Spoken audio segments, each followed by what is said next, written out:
What is going on, Internet? And welcome to OnlyCops. This is our Tuesday stream, and on Tuesdays, we don't wear merch. No, we wear Damn. merch. I worked out right before this, and I didn't get to take a shower, so I didn't put my merch on. But Juan is fulfilling his obligation as a concerned citizen, which Do you really have your mug? Oh, I do. Kinsey, how dare you be a good wife and clean up after me? I've kept it here for like a week. Well, anyways, you guys, my wife's out here crushing it as a trad wife and cleaned up my desk for me. And hash brown, I'd have to go to another room to go get it.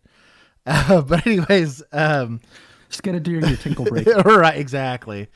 But on Tuesdays, we go and we look at, it's kind of a mix. It's a hodgepodge of stuff. We got some body cam. We've got some stories. But we look at police-related incidents that get initiated. I'm Podge, he's Podge. Exactly.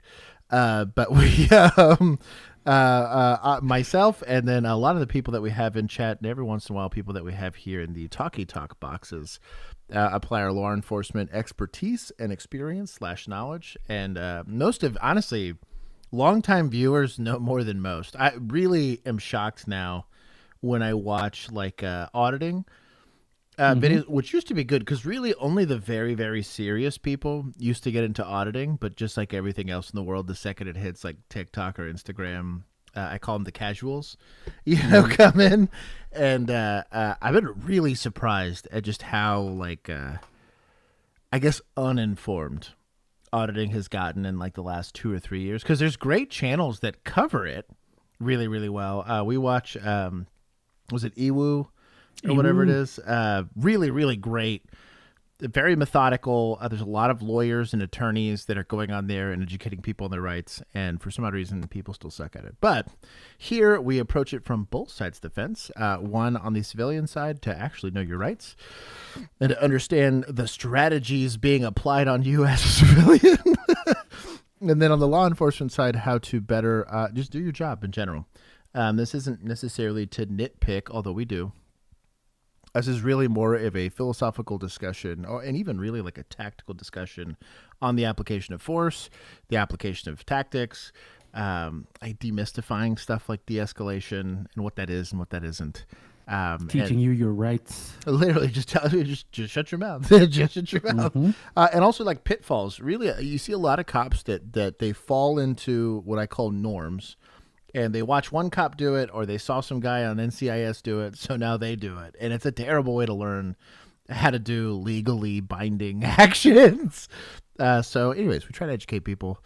I want to thank everybody that's currently here. More than anybody, I want to thank Producer Juan, because he just popped out like a thumbnail, like stupid fast. I believe I'm going to set it before the end of tonight, but I believe I'm going to do the Amber Alert stream tomorrow, because work is poo-pooing on my Friday, unless you guys wanted to wait till like midnight on Friday, which nobody's going to want to do. That'd be extra scary, though. Oh, it's my cat meowing. That would be extra scary. So either way, thank you to them. Thank you more specifically also to my moderator group. We call them Vigilantes here.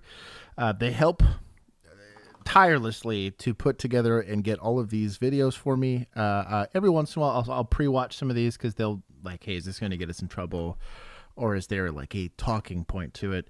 Without them, the show would not be doable, and they pull together hours and hours and hours worth of stuff every single week. So thank them.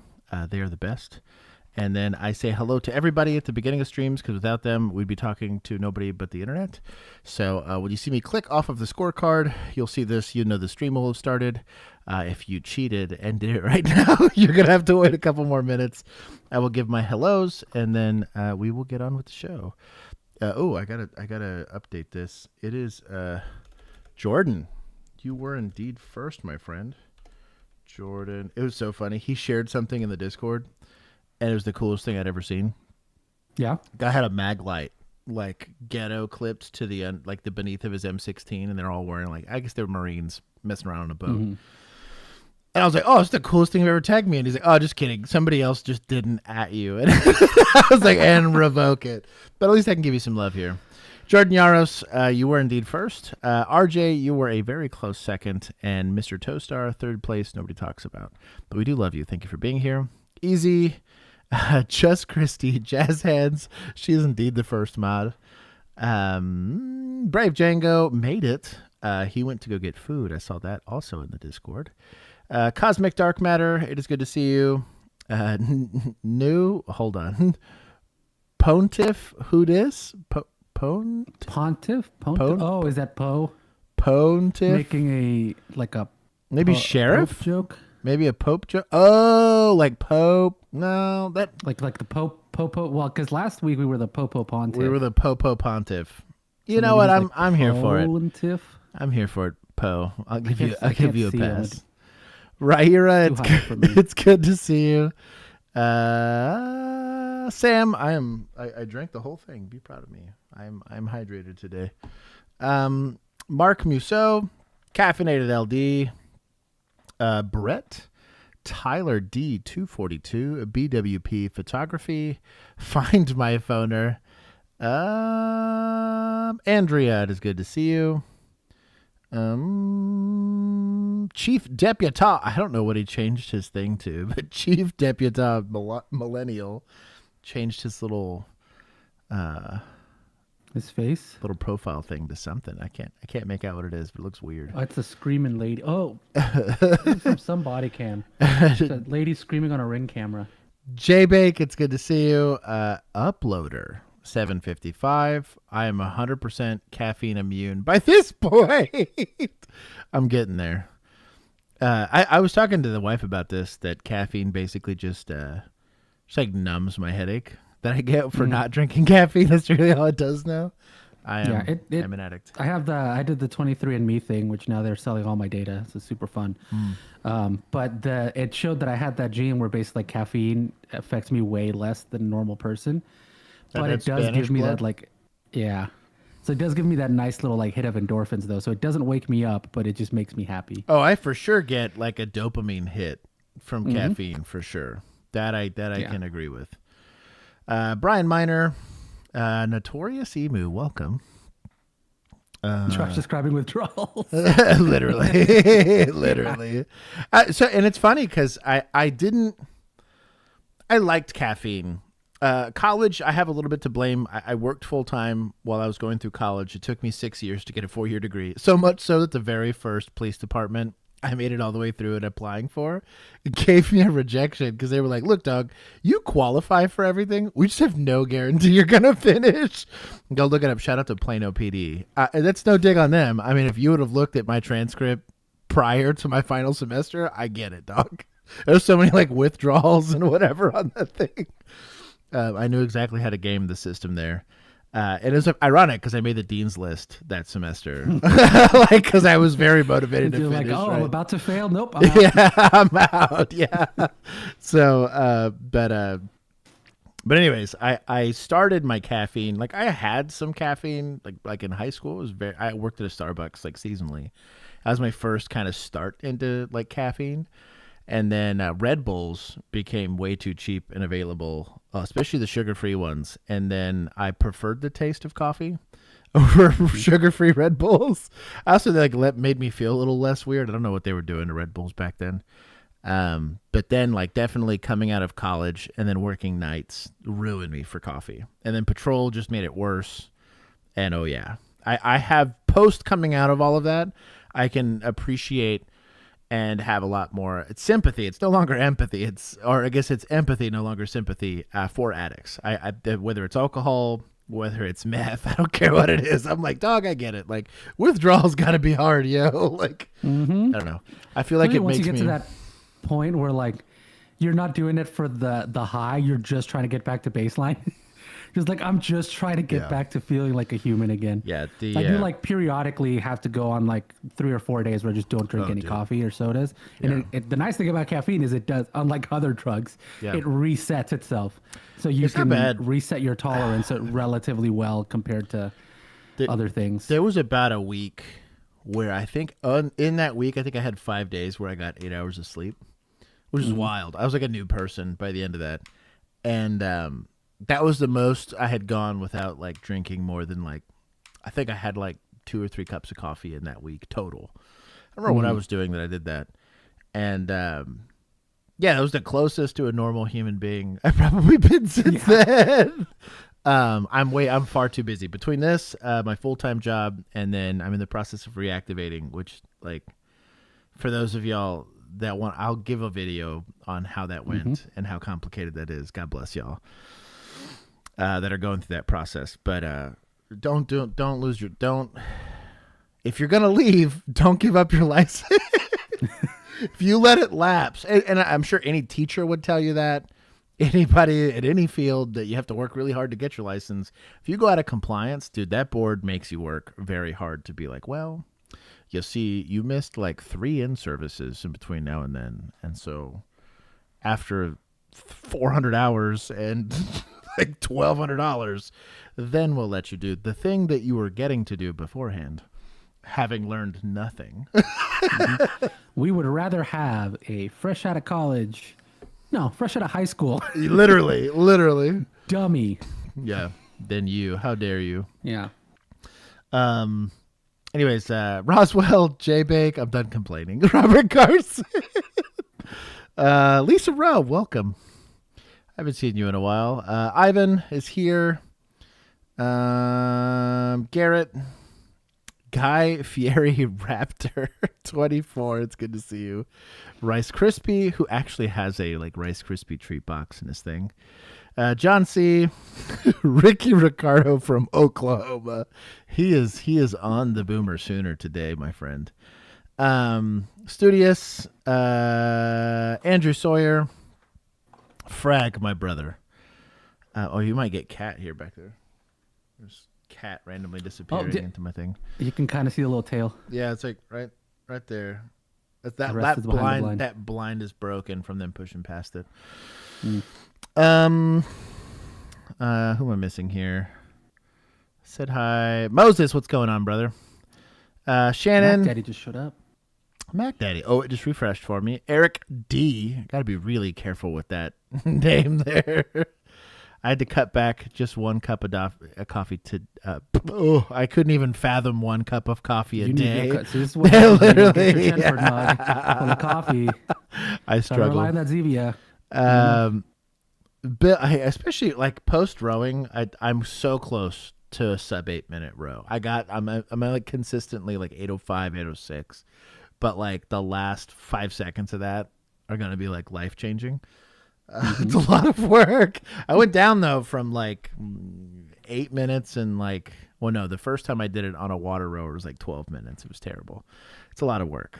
I might be 250 pounds, but I will run you down if you're inside of 400 meters. I will catch up to you. I'll be upset that I had to run that much, but I can catch you now. And still have something in the tank to put you in custody. We're both gonna sit on the curb for yeah, I was about to say I'm gonna put the handcuffs on and then call for EMS to make scene to check my blood oxygen levels. Like, I got here, I can do the thing. My heart wasn't terribly happy with me about it. Escaped psychotic felon. Welcome to our fellow truck driver, and that is everybody. Sarah's also here. Tea is good. Weirdly enough, tea, if you play your cards tea right, does nothing for me. I just like the taste. But there was a black tea I had. I don't remember where it was. I had to have too much of it for it to be worth it. But it was very good, and I don't know what was in the caffeine for that, but it was. I was not upset. As always, for the disclaimer here, this is law enforcement-related content, so viewer discretion be advised. We do not try to promote violence on this channel. However, the unfortunate reality of a lot of law enforcement encounters is they tend to have some level of violence to it. We're trying to help educate the public on how to more safely navigate that so they know kind of when they're in the right and when they're in the wrong, and how to protect your civil liberties without getting yourself into use of force with law enforcement, because that's almost never going to end well for you. And then conversely, how to keep yourself out of trouble as a law enforcement officer, because you got to know what your authority is. Got to have the blues and the reds on and with your siren on and all that good stuff. So, tweaky throwers. My name gets skipped. No. I'll have to send you some real tea. I am, if you are from overseas, I have real beef with British people when it comes. One, I'm an American, but two, I have had some suggestions that have come from like English and like other European like countries and been like, dog, pasta, okay. You know, like I'm sure there's some pork recipes over there in Spain that probably hit pretty hard, but like y'all can miss me with some of these food suggestions. I'm from the South. Like this is all of the best things that could have possibly come out of like the culinary arts, all mixed into one place, and that is the Bible Belt of America. And the food here is incredible. The best food in England is curry. That tells you all you need to know. We were watching. I'll get to the video, I promise. But we were watching Love on the Spectrum one time, and I guess it was the British version. And the kid was with his dad, and it was this real sweet moment where he's like, "You know what? I'm gonna make my dad some food." And I was like, "Oh man, go him." He's like high functioning on the spectrum. And he's like beans on toast. And I was like, oh, this guy's super special needs. Like, I thought he was way more high functioning than he does. So I'm over here like feeling bad that like he might as well be putting like, I don't even know what to compare that to, like mayonnaise on a salad or something weird. And your oatmeal. And then like the dad was really pumped about it. And I was like, man, what a cool dad. I was like, this is so much more heartwarming than I thought. And then everyone else commenting on the show was like, oh, yeah, beans on toast, a classic. I was like, a classic? I was like, dog, no wonder y'all almost lost World War II. It's like, what's going on? Can't. Beans on toast. Because they were able to survive on rations because it was just normal food for them. Yeah, I was going to say. Oh, dude. American MREs looking like a bistro in the middle of the war. Yes, oatmeal on mayo. Thank you, Emu, for bringing that back up. Beans on toast is classic British. Dude, everybody's here. Gross. Or their cucumber sandwiches. Gross. Like nutritionally like absent of anything. You got nothing done. Anyways, we'll keep going. First, this is State Boys. on Fox, Illinois State Police released dramatic video of a trooper escaping serious injuries from 2 car crashes at nearly the same time. Trucker inspection blitz from the 15th through the 13th through the 15th. So interesting. Today through the 15th, they're just stopping everybody and checking everything on your trucks. Seems sus. So Please for say that our felons in the chat, they're going to be pulling over your truck. I do think the commercial drivers in general, you're subject to slightly different laws. Commercial motor vehicle stops are very different. They're looking for very different things. And it's a bit more complicated because like there could be some sussiness of like you avoiding taxes or you avoiding whatever. Like I can kind of see it in a free commerce situation to think that wouldn't exist. But given not just the current climate, but the climate in general for trade and logistics and all of that, yeah, if you're driving an 18-wheeler, good luck, dog. The crashes involve violations of the state's move over law. Fox News' Jeff Bernthal shows us the video. Some first responders say you have to see to believe. We showed this video of an Illinois state trooper dying. Oh my God. Jesus. Bro, Jesus was indeed present and accounted for. Oh, what? Some first responders say you have to see to believe. We showed this video of an Illinois state trooper dodging 2 crashes to Collinsville Fire Chief John Balow. Shout out to cardio. Bro. Also, shout out to Brown Pants. He won't have to change them after that because it's just going to blend in. But holy cow. That is... Ugh. Holy. Even with his 43 years of experience, the video is tough to see. It's like, wow. I couldn't believe it. At the same time, the chief's not surprised. People are in a hurry, and they don't pay attention. The Illinois State Police tells us 2 drivers face multiple charges for this incident that occurred several months ago in the Chicago area, including failure to move over. It happened so quick, I didn't even see the first car. Ryan Needler, one of the owners of B&K Towing, is also reacting to the dramatic video. Man, people just, they don't watch, they don't look. He hopes the video reminds drivers how narrow the margin of safety is for emergency responders on the side of a road. I tell you what, You want to talk about people that are good with Jesus? Bro, tow truck drivers. I've seen them do some heinous stuff on the highway. I was like, you're crazy, dog. Like, they're over there getting under cars, like, I'm like, dude, I've barely blocked this lane. I'm like over here staring at traffic, looking like I'm trying to like flag down a T-Rex with a road flare.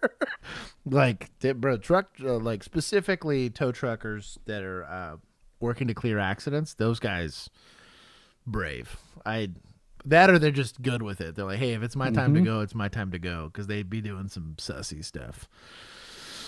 Trooper gonna be every Sunday in church, dude. For real, I have seen a lot of close calls on this one. There was one, I think they were deputies, where the officer literally pulled the other officer out of the way of a car. I think it was a female officer or somebody. We like saw that one, yeah.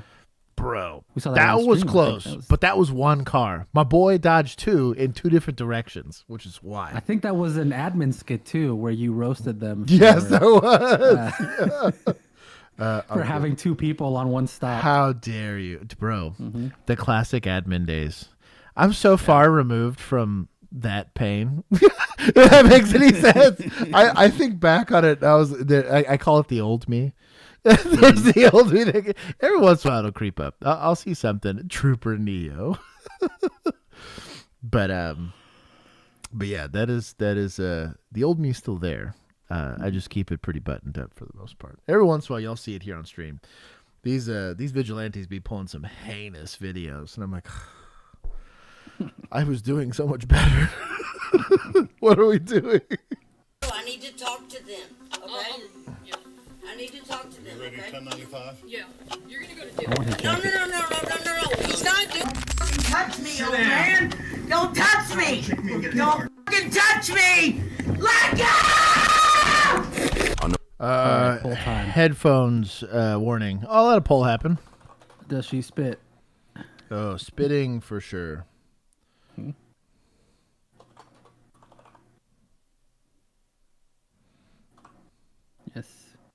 Yes, and bite. Yes, and kick. Yes, and kick. My wife made it safely to her destination. Shout out to wife. Well, that's right. She's out of town. Yeah, shout out to logistics. It is me and the cats. 12-hour stream. 12 hours. I still got to get up in the morning, but yes. And then, like I said, Amber Alert will probably be tomorrow. I will see it. Headphones warning after the yelling is helpful. Shannon, okay? Hey, I'm wearing headphones too, okay? I did not know about it. Hey, Shannon, you pre-watched. You should have known. Exactly. November 11th, 2021, officers in Perry, Georgia responded to a call at the La Quinta Inn. 1111, make a wish. Hotel staff reported a suspicious situation involving one female in a hotel room with 3 Middle Eastern men. Hey. Good, how are you? Did you call? She got the Saudi Arabian prince special. That's my guess. There's 3 Arab guys and a prostitute. My brother just outing her like that, dog. Wait, what did he say? He was really quiet. He said, there's a chick, there's 3 Arab dudes and a prostitute, is what they said. Ah, And okay. it was kind of my suspicion initially. It tracked. I mean, not to try to put too fine a point on it, but a lot lizard be a lot lizard, right? But my boy here, subject matter expert here, having nothing to do with him, the individual. It's his profession. You work late nights in a motel. You know what a prostitute looks like.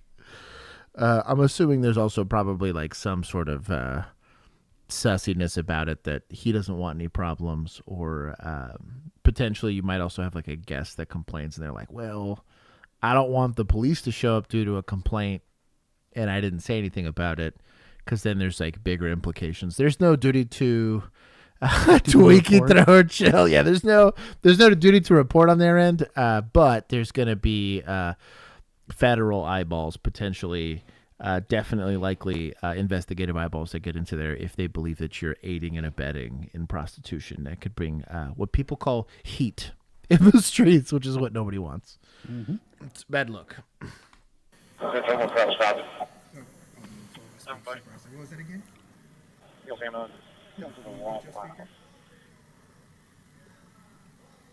Okay. Supervisor. Hello, it's Officer Morton. Officer Morton, my name is April, the front desk manager there. Yes, ma'am. We called because Oh, geez, Morton. are thinking that We got a prostitute in that some of the guys hotel who are room, Morton. in this building, and we got more prostitutes in our hotel. Right. And we think the same thing happened twice last week. And Okay. it's the same guys, and we don't want that. We don't want any prostitution at the La Quinta. So if it is a prostitute up there, she needs to leave, and they need to be taken as well. Okay. So it's kind of a There's your difficult thing CYA for for us the to insurance. prove as far as 1,000%. the prostitution. Ain't no way deal. she don't know what's happening. But we can go. This is Dr. Zivia today. Alejandro outing me for the Zivia connoisseur that I am. I ran out of the vanilla Coke one. You got firefighter flavor today? I do indeed. Go up there and make contact with Little them. second responder. Now, as far as the La Quinta, if they're guests, you guys, of course, can Review service. have them leave, or it's a bit. You guys run a business, so you guys can absolutely make them leave. What we can do, we'll go up and make contact tonight. Is it the same female? Do we know? I think he said it may be a different female. I'm not sure. Okay. I'm gonna pull the video and review it. Okay. Yeah, we'll definitely go up there and make contact and see what we can get figured out. And of course, run her for warrants, especially in the guys as well. But they're probably, I think there's a group over here at the Guardian Center doing some stuff. But we will definitely make contact and see what we can get. But you guys as a business, of course, you guys can terminate service to, whoever y'all. I'm glad she's like establishing this now. It's like, I don't really have. So you think she's a prostitute? Well, that's not enough, dog. Like, without seeing like some sort of solicitation, and even then, it's a solicitation on a third party. You have maybe one witness. This wouldn't even get you a warrant. Most warrants are going to require 2 reliable witnesses, some other like mitigating circumstance or exigent circumstance for the judge to be like, yeah, sure. And like warrantless entry here, just because you just might be a rough looking lady, right?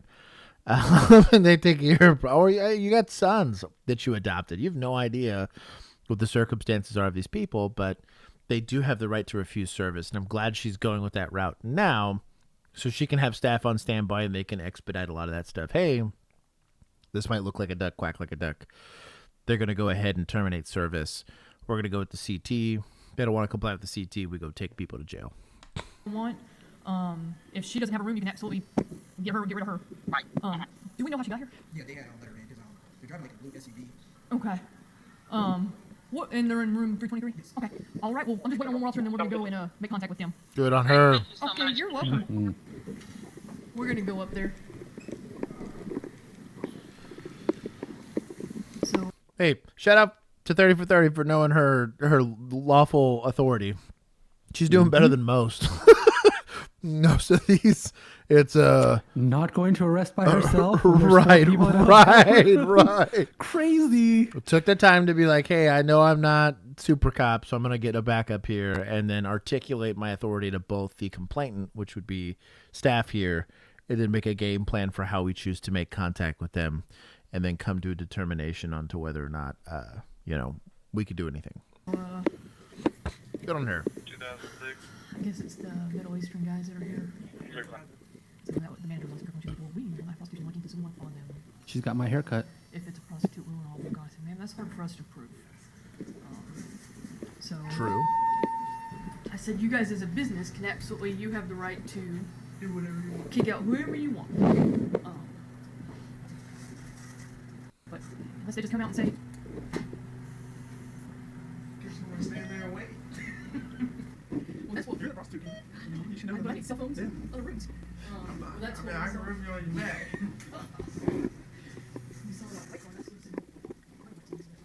I'm just gonna fast forward real quick so we can get to it.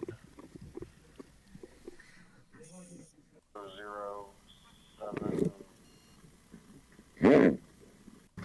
As we're making. Hello, police department. The smirk. Oh, it's gonna be one of those calls. I get it. Hi guys. How's everybody doing? Tug, what? Why be at the door if you're putting your pants back on? No, nothing about the behaviors abnormal. I mean, outside of his pants, not, but he could be changing for all you know. Just finished peeing. It's fine. People get nervous about the police. Don't just see someone being nervous as automatic reasonable suspicion, or so it can definitely go towards like the discussion around totality of the circumstances as to why I believe crime is afoot. But like nobody gets pulled over and is pumped. Well, most people don't get pulled over and get pumped about it. Most people, when they're minding their own business, when law enforcement goes up to them, have that immediate knee-jerk reaction of, oh, something might happen. Nice guys aren't allowed to get mad when they're in a dark alley and happen to cross paths with a lonely female, right? Like, oh, they're going to get nervous because there's a statistical likelihood that I might victimize them. You don't think they're being unreasonable.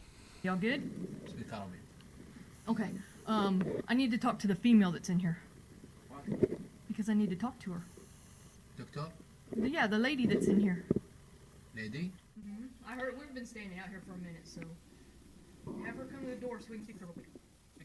Have the female come to the door. Ma'am, come to the door right now. Good job. Oh, there's an adult and a half. Holy cow, look at that.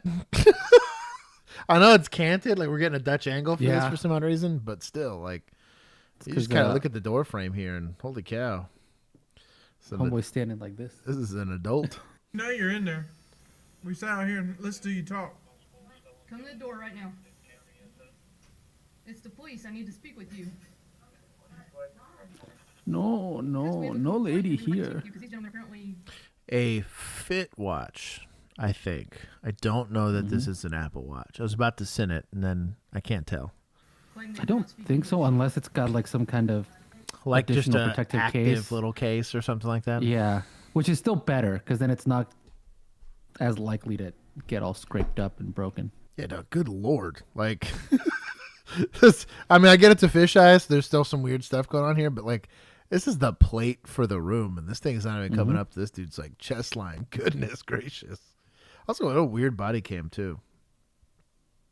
The body cam's canted. Well, no, you come to the door.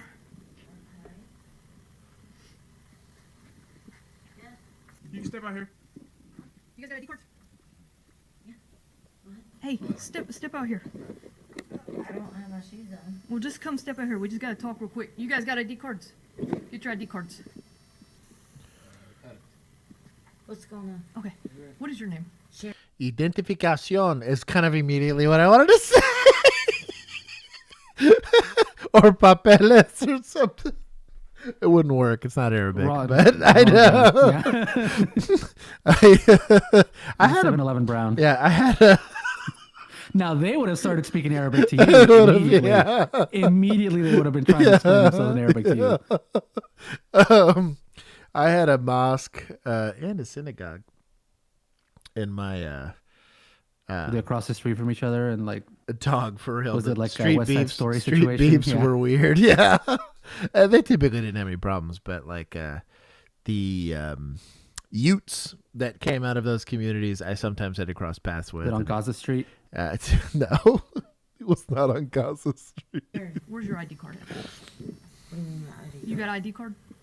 Driver's license? I have a ID card? driver's license. Okay, Yeah. where's What constitutes becoming a prostitute, the act that qualifies you as a prostitute, is prohibited in all but like 2 counties in the U.S., I believe. I believe it's Nevada that has a portion of the law that allows for certain counties to allow for prostitution to be legal, but even then, there's like a lot of bylaws you have to comply with and all that kind of stuff. But yeah, prostitution, at least in the States, by large part is very much prohibited. This is a felony in most places. And kind of the reason being here, that the biggest, I guess, detriment to the collection of wealth is it creates exploitation. Anybody that knows anything about anything, when there's incredibly wealthy people, which America is one of those places, The United Arab Emirates is another. But those places, prostitution, which is self-exploitation, right, by definition, can at times convert itself into something more sinister, which is human trafficking, which is unwilling versions of that. There's some obviously like moral implications around that, but as far as law enforcement interest and law enforcement objectives, the big reason why they have a pretty hard stance on this is to try to dissuade or break up any organizational foundations being set for. You see this also in pornography. Like you go from filming, and that's fine when you have people that are signing up and signing contracts and doing whatever, but it's different. How do they recruit when they get new people, right? And then like, is everybody on the up and up that's participating in this? And it gets complicated. But yeah. Where's that at? In my wallet. Okay. That's the card for the room. That's what you wanted to talk to me about? You guys get y'all talk to them. Mashira, you come down here. Have I done anything wrong? No, but we need to talk to you about something, because management's getting ready to kick you out, and I'm trying to keep that from happening. I don't... Ooh, that was slick. I do like her rationale. They're likely getting kicked out either way. Cops can lie to you, weirdly enough. She's doing that mostly because she's trying to get to the bottom of the nature of the relationship here. She seems pretty complicit. Typically for me, this is totally a personal thing, I didn't care so much about the prostitute. I cared a little bit more about the Johns, only because again, I'm stereotyping here. I'm painting with a relatively broad brush, but a John can very quickly become the perpetrator of a domestic, or again, somebody that's soliciting a minor or something like that. I tend to have more of an interest in, again, it's weird because it's the exact opposite in my mind for drugs, where I'm more interested in the supplier than I am the actual user. But I look at and I chase the trail of where I end up getting violent assaults and other things like that. When I'm trying to reduce the footprint of crime, where you see secondary and tertiary victimization, you want to look at that. If you Sarah modeled projects, this, right? Oh, weird. These guys that are also paying for prostitutes are also like doing weird stuff and causing assaults and disturbances everywhere else. So that is how you get the attention of law enforcement. Minor. That's my Texas accent. Sorry. There's an ER as opposed to an OR. Problem. Well, yeah, they can actually. So how do you know these gentlemen? I'm friends with him, Sultan. Sultan? Yeah. Okay. How long have you known him? Since I moved here. Here's the deal. Okay. Since I moved to Georgia, I met him. How long you been in Georgia? Became friends. 3 weeks. 3 weeks. Oof. Okay. Not very long. We just moved here, and I met him the week Okay. I moved here. Here's why we're here. Okay. And I'm trying to keep you from getting in trouble, but for whatever reason, they think you're a prostitute. Me? Yeah. I don't know why. Okay, but that's what management's saying. Okay. You'll have ID. I'll tell you what, she took that on the. Oh, okay, be careful how I say that. Hold on. She took it well. For being accused of being a prostitute. Stop! That'll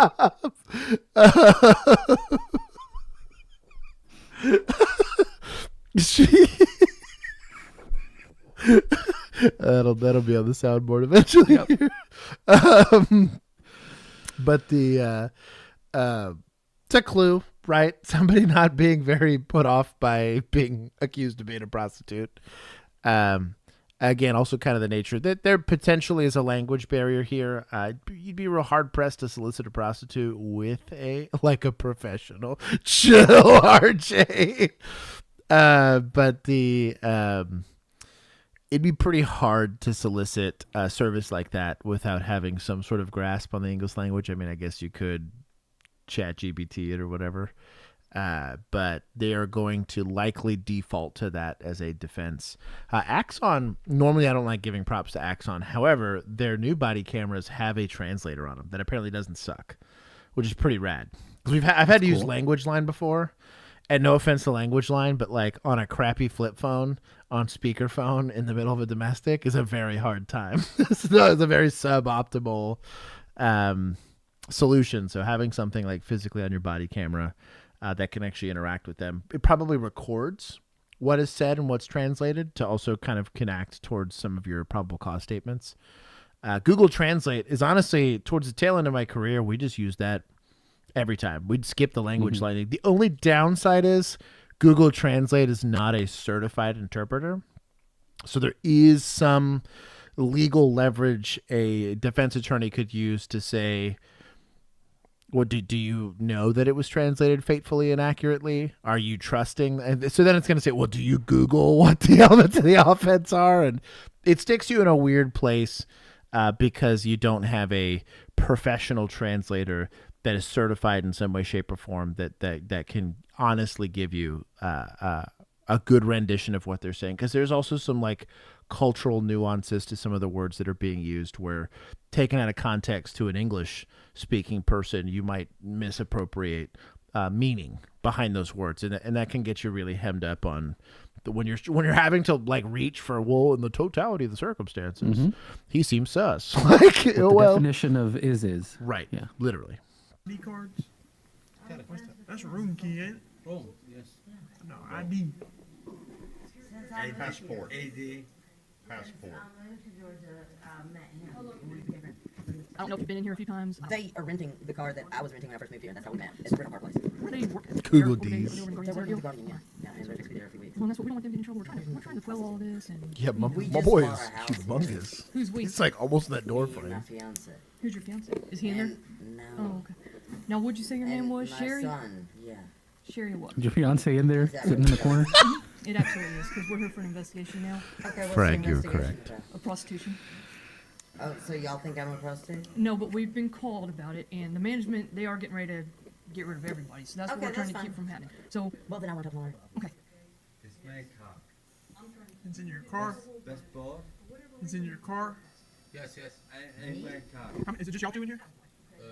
3. Three. Where? Somebody asleep? 1. They are renting the car. One, two. No, 1. This is always a good time. So, They want him out. She doesn't have a room. yeah. Yeah. So grab your stuff, Miss Sherry. Okay. Sherry, But that dude's so Sherry, tall, they look the same height when he's like 10 feet away. Right? That's crazy. That's a big dude. I just go with the CT at this point. Proving prostitution is going to be pretty hard. I've had to do a couple of investigations in Cantonese.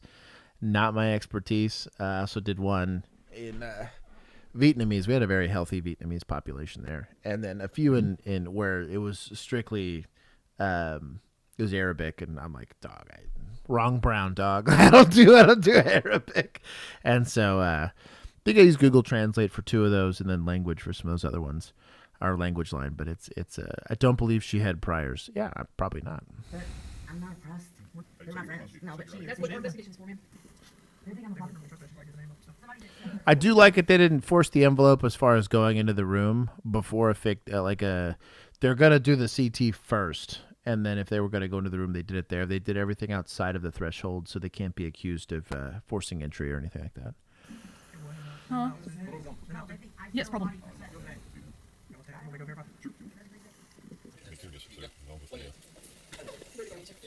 Garden Center. We're sitting in the floor eating rice, and they think I'm a prostitute. Garden Center doesn't look kindly on activity. I have to leave. They think I'm a prostitute. So, Step out of her way. She's leaving. I have to. the hotel is making her leave. The hotel wants her to leave. Why hotel? Because we just explained to it. We're done arguing. She's leaving. She's leaving, Let's go. so you move. They think I'm a prostitute. You're very close to being arrested. Unlawful restraint, interference. Bro, let me go down the list. Like, dog, there's a bit of a language barrier, right? And we can't confirm or not confirm or whatever that there isn't, that he's not understanding it. But after a couple of explanations, ask, tell, make. We're on the ask, tell, make phase of it. For obstruction. He's not obstructing. He's just asking what's going on. Time to go. Yeah? Where do you go? Not you, her. She needs to come out. This my friend. This is it. Come. You come. We've been eating food there on the floor. You No. come. You come. No. You come. We can take pictures of it if we need to. You can no see come. we were No, That's gonna be on our soundboard. She You come. You no come. needs to come outside. The hotel doesn't want her here. You see. You see. Yeah, he's fixing to go to jail. You see. Yes, I gotta go. he I gotta is. go home. I gotta go home. Hey, April. Yes, this Hey, is. April. This is Officer Howard. Yes, sir. Hey, do you want her criminally trespassed from here? I do. Okay. And who do you want to leave? Just her or the male suit? Okay, so I'm about to call the. Actually, this is what I'm gonna do with the males. They're going to, when the translators come in the morning. Okay. I'm going to have them removed from the property. Okay. You just gonna handle that in the morning? Yes. So Okay. I'm going to have them vacate that reporting. Okay. I do want her criminally trespassed, charged with criminal trespass, and anything else that you charged with. So we don't have any charges at this time, but since you do want her criminally trespassed, we'll criminally trespass from now. So if she comes back here, then she'll go to jail for criminal trespass at that point. Okay, so she was getting paid for No. sexual services. We don't know that at all. Okay. Bro, this manager's on it right now. She's got an axe to grind. But if you find any more information out later, just let us know. Okay. All right. All right. Thank you. I like the hand sanitizer. Sticker channel from that's John. That's incredible. Nick gets it. We're in handcuffing time for sure. You stay here, okay? I have to go. Come. You see it. They can see, but I gotta Yeah. go. See I gotta go. I don't care if you're You want making. him. Come here. Show me. Hotel wants her out, so she They has want me to leave. Okay. He might be 1 minute. intox. Show me this. Come here, please. Just 1 minute. No, you're fixing to go to jail. I eat. I know you eat. We know she's eating, but she needs to go. It's 1 minute. you I'll call you. Okay? She can you're call you. fan. I'll call you. Let's go. I'll call you. I gotta go. I have to go. I need to talk to them. Okay? Yeah. I need to talk to them. You ready to Okay? come He's like, I already paid. No. Stop doing anything wrong. Stop pulling him. He didn't do anything wrong. Back off. Interference. Back off. Hey, officer, Go bro. in there. And you went in. With the mighty finger and a yell, he managed to subdue that man. There's something to Officer Pre. The joke is like the chancla. There's a really funny video of these lions, and their lion handler had always disciplined them with, it's a sandal for the uninitiated. If you're in Texas, you know what a chancla is, whether you speak Spanish or not. And anyways, they're just not hit hard, but they're smacked on the head with the chancla all the way from infancy up to adulthood. And all he has to do is raise it, and everyone's like, whoa.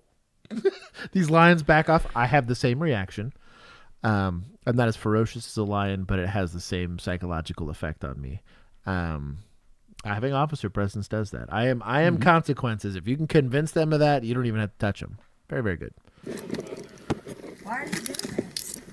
I came out. You moved. Jandal. For what? Ma'am? Go back over Grab your there stuff. right now. I forgot my stuff. Go right here. I was You go standing inside right and shut the behind door. him. That is not legal. He moved, and I was walking through, and you grabbed him. I'm a witness, and you just assaulted him. You're fixing to go to jail too for For what? disorderly. We haven't done anything wrong. Disorderly. I don't know about that. That's a stretch. We're going to bring him downstairs. Search and wait. Go ahead, I'll follow you. No, you don't. Are you going to stop me too? What am I being arrested for? I'm going to give you one more chance. To what? Leave. He said one more chance. That's not a chance. You just threw it. No, he said one more chance. That's not a chance. No, stop it. Oh, wow. Did he Oh. fall? He did. He said one more chance. That's not a chance. You just threw it. No, you said one more chance. That's not a Oh, he tried Yeah, to he one. kinda- He tried to one arm drag and he got Oh. caught on the wall. I thought he was trying to like leg sweep and got caught on her legs. one more chance. You're giving me a chance. Yeah. Feet. No, you said you were giving me a chance. 14. Can you come up back here, please? Bro, I'm not gonna lie, this guy's getting stiff armed in that room and I'm shutting the door. Like, I have no idea who this guy is. Once you're going hands on like that, your posture has to change. Like it could, one, you're already using force, right? This is already potentially a use of force report depending on your department's policy, right? But like, they know there's consequences and they don't know to what degree, right? But I don't know, man. It's like roll initiative, dog. like that's where we're at. Like you are in a combative situation. You need to change your posture. I'm not saying go off and be a D-bag about it, but for the Black Hawk holster, hey, as long as there's no negligent discharges, I won't take points. You're hurting Did the third officer leave? Is that who's downstairs? He's downstairs confirming that Okay. they want to do the CT warning. Yeah. You're back. You said you were giving me a chance, and all I did was move. I was standing Cops there. can lie to you, lady. Yes. Don't leave. You said you were gonna give me a chance, and I moved with my purse, and then you It's tackled like me. when I say one more for please get off? safety, and then I take 30 more. I was gonna say 30 more. Go in there and shut the door. Go. Go. Shut the door. Shut the door. Thank you. Don't leave. You said you were gonna give me a chance, and I moved with my purse, and then you tackled me. Could you please get off me? To be fair, I don't know that I would have escalated things with Sherry. I just made her leave, especially if she was willing to leave. I'm probably not trying to do that, but old boy goes for interference for sure. Oh, man. Take the stairs, homie. Ow! You're hurting me. I have not done anything wrong. Okay. In my purse, which the motherfucker, after he pushed my friend around, he pushed me. He said, this guy. He said, if you talk to him, I'll let you go. Let's get out of this hallway. Everybody vacuuming the front lawn.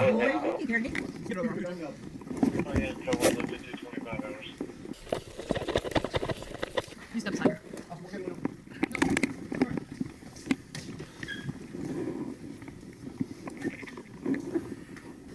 Do you know him? Okay, what's his name? Sultan. Sultan what? Sultan. Was the law broke? You gonna walk? Nope. You grab her there. Gloves, you nasty man. Bro, over here, can't one arm drag, raw dog in this bag. Where's the hand sanitizer sticker? You good? You good? You good? Hang on. Oh, come on, girlfriend. Come on, Chelsea. No. What are we doing? My boy could have Fent, for all you know. All right, I'm sitting there.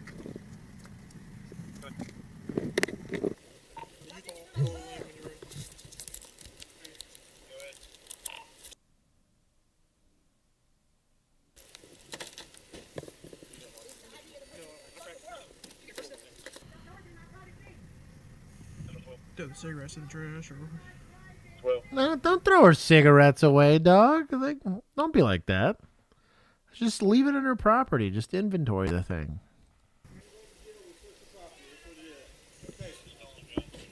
Okay. Got some Who cowboy knows this covers guy? I am not speak English, but maybe Lee. Okay. This my Let's do this. You two go back inside. You two go back inside. ارجعوا انتوا. Yeah. Tell them go back inside. ارجعوا لما نشوف الموضوع. This group, okay. Okay, come over here. Come talk to me over here. I want to see. I want to hear this. Police. Oh, do they? Oh, go get the translator. Where's your translator? Oh, they don't come in. Where's your translator? I need to speak English. No, they don't come in English. Maybe this group, okay, from Saudi Arabia. This is a goofy place to put a cell phone. Guardian Center, fireman, okay. Fireman. Maybe 1 month and go back to Saudi Arabia. Yeah.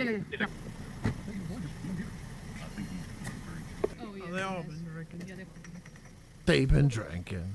Obstruction times 4. Oh, he put his gloves on finally after he already touched everything, so he can steal in the juices. Yeah. Seal of the juices. This guy, you got. Step back. Yes, they said they wanted them all going. It's you. Well, they said if she was a prostitute, they wanted all going there. We don't know that she was a prostitute. She's gonna have them going. Okay, so these are the two rooms. I'm gonna skip forward.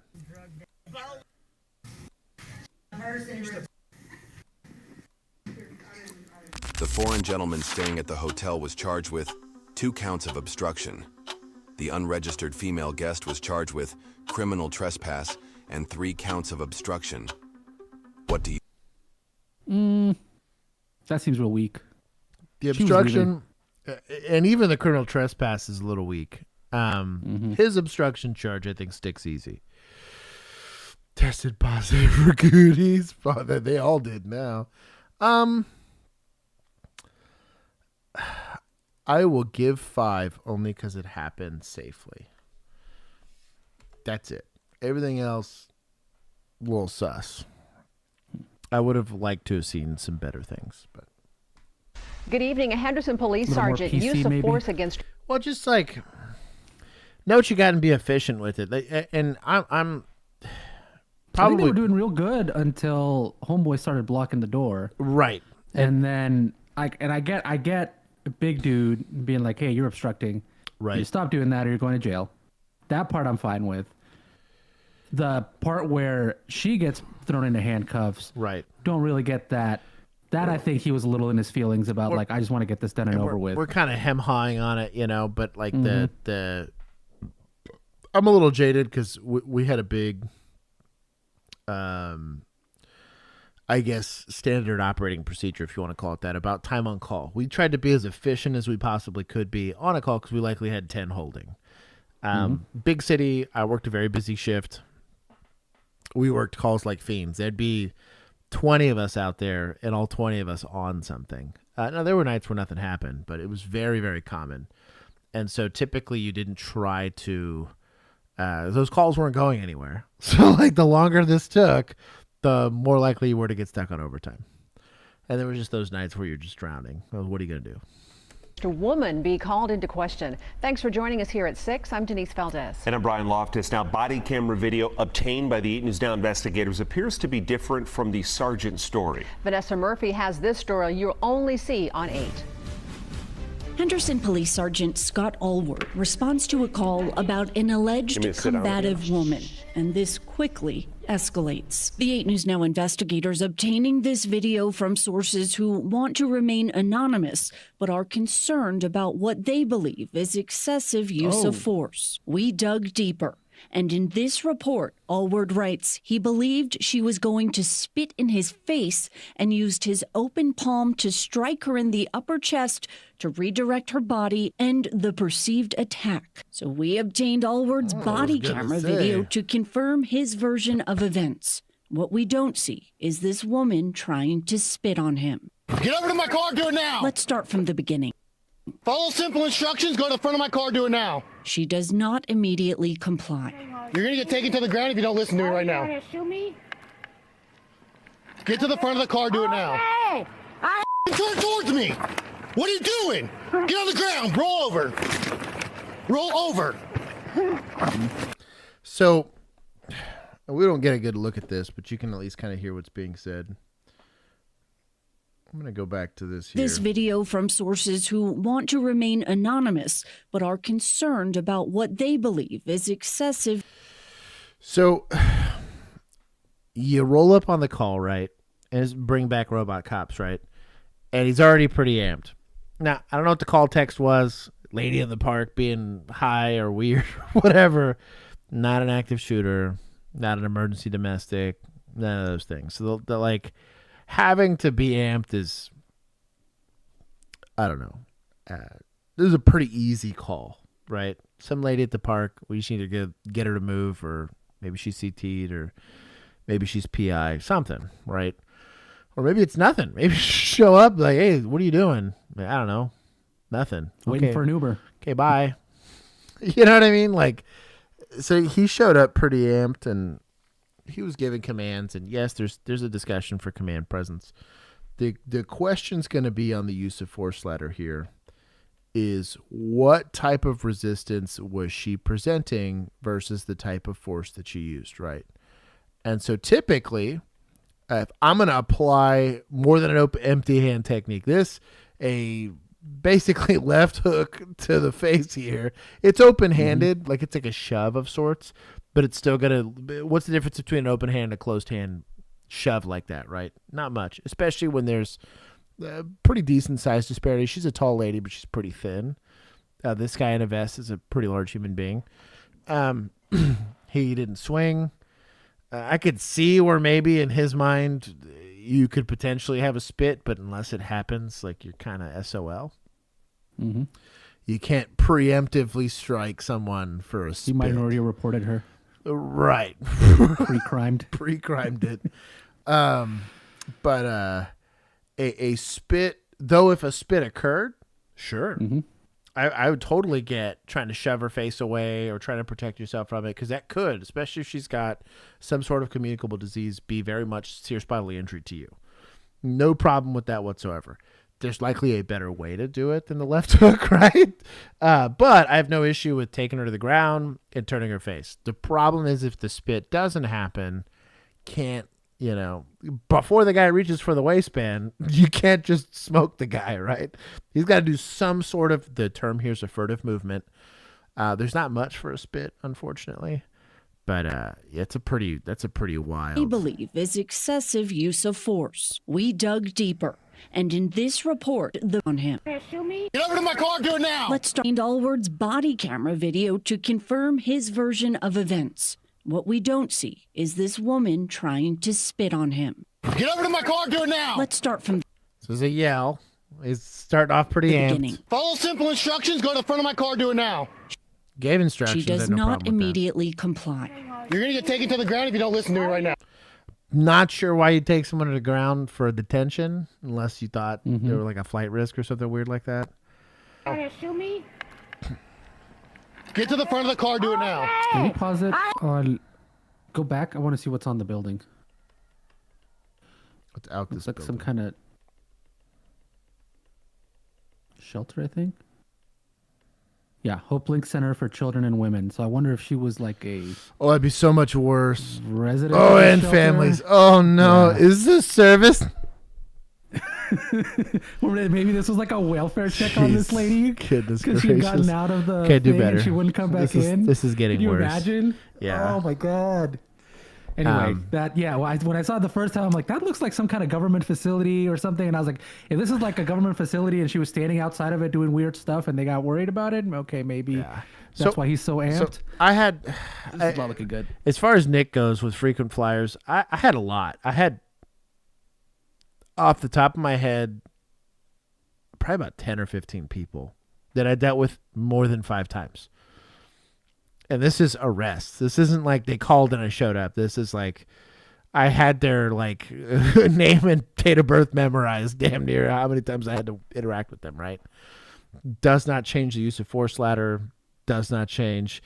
You might adjust tactics a bit in the sense that like I kind of know this person likes to run or I know this person likes to like punch, and so maybe I don't get as close to them, but it won't justify also elevated force. Know how to establish rapport a little bit faster. Right. That's kind of what I was getting I know you at. told us about that one lady who you had to tell her she was pretty or whatever. She was pretty, and I had to name My Little Pony that was in the apartment, or she'd get upset, and you had a fight in your hands. So she had the like Konami code for de-escalation, but everybody else is different.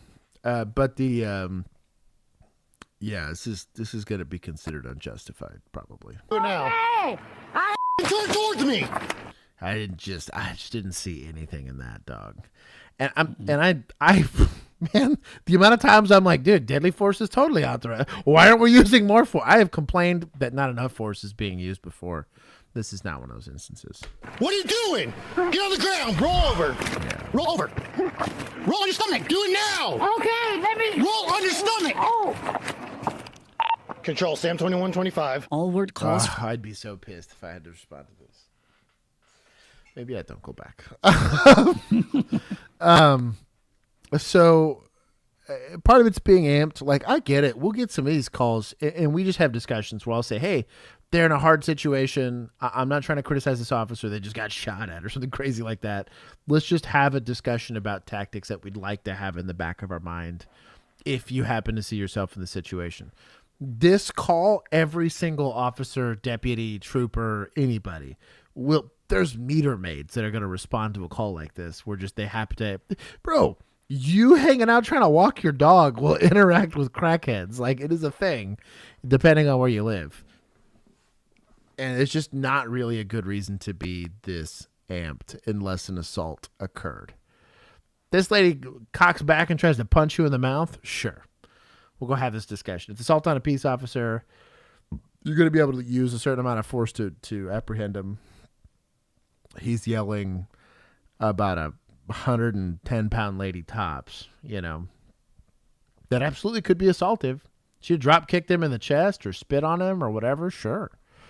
but like there's zero in a training environment. We call it stimuli, right? That would indicate stress. She pulls a knife. Yeah. She'd be a little stressed out, you know? She's having some sort of ideation. Sure. And that would come out in the report. But like, I thought she was going to spit on me, and now we're yelling and doing all this stuff. Like, is indicative of poor, we'll call it not discretion, but like understanding the situation or reading the situation. For help and asks for a discernment. Thank you. lieutenant. Put this hand out. Do it now.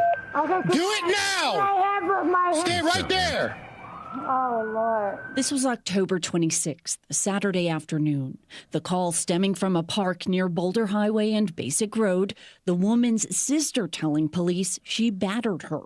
Allward notes in his report she appears to be agitated and under the influence. He also cites her propensity for violence. After he strikes her, he states he used his knee to pin her shoulder to the ground. She refused to show her other hand tucked under her waist. He claims there was a sharp pencil where she was laying and where she was concealing her hand. We are unable to see a pencil in this video. She had a pencil in her hand. Okay. She turned towards me. Perfect.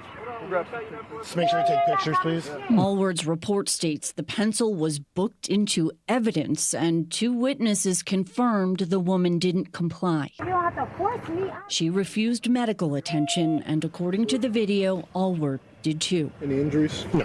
Allward has been involved in several police shootings, 2 in which the subjects were unarmed. 41 shots fired. One of them a teen who was running away.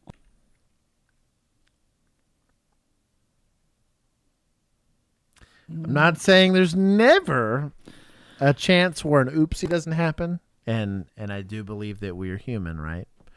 But big but here. Been in pursuits, been in domestic altercations, a bunch of stuff like that. I planted a gun on a human being's temple before, and all of those people magically walked away without bullet holes. One, it's good tactics, right? That happened. I also I'm part of the larger human being club that we can use force, and it was worth more. But like, even in some of these situations where you have to get amped, I've shown Bodycam to the Discord. You're amped, you're excited, they're excited, whatever. Once I get it, we have a discussion, we see it again, you can address it. But a pattern of behavior, dog. A propensity for violence, you might say? Yeah, I was gonna say, bro. I mean, I get it. I've served a warrant on a guy that shot at another agency. You know, now do we approach that guy a little differently? Sure, you know, I get it. Tactics will adjust, but the amount of force we're allowed to use doesn't change. They get to that's if you're in law enforcement, the suspect gets to pick how much force you get to use, depending on their actions. That's the reality of it. Allward was promoted from officer to sergeant. When we requested Allward's use of force record, the city initially told us it doesn't have that. Then that changed, and we received this list. What it doesn't appear to include is this October incident. But the city of Henderson isn't always transparent. There's the revolving door of police chiefs, no reason provided for the most recent firing, and it is a challenge getting public records. We requested this body camera video in February. We didn't receive it until Wednesday. The city redacted the officers' faces, but not the woman's. The 8 News Now investigators tried reaching her. We were unable to track her down. You want to shoot me? Court records show she was convicted of 2 misdemeanor charges, including resisting and obstruction. What? Shocking. For what? It's like a public park. It's PD, isn't it? I'm trying to take my hunk of flesh now. City of Henderson. We were so close, dog. Shout out Nevada. Can it be half points? I don't know. We've seen Las Vegas PD hasn't That's been too fair. bad. That's fair. They've Okay. been carrying the average. I'll take 20. If we get more Henderson ones, Yeah. maybe. I'll take 25 from them. I'm really gonna take like 100 from admin dog. One. Oh, we don't keep use of force report. Oh, you mean the thing you're lawfully supposed to provide, like the UCR? Like you have to give that to the feds. Like if you don't, it is a criminal charge in Texas for police chiefs to not submit that kind of reports, and that's just for traffic stops. It doesn't include uses of force. Like it's wild. Like that's. Oh, so anyways, and then being shady about releasing information. That's us. And then the charges were bullshit. These are bullshit charges. Resisting an officer. Get to the front of the car. Do it now. Turn towards me. So, what was the false statement? Yeah, I don't see it at all. I don't see nothing, dog. This is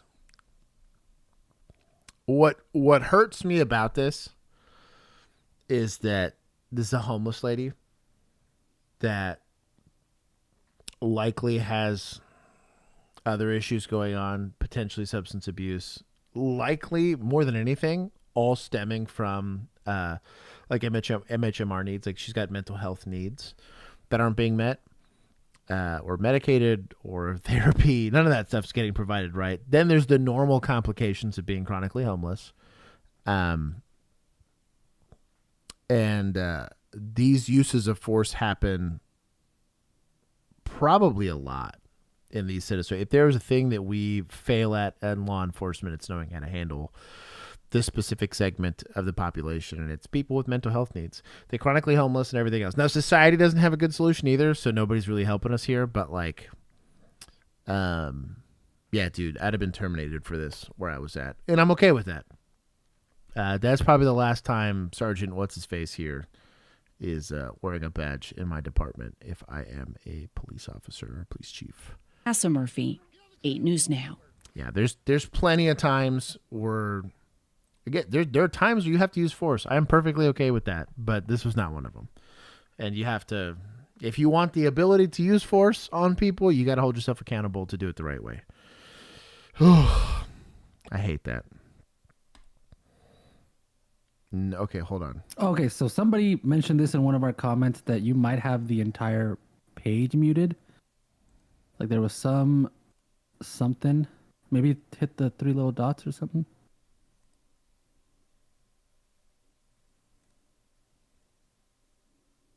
Oh my God.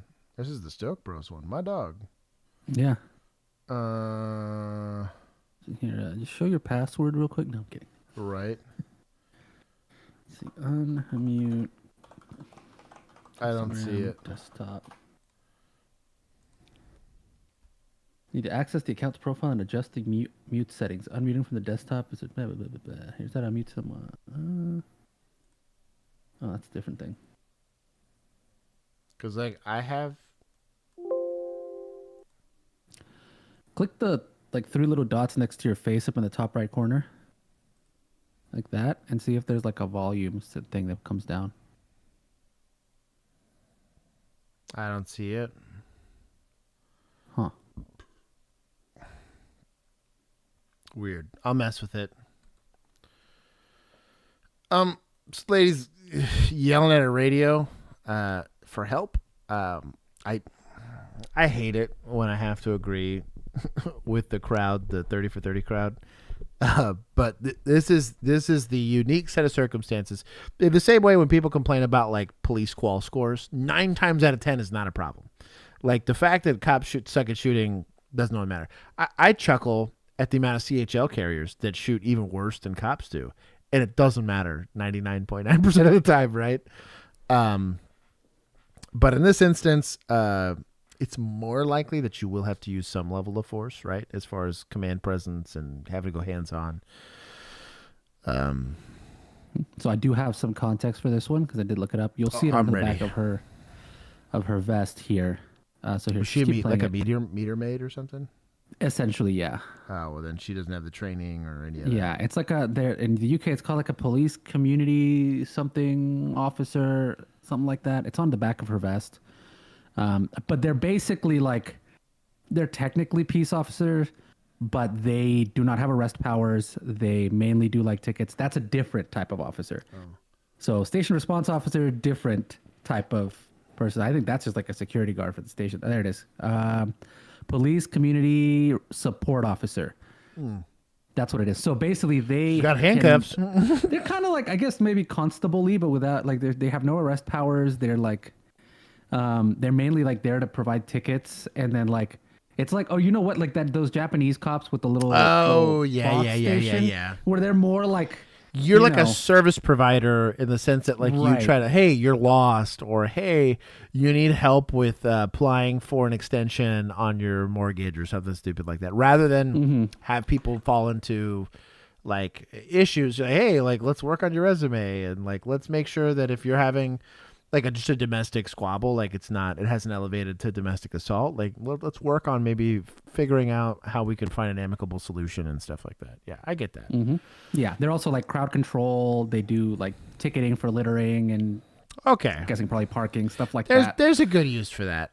I the American model but they're not sworn. And this isn't universal because we do have meter maids. We do have heck, I'm gonna go in reserve, but like. I'm a very weird situation where I was a full-time police officer first. I was laughing. I was talking to a forum of other police officers, and I was asking, I was like, hey, so this whole reserve thing, everybody else was like, I was a reserve first and then became a cop. And I was like, I'm doing the opposite. They're like, that's going to be an adjustment. They're like, you're used to like being involved in everything. And I was like, gonna have it. Texas is unique in that you have full arrest powers and you're a police officer. I mean, you could go do patrol and stuff, but like it's just a very different ball game. But if you put on a uniform and have a badge, you are fully expected and should be fully expected to do anything and everything required from a peace officer. That doesn't matter if you're a bailiff all the way up to a SWAT team member. You should still, unless you're a state trooper, and in that case it's different, but they only issue tickets. But Bird Force says right-clicking the tab allows you to mute the tab, so Insta might be auto-muted because of it. So right-click the tab, and then see if there's like a unmute. That's mute site, unmute site. Still nothing. That's so weird. Yeah, it's really weird.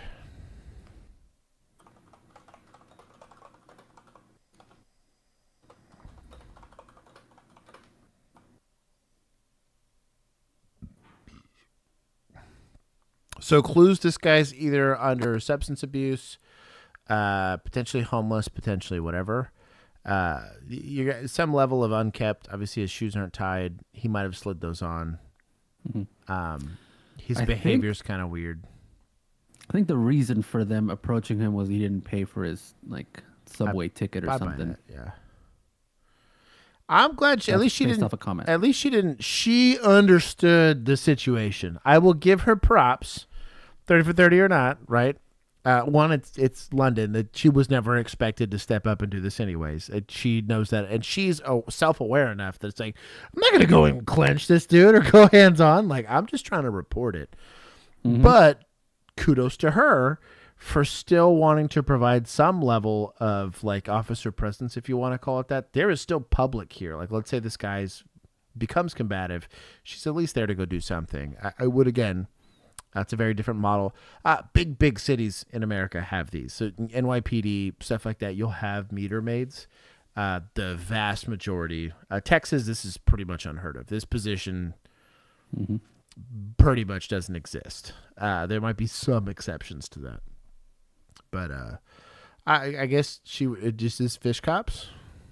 Yeah, well, let's I would be say so. I'll give her points. She showed up. She gave good information. She didn't go. She understood her own limitations. It's the same thing for like I'm a 250-pound man. I can't win a fight against 6 dudes. Like, it's just not gonna happen. I don't care for 6 150-pound men. Math is math, right? Like, I'm gonna get tired fighting the first 2. By the time the third one steps in, I can only keep track of so many. Someone can very easily disarm me. Take any of the tools that I have on my belt to hurt me and then other people. I'm not going to interject myself into a fight that I can't win. or like affect some level of security. And for her, unfortunately, it's one person, right? But that person's bigger. If I had to get into a fight with... she's got like her legal authority is like, I have no arrest powers. I got no actual thing I can do about this other than keep eyes on him, make sure he doesn't like attack some random person, and give good directions so that backup arrives at the right place and fast. That's what happened. Which is like, if that is Everybody your showed job, up, you were doing your job very well. She crushed it. And they showed up immediately. So yeah, she did. Like I said, that's why I gave points. As much as people are real quick to be, oh, Billy Badass, I felt bad. I actually called into Dom's little podcast he does on Instagram. Yeah. And we had a decent discussion about like standards, hiring standards, and where would we like to see that. And we didn't see eye to eye on most of it, but at least it was a positive discussion around it. But I always kind of chuckle because it's the guys that are bad at the job that focus on fitness. It's the guys that are really good at the job but are like really out of shape that focus on like penal code. It's very rare that you'll get, and we try to be this here, where you'll have the very holistic approach of like, yes, would qual scores be good? Sure, but like, let's be legal experts first. Like, let's try to conquer that tiny little hill first of like, I don't want to see daily charge being resisting, right? Like, I don't want to see, like, let's meet that threshold first with just the guys that we got before we start recruiting a bunch of idiots that already don't know. Like, clearly the system doesn't work, right? Rather than trying to like hope and encourage that officers will in their free time stay in good shape. Let's go the firefighter model. Let's make them work out on duty. Let's have required workouts. And if you can't do it, you can't work patrol. You can't get promoted. You can't go to training until you meet a certain level of fitness standards. I meet and exceed all of the fitness standards currently in the state of Texas. And I still have to take all these stupid hours to go relearn classes I've already taken. I am already certified plus on most of these, but the state still doesn't care. And I'm okay with that. If they want higher standards for de-escalation and crisis intervention training, and they at least want the exposure and having certified instructors run you through this stuff, fine. Same thing with alert, same thing with everything else. If I'm going to mandate all this other stuff, why wouldn't I mandate that for service? We could start there. He's like, well, they should want to do it. And I was like, well, but they're people still. Like, you know what I mean? Yeah. Like, also, like, are you trying to solve issues in policing, or are you just trying to make like grind your axe? Because that's two different things, right? If you're actually trying to resolve problems, most of your issues in policing are not coming from, you know. And I agreed with him in the sense that like you should ideally. It should come from the officer. It should be a calling. They should be, but the unfortunate reality is there's not the numbers are not there. Right. There's not 1.5 million people in America that meet that criteria. Simply not. It does not exist. And so if there's not 1.5 million people that meet that criteria, how do I pull people that currently don't and put them in an environment where they're forced to be successful or not participate? That's why not everyone makes it to be a Navy SEAL. And we're not that, right? And we're not expecting officers to be Navy SEALs, but like surgeons don't just get to cut people open because they want to, right? And it doesn't matter how good a shape they're in. Doesn't matter what their grade's in. There's still this process for maintaining. And even then, like, hey, dog, you got Parkinson's. Sorry, dog, you can't be a surgeon. Like, that sounds crappy. Or, hey, you clearly demonstrate a lack of emotional fitness, right? Like, you have a bad temper. I'm sorry, you can't be a cop.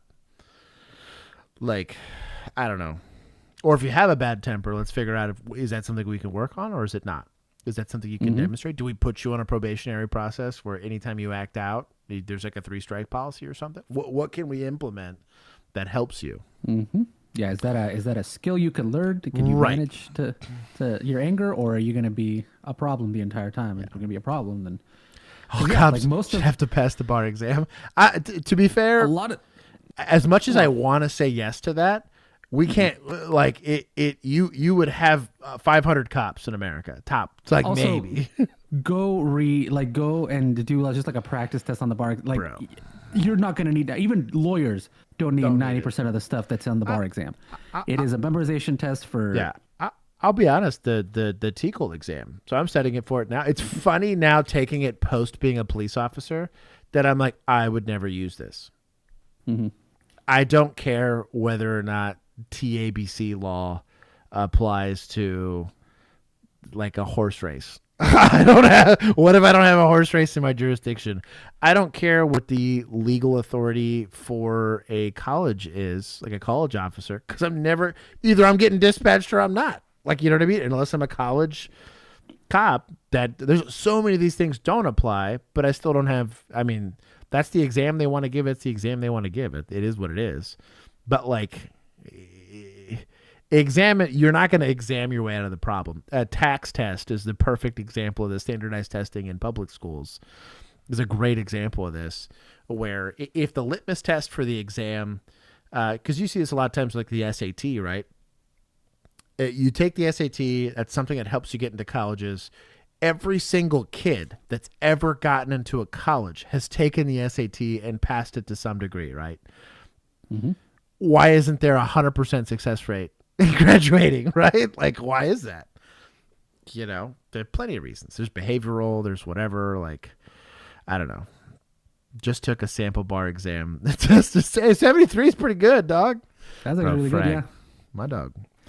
Yeah, but just let me know when you're going to use all of the civil portion of that bar exam in policing. No, never. Other than to identify this is a civil. Oh, you know what? This smells civil. Yeah. Russian national is facing charges in South Florida, accused of leading deputies on a chase in a luxury yacht. Investigators say that he was trying to get to the Bahamas. Adrian Chris Cott with our sister station Telemundo 51 has the new details on the case. Millennial says I'm melting. Turn off the peacock. My eyes. They're so mad about the NBC logo. It's not even an MSNBC logo. It's just a logo at local NBC News peacock. That's so funny. Y'all chill. Bunch of snowflakes. Good afternoon. His name is Nikolai Vilkov, and according to authorities, he is a Russian national who requested asylum back in 2022 in the southern border. Now he's in jail after he allegedly stole a luxury yacht from this marina in Jupiter. Yeah, in the nearly 20 years that I've been working here with the Martin County Sheriff's Office, we've never seen anybody or anything 1,000% like this. We've never had anybody try to steal a luxury yacht and flee from law enforcement. Major Romero is referring to the attempted theft of a 60-foot yacht valued at over $2 million by 29-year-old Nikolai Vilkov.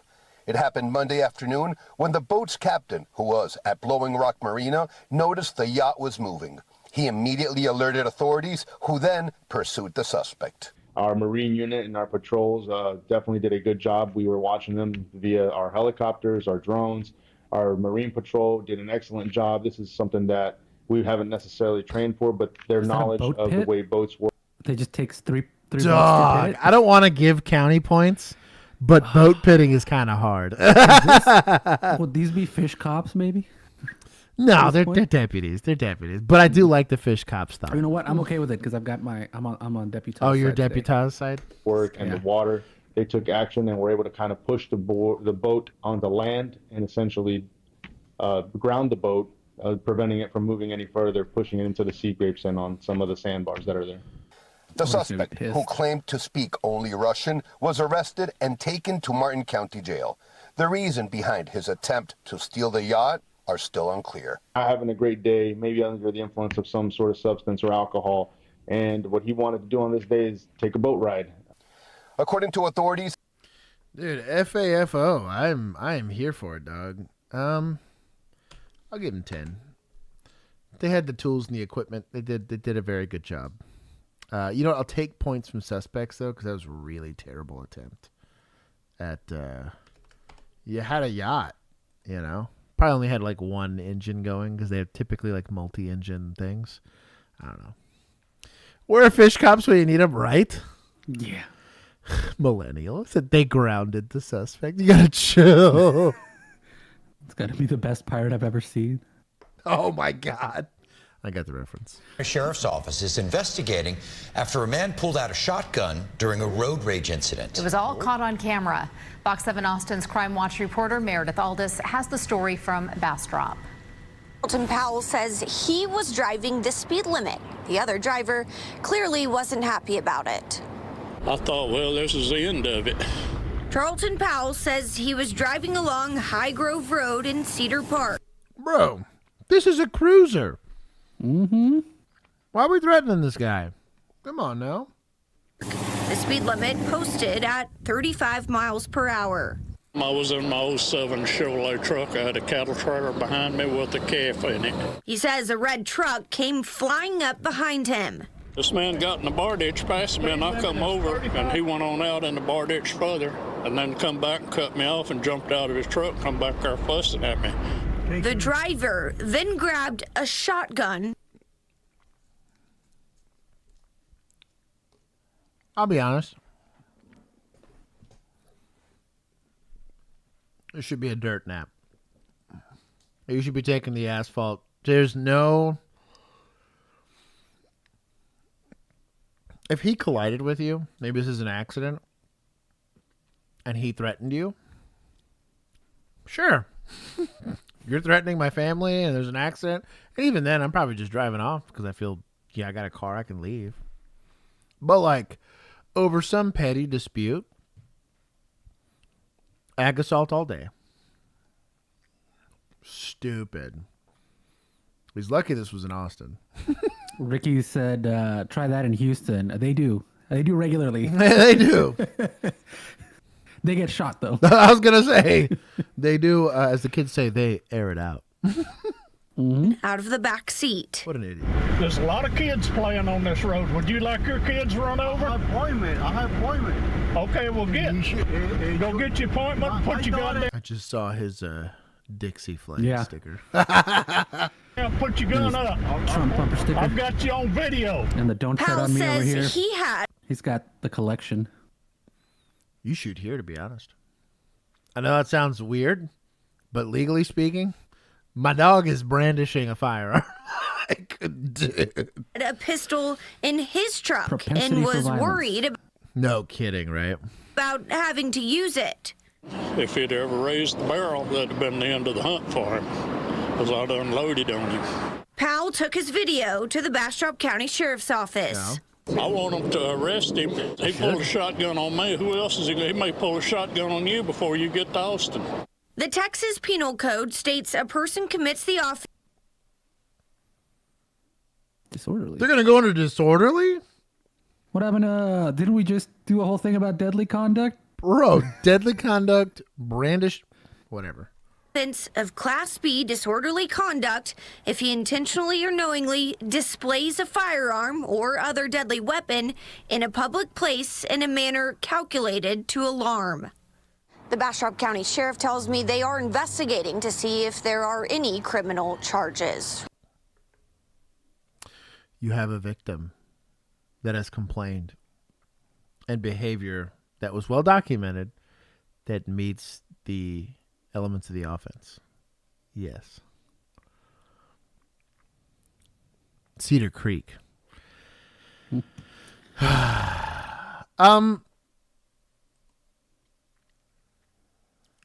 disorderly conduct. He didn't point it or discharge it. Doesn't matter. Brandishing in a manner to raise alarm. Like, he didn't, like, hey, dog, you want to see my shotgun? You know what I mean? Like, clearly he was going to start a confrontation. He confronted the individual and then fetched a firearm. That's going to be my issue with not trying to go with ag assault. I actually had a fight call, weirdly enough. Shout out to my sergeant at the time because they were really cool about it. A altercation broke out after a Pee-wee football game. No, it's Texas, so it's whatever. But a coach and a parent got into a yelling match, right? Pushing and shoving. And the guy took a firearm out of his waistband and handed it to his girlfriend because he was going to square up and fight this guy, right? Mm-hmm. The call went out that the guy pulled a gun. One party was like, I pulled it out to give it to my girlfriend. Other guy's like, nah, he pulled that on me to go do whatever. I was very, very lucky. There was a nosy neighbor that happened to see and videotape the whole thing. And sure enough, they squared up, and he said, hold on. He turns to his girlfriend, takes the gun off, and then is like, all right, let's square up. And I was like, you know what? Mutual combat. Mutual combat. So I gave him tickets for fighting in public. And my sergeant was like, "Whoa, hold on. Play this for me real quick." Because how do you go from a drawing of a firearm call or potentially ag assault to fighting in public? And I explained it. I documented everything. And she's like, "That's pretty good police work." Gave a little smack on the ass and told me good job. And then we were done with it. But it was a hilarious. I just remember, like, I changed the call to fighting in public, and she was like, "Oh, give me a phone call right now." But it was legit because the manner of its use dictates oftentimes. It's still a deadly weapon, but the manner of its use is going to dictate whether or not it like falls into certain criteria of the elements of the offense. I'm going to take some points from county for not. Millennial says victim also has to feel threatened in order for ag assault to stick. The old man doesn't sound threatened. I mean, he did enough to call. He also said, like, what if somebody, he's like, if he had pointed, I would have shot him. Like, that sounds No, depending on how the complaint came out, sure. I totally get it. If he was like, if he said, well, I wasn't threatened, sure. I can see where, depending on how the interview went and how the victim, like the impact statement from the victim went on this, there is an offense that occurred. You're not allowed to brandish in a manner that is going to be threatening. I don't care, and I'm a big Second Amendment guy. I literally work within the industry, right? So I don't care about open carry, although I think it's dumb. I don't care if it's slung. I don't care about a lot of that stuff. The problem is if I'm engaging in an altercation, it's a big conversation that we talk about with posture for law enforcement, right? If I'm getting into a verbal altercation and I put my hand on my gun, what is that going to tell the suspect, right? I'm willing, and it's the first, they'll check you on that. Or are you going to shoot me over this? Cool, good job. Like, rather than trying to do what's traditionally seen as de-escalation, where we try to either verbal ourselves out of this or you just use empty hand techniques, right? But it's not no county to force felonies to point loss reasonable since don't have a complaint. Yeah, I could see it. I just, my only issue with it, slap on the butt of sexual harassment. It depends on where you work, unfortunately. I can see the argument. I'm still taking points only because I don't want to encourage the public to be trying to strap up for verbal altercations or for any of that. Because I in the same way that we're going to sit here and try to talk down the ag assault or the deadly conduct charge, right, for him confronting him. Let's say he smokes that guy. Same video, right? Dude pulls the shotgun, takes 2 steps, and this old timer goes and empties the big iron, right, and kills this dude dead on a doornail. Are we saying that he was not preventing a felony? Are we saying that this is no longer a qualified use of force? Same thing with law enforcement, right? He goes and retrieves a shotgun from his truck. You know what I mean? During a traffic stop, and I go and, skin the smoke wagon. Is that an unjustified use of force? That's the reason why I take that stance on that behavior. If it had been his private property, even easier of a discussion to be made. On a public roadway, I get the discussion back and forth, but I'm looking at it from a use of force standpoint. And the guy, outcomes matter. The dude decided to put the shotgun up. I'm glad the guy didn't shoot because there's no unnecessary loss of life here. But he took a very big gamble with the guy that's willing to go and cut him off. And the good Lord smiled on him, and there was a good outcome. But we can't base. I don't feel comfortable basing the way I'm going to look at it legally on just the outcome alone. I want to look at how this is going to affect future calls and how this is going to affect tactics. Is kind of my issue with it. But I get it. He didn't feel threatened. He felt comfortable with the shotgun. It's kind of like the people that are like, well, the guy knew that the shotgun was unloaded because he didn't pump it. And I'm like, you point a loaded gun. The gun's still loaded, and we treat all firearms like they're loaded. Some guy swings a shotgun at you. You know what I mean? it's a unless you're Tackleberry because he's a gun expert. And right, know that. right. It's that same discussion where I was like, okay, cool. Let me take the round out and put the mag. Right, exactly. All right, in your professional opinion, this is a good question from Guy Fieri here. What do you think that old man was carrying? He said he had a pistol on him. Oh, what do you think that pistol was? Dude, he Based on has all we saw with the cowboy hat, a the little bit stickers. of money. It's Mhm. either going to be a Kimber car. 1911 because he's got old taste, right? Or I'm going to say not a Smith & Wesson, but a Colt revolver, likely a K-frame. That would be so based. Also, old man didn't want to be a victim. Then disorderly conduct sticks. All I'm saying is you're right. The action is BS. The charges were sought solely dependent on the crime. Yeah, I'm with you. Yep. You do need a Victim victim. cooperation. Yeah, you do totally need a victim in that. And I think that we can't, I don't like the idea of big government stepping in and saying, oh, we're going to charge on behalf for you. There is the unique circumstances with domestics. But if it's not a domestic, I'm with him on that we're not going to big government it and say, you know, that's an online meme. How dare you? Let's take you to jail. Sorry, defending Super Earth. Already lost Reach and Katie. This is a weird hodgepodge of different. Is this, I'm guessing Helldivers? It's Helldivers and Warhammer 40K so far, and Halo. Can't let this Xeno scum beat us again. Here's your allowance. Step Bro managed to get some of my favorite genres all in one here. If it's dangerous, this question, I'm going to assume it's 420. Stupid. Anyways, we still have it muted, but we'll see what happens here. Yeah. They said maybe clear your cache and cookies, and that might do it. Oh. What is this? I didn't watch this one, so I don't know how to Cache give and context cookies? for it. Where's this There's at? some that I submitted that I can give you context for. No, I'm just going to play it. New line of patrol cruisers. I wouldn't drive in a Durango, though. Hell no. We saw something on this. I don't like how unmarked they are. They have some markings, but y'all know how I feel about unmarked units. I think I did see something on this that I guess will help us blend. I'm like, you're not supposed to blend. Don't blend. You want to stand out. I need to know when to slow down. Exactly. It's all about modifying behavior. Oh, it's kind of cute.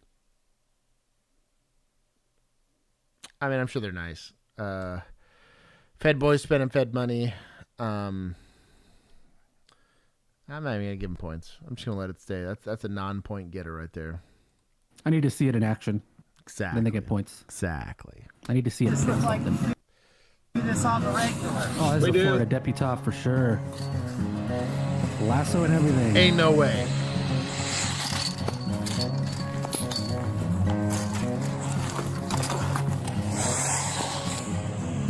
Nope. Big nope.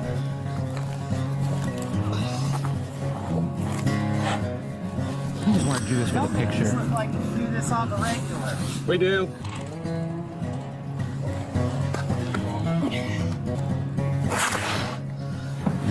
Watch the tail. Big no. Hell no. Never in a million years. I'll give him points for it though. I'll give him an extra 5 for bravery. I wouldn't do that. There's I think even in Texas you can't shoot a gator, but it's just not worth it, dog. That thing's a dinosaur. No one can convince me otherwise. Josh said hard pass. 1,000%, dog. I get sent to a call about an alligator. I'm like, so am I just going out here to smoke the thing? Because if you want me to take it into custody, I'm good, dog. I'll hang him up right now. Like, if there's a kid there or something, fine. But, like, if it's just to go show up, hell no. Giving this person some space, because this is where it gets very dangerous when they feel as though they have nothing to lose. Oh, he's got to slow down. You know, I think it's the same lady. Play the Might be. soundboard. I'm doing it. Oh, he needs to slow down. Oh, the ambulance.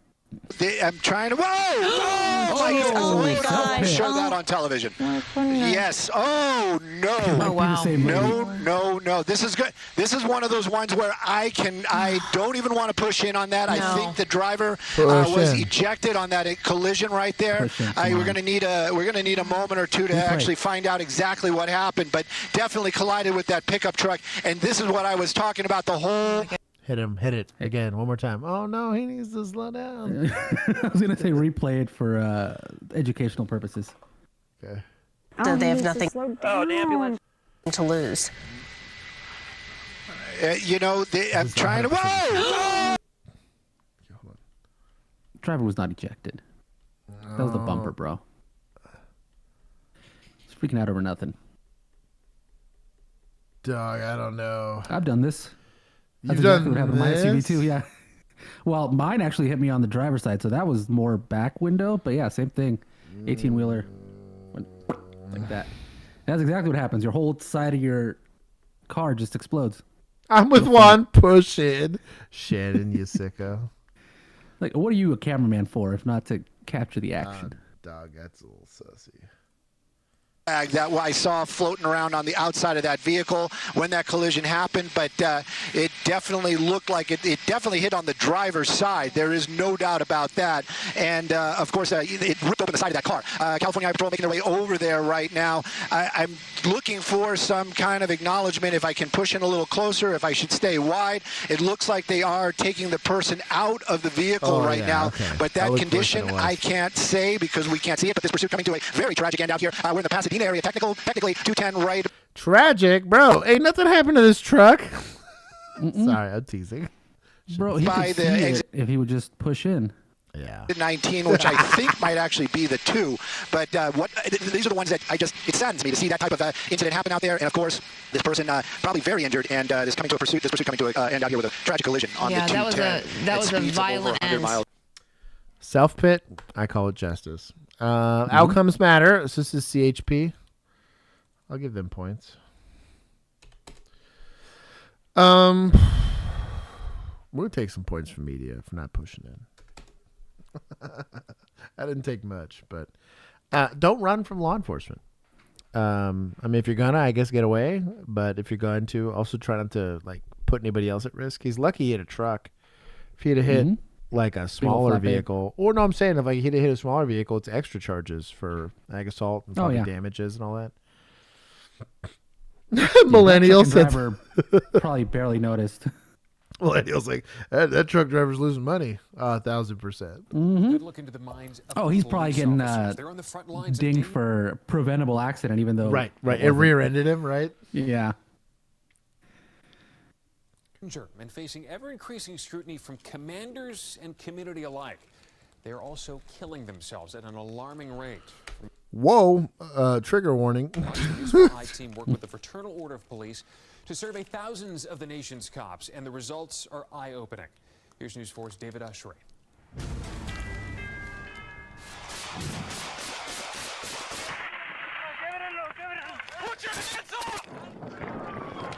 Now look, it's a body cam breakdown. This is what cops across the country see. Every day, hundreds of thousands of stressful situations. Shots fired. Some big. We got multiple people down. Some small. But all taking a toll. In 2017, 140 police officers took their own lives, a higher rate per capita than the civilian population. In Chicago alone, a city grappling with a skyrocketing homicide count, the officer suicide rate is 60% higher than other departments. We have to get to a place where, we realize that cops are people too. They have the most dangerous job on earth. Dr. Bobby Boges poured grief and anguish into a book called Cop Suicide, Diary of a Devastated Widow. She found her late husband, Lieutenant Ronald Lattimore. Ooh, that's rough. And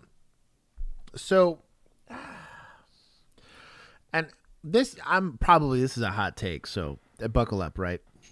Don't be a pussy. No, wait. Well, I don't want to put too fine a point on it, but So I was married the whole time I was a police officer, right? And I had wild calls, probably a handful that could have easily killed me or somebody else or whatever, right? And shout out to Mr. Josh or Mrs. Josh from OnlyCops. She put up with it. She was great. If I would have died in the line of duty, we already had that discussion. She already understood it. If the She would have written a better book. Literally, yeah, exactly. It should be published by now, right? But like, I sat her down and had a discussion with her. I was like, hey man, if it's like something wild, school shooting, terrorist attack, something crazy like that, like your husband's going, and the chips are going to fall where they are. Either I'm good enough to survive that or I'm not. But if I'm doing it for the right reasons, I think it's something worthwhile, right? I get smoked on the highway, be as pissed off as you want, right? Like, go and sue them for everything they're worth because, I just got hit because you happen to be out there. And I made this promise to her way before the fact. You ain't ever going to find me that often, especially in our own house, in our own situation like that. Our mental health situation is complicated, yes. I have a good personal friend of mine that killed himself. Actually, this very house. He was my realtor for this house. Mm-hmm. I knew him too. And he was a client of mine. Yeah, I was going to say, yeah. So you know exactly who. Yeah, I did literally done pictures for him, and delivered them the day before. It was kind of wild. And so, it is. Yes, it's a complicated situation. I've dealt with a lot of people that have had all of the ideations all together, but it is an incredibly. This is going to sound really awful. Selfish thing to do to people around you that care about you. Now, you're in the headspace and you've convinced yourself that nobody cares. They're going to be better off without you or whatever. But for those of you that care here, if you're suffering, obviously try to go get help. But if you are suffering as much as you are suffering, you're going to make others suffer just as much. So not to disparage this guy. Obviously, he was going through something, but the kind of pain he put his wife through, is kind of extra shitty. That's just my personal take. That's a hot take, and I get that. I'm sure someone will be like, meh, about it. But I'm like, yo, dog. There are a lot of things I subjected my wife to while she was married to me while I was a police officer, but not that. Or of the Plainfield, New Jersey police in their garage. He shot himself. To this day, she says she doesn't know why. They can't talk to their families because they think they're going to burden their loved ones. They think it's weak to go to a therapist. And they have nowhere to turn. Indeed, it is difficult to get a police officer to admit mental health concerns, much less go on the record to talk about them.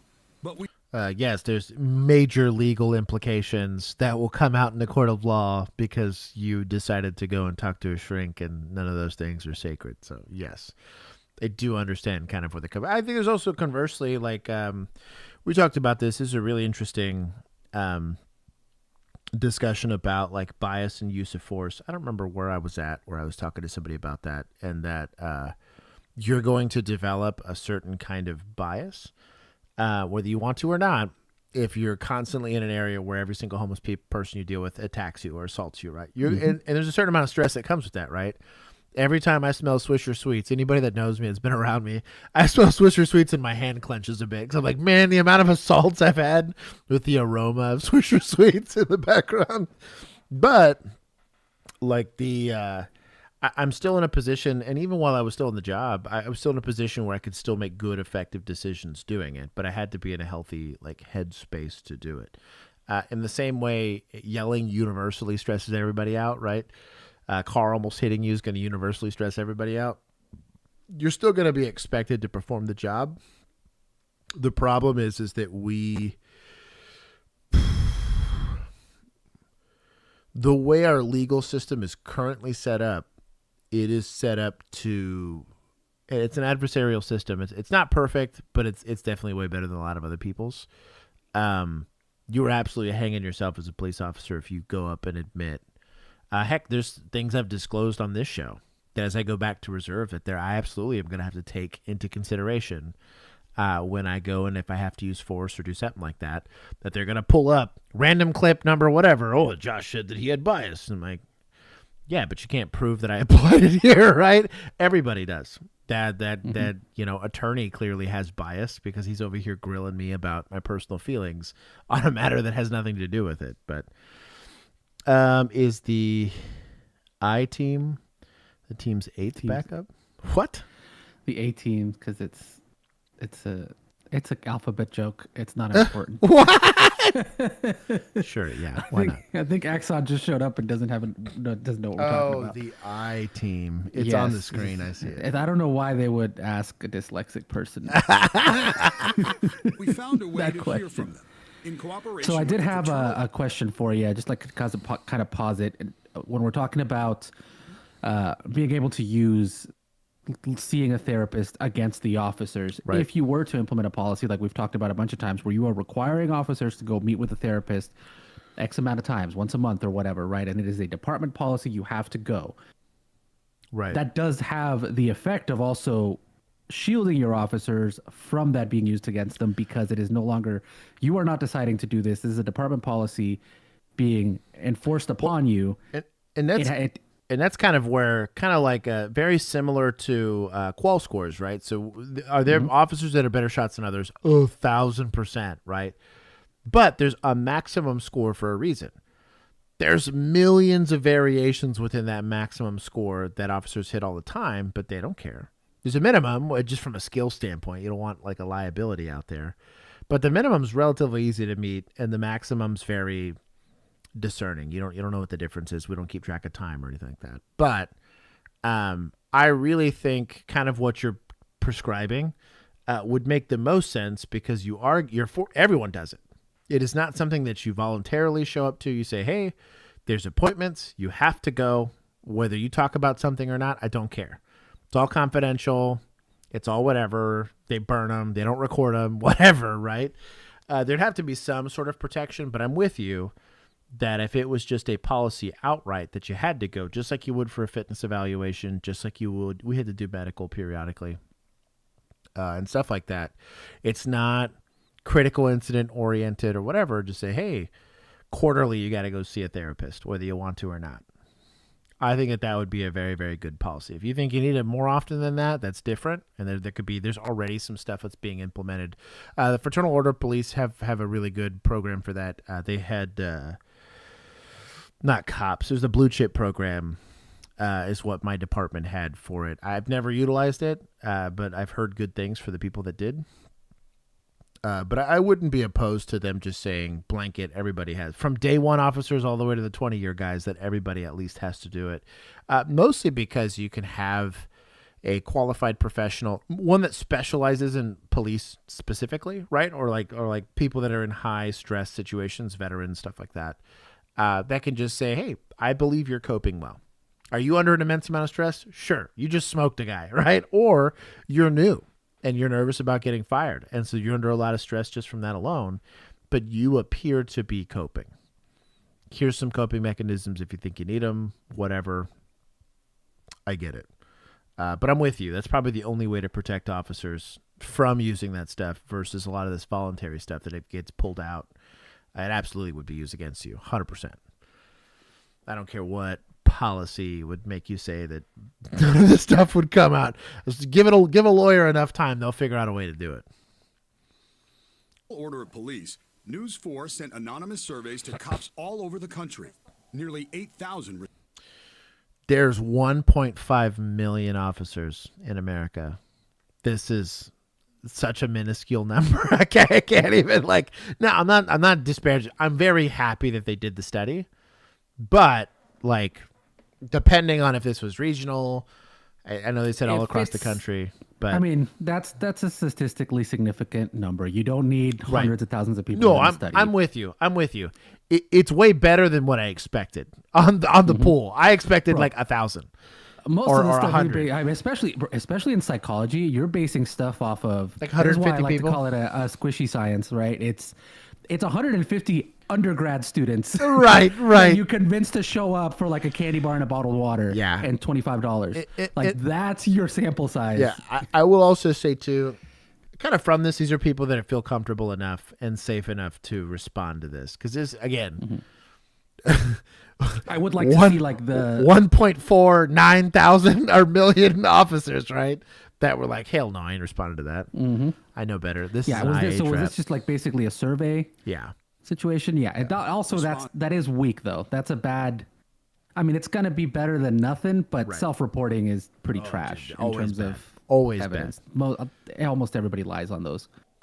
8,000 responses, I think, speaks to the importance of this topic. Twiki, what are you talking about? Us misspelling your name. 78% of those who answered say they've experienced Twiki critical stress throw-upper? on the job.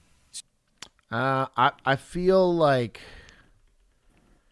78's pretty low. 78% what? Have like experienced critical stress. I mean, I feel you could because it's a sliding scale, right? Because like day one, like baby police officer Josh, right, will find one thing stressful versus like year 3, or again even Keith. I had a really fun conversation with Keith about this because I have to go through the similar like application process just to go reserve. I'm gonna go volunteer my free time to go do this, but I still have to do the same thing. And we laughed because I'm not remotely nervous about any of it. I was like, it doesn't affect my employment. I'm not stressed out at all. Polygraph, the whole 9, right? Versus when I did it because I wanted to be a police officer, it was crazy stressful. I remember losing sleep and all that shit over it. But I think that this is probably a little low. I would say it's closer to like 85. Everyone else is a sociopath. Yeah. I'm curious too, though, just based on location, like you were talking about the specific type of department that you're dealing with. If you're talking about like most of your calls are traffic stops, because I mean, there are police officers that went 30 years, never had to pull their gun, never had to deal with much of anything, right? So just because you were in such a small department in a tiny little sleepy town, maybe you had to deal with like a murder, but it was well after the fact. You kind of showed up to and I guess that's my crime scene. That's kind of my point is you have a lot of unknown calls. So if I told you, Juan, I need you to go outside, there's something crazy happening, just make sure you bring your gun. Like even if it's nothing, even if it's a prank, bro, like it's fine. Like I could prank, someone's definitely getting shot. 100%, right? Yeah. But what I'm getting at is like even that can represent some level of critical stress just because your imagination gets the best of you while you're approaching this. One of those things where, especially with surveys, like how you ask the question makes such a big difference. Who's responding? How are they responding? Or is it a multiple choice answer, right? Is it like, or is it a little rating scale? It's probably just yes or no. Your 7 is going to be very different than my 7, right? Right. Which one of those counts as critical stress? Like that all makes a big difference. That's kind of what I mean. Like, how much pain are you in? Well, on a threshold from 1 to 10, well, that's going to be relative, right? But I also would think that there is a possibility that there are just cops that are not experiencing critical stress incidents just because of where they are and the kind of like communities that they're policing, right? I mean, there are some very nice places that you're dealing with drunk rich kids and friggin' at best, security fraud. Like, and maybe like the night shift is dealing with, a domestic or two or something. Yeah.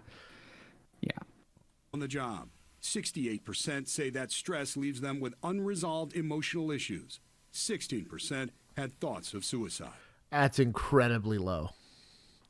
In zero universe is this even close to accurate. They lied. Yeah, dog. Where's this going to go? This is going to go to my administrators. Yeah, if I had to, and just to put this on a sliding scale for people and just to kind of put it in perspective, choosing to go do something that could lead to your death, although it's not the same end result, right? If you are a police officer and you have not made the conscious decision, and it's literally the conversation I had earlier, right, where I was talking about, like, I told my wife, if it's the right set of circumstances, I go no matter what. All I got is a handgun and a couple reloads, but you still go. Right, like that's self-termination right there. You're saying, "Hey, I'm gonna go just to give these people a snowflake's chance in hell at potentially, surviving or making the situation better." To be in that type of headspace from a service mindset standpoint, it's just different. Like you have to kind of be comfortable with the idea. Not to mention if 78% of you are experiencing some level of critical stress, even a fleeting thought counts. Like, you know what I mean? The general baseline of a healthy brain they love life. They're happy with life. They want more life, right? critical stress and then stress that leads to unresolved issues very, very infrequently doesn't lead to the ideation. And that's just a psychology piece of it, right? Even if you don't mean it, even if it's not a serious, impending, everyday thing, that'd be incredibly low. Yeah. Millennial that admit to it. Agreed. 90% of those surveyed think there is a stigma in law enforcement. Crazy. The other 10% lie. Trying to Yeah. get people to freaking join their stupid little program. Yeah. That was everybody else. That's hilarious. That creates a barrier to getting help for emotional or behavioral issues. There are some departments across the country, unfortunately, that still don't really offer a lot of mental health services or wellness services to their police officers. That's where the survey is going to bring light to those shortcomings and help us to develop better programs. This is not to say that streets are flooded with cops who are emotionally impaired and unfit for duty, nor do the numbers excuse some of the controversial Yes, it is actions saying of that. officers. The body cams we watch say that. There is a really good example of this. We have undisputedly the most effective, I don't want to say the best, but the most effective military force on the planet, whether it's planes, tanks, people, whatever, right? If you were to force them to be honest, right, and take a survey of service members and ask them how many of them felt psychologically okay, right? In general, from day one basic training kids all the way up to dudes that are leaving or people that have gotten out. Dude, so much of them are like, oh yeah, I'm totally messed up in the head, but I'm still able to be effective. How many basic training is just trauma bonding on a mass industrial scale. Right. And so conversely, and I'll give this to like parents of newborns, right? You're chronically under, like, you're sleep deprived, right? Probably not eating great. The stress of a child, right? Like you don't want the kid to have SIDS or whatever. You don't want the kid to fall. You don't want to forget to feed the kid. Like there's so much stress to that. Do you think that parent's in a perfect headspace all the time? Hell no, dude. You know what I mean? Do you think like all of those parents are like 100% of the time always like pumped to be a parent? No, it's just the nature of humans, right? There's a really cool, it's kind of a silly, I had a funny discussion with somebody about this, not to get crazy biblical with people, but that when Jesus kind of explained to somebody how much you would sin, they're like, oh, all the time. You're going to sin for the rest of your life. I've already forgiven you for all the sins you're about to commit. It does not diminish my desire to be there for you. It really, like a service mindset is that. I don't have to be functionally okay to be effective at the job. Ask nurses, ask teachers, ask your photographer that's probably way too far behind on editing his pictures. Like, you know what I mean? Like you do this idea that you have to be perfectly emotionally happy to be an effective individual is the most asinine, idiotic, out of touch thing I've ever heard in my life. Mm-hmm. Yeah, no. Happiness is a peak. That's what I mean. Good. Because even then, like happiness is not meant to be a always thing. I think when they try to medicate always being happy, or when they try to say, and I think I've talked about this a few times on this show, where I think current trends in the way like a therapist is just like a personal trainer, right? A personal trainer is only happy when you're working out all the time and eating right all the time. And no matter how good your gains are, they'll push you all the way to bodybuilding. And unless you're Ronnie Coleman, and even Ronnie Coleman's trainer was like, you could always do more, because that's their job. They are trained to and designed around trying to push you until you quit, right? And I feel like the unfortunate trend right now in therapy is that you're supposed to be happy all the time, and any deviation from that's bad. And again, even the discussion they're having here, like, this is not to say that you don't have officers. 100%, dog. Like, you cannot have a double standard they're seeing all these traumatic events, but it's not affecting them. 1,000% it's affecting them. As long as you're giving them the tools and the opportunity to cope with those things and support them through that process, they can effectively still do the job. They do it every day. I call total BS on that it's like, it's not like you don't have I would argue 80 to 85% of police officers, nurses, and parents of kids under the age of 5 have one good day out of 30 where they have a full uninterrupted 24 hours of bliss. And even if you had to collect it within a day, it's probably 30 minutes of like a power nap that they wake up from and they're like, oh, that's good soup. The caffeine addict, when he has a sip, there's like a good 2 minutes where you're vibing with that coffee. It's like the perfect temperature. Like it's not too cold and not too hot, where you have met like peak nirvana, and you go back to the headache and you go back to whatever. But like that's still, even that state of mind is great. The fact that you can reach good is great. As long as you get go from like this to like this, and then you're doing great, here, and then you're great. It's a heartbeat, bro. Or you don't want to be, or have the you recovery. don't want to be at 110 all the time, just when you're doing cardio, and you can make those valleys short. You feel 10 out of 10 upset, and if your recovery time for being 10 out of 10 upsets 30 seconds, you're crushing it at life. Anyways, sorry. I'm stepping off my soapbox. I'm very like we're giving y'all life advice now. Life advice. This is therapy. Tension in many communities. But the survey helps. If you'd like a personal therapy session, you can join our Discord. For as little as $1 a month, you can trauma bond with us all. That's right. You can trauma bond with everybody in our Discord. Just join the Patreon or through YouTube membership. There it is. There's the plug. Of the burden of the badge, the day in, day out grind of domestic disputes, horrible accidents. Mac Daddy, one of the largest contributions to military and police de-escalation. Or no, self-deletion. Sorry, I reread that. Self-recide. That we purposely train preservation and safety. I agree.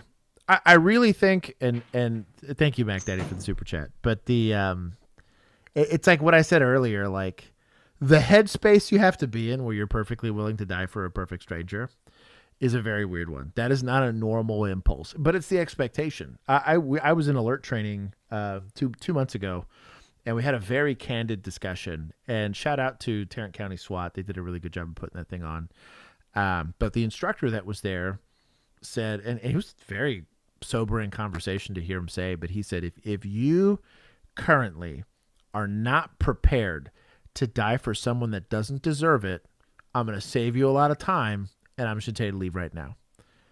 And he gave it a good pregnant pause after that. He's like, I know we're really strapped for time, but let's just have that discussion right now. He goes, because the tactics we're going to employ and the scenarios I'm going to put you in, there's a lot of losing that's going to occur. Some of y'all are going to die in these scenarios. You're definitely getting shot. Like everyone here is going to get shot at some point in time. It's going to happen. We are preparing Especially you. Josh, because he's exactly right. And so they're putting you in intentionally lose situations. Basic training does this to you. It's like it's a stress inoculation thing. Let's assume the wheels fall off. The plan doesn't work. You get punched in the mouth. Once we get past that, now we can start winning, or at least bringing this to a level where less harm is occurring. And to be in that mindset, dude, hey, there's a minefield and there's 100 people that need to cross it. Somebody has to go first. Like, you know what I mean? Like, all right, dog, follow my footsteps. And if I blow up, it's the next guy's turn.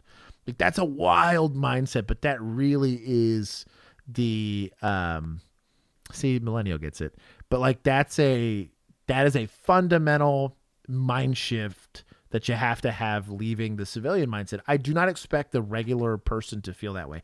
I don't want to live in a world where it's normal for people to think that way, right? I think we're doing a good job as first responders, and it's just society, that our kids don't have to make those decisions. Our teachers aren't making those decisions, and just average Joe Blow can carry a gun because it makes him feel good and safe or whatever. Let it be a therapy gun for him, right? But in the first responder context, dude, that is the number one thing you cannot train into a person. Either you have that in you or you don't. And I think sometimes, unfortunately, you figure out that about yourself too late, right? We saw this with Officer West. It crawled. I hate that episode. But as they get into an OIS and he just sits there and cowers. And I was like, you saw it in both me and Bill's face. I was like, I'll forgive a lot. And even if he just sat there and peed himself and was like, what do you need me to do? Like maybe he didn't know what to do. But knowing what to do and then refusing to do it, I was like, there's no room for you. I don't care. There's zero. I know. Anyways, soapbox off. I need to stop getting on it. Sorry. This stream's going to take forever. But anyways. We got 2 minutes left on this video. We got it. And killings that don't always make headlines. Before you can take care of anyone else, you must first take care of yourself. NYPD Commissioner James O'Neill took to social media last spring after an officer's suicide. He told me the issue is a top priority for him. In his 36 years with the department, he has lost at least a dozen friends on the job to suicide. This has got to be everybody in NYPD paying attention to it.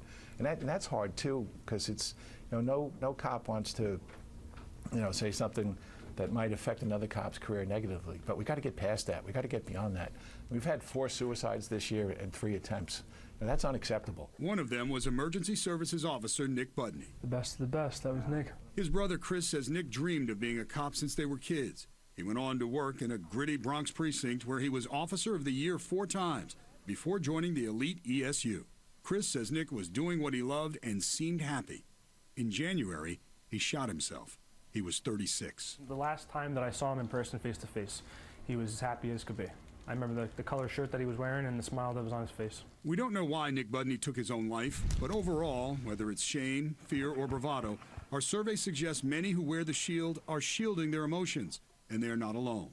The only reason loved ones would revisit their pain for this story is to help others avoid it. I just really wish that officers would realize that they're human and there's help available. There are resources available, and there's no shame in asking for help. I agree, but it should be mandated.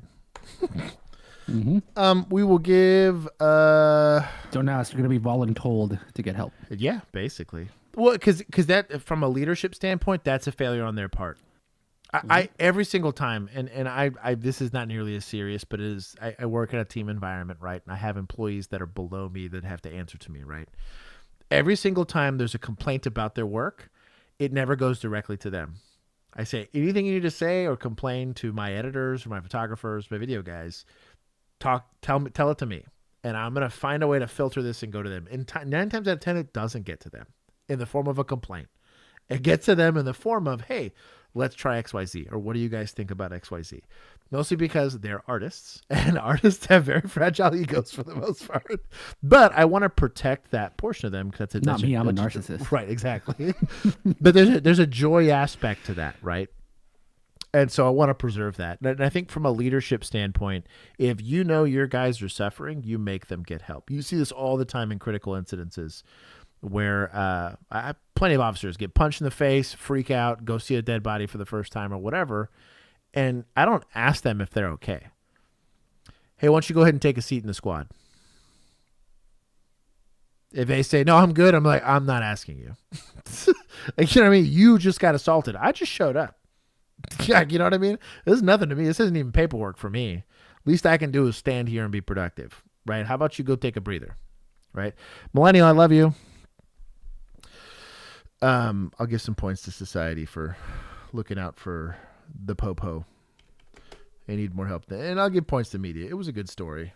I have my personal gripes, but I don't know if we'll be able to hear it, but this will dovetail nicely with an Instagram video that I shared that talks about the mental toll of bad leadership in policing that I thought would be a good discussion. Once we get to that one, I have it so I can play the audio for it or something. No, it was some chief. I don't know. Maybe it didn't make stream, but Let me see if I can find it. See if you can find It it. could have been a YouTube short. Teddy Glock. Caffeinated LD gets it. Yes. It's my comfort pistol. Emotional comfort pistol. It was one of those that I posted in the thing and it didn't show a thumbnail, so it might have gotten skipped. We'll play this. Okay,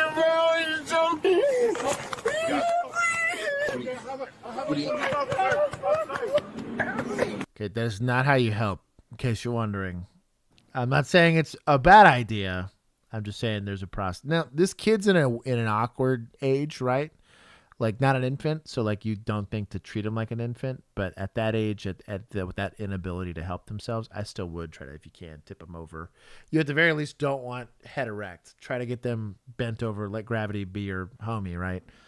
Because you're having to, it was the Valsalva maneuver, is technically what it is, but you're wanting to not have to combat peristalsis and the swallowing, which is the swallowing impulse, right? And gravity. Like, let's make us a little bit easier on ourselves. Get fire wrong. Hey, dog, they ain't gonna make it. It's on you. There we go. Can you see anything in his mouth? Can you open your mouth? I can't really see. He was eating a tomato, bro. I'll be honest. If you're a parent, I'm sorry, I'm sure that the saves, so don't get too traumatized here. There's going to be a good outcome. I would learn this, because you might not get lucky and have a cop there. Can you see the scoop? Oh, so he's talking. Are you okay? He's got something stuck in his throat. Can you open your mouth for me, buddy?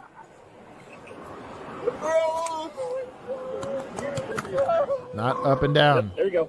Bent over. The child is coughing it up right now. Bent over. There you go. You okay, bud? Come on.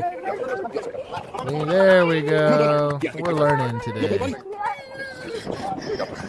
I can see.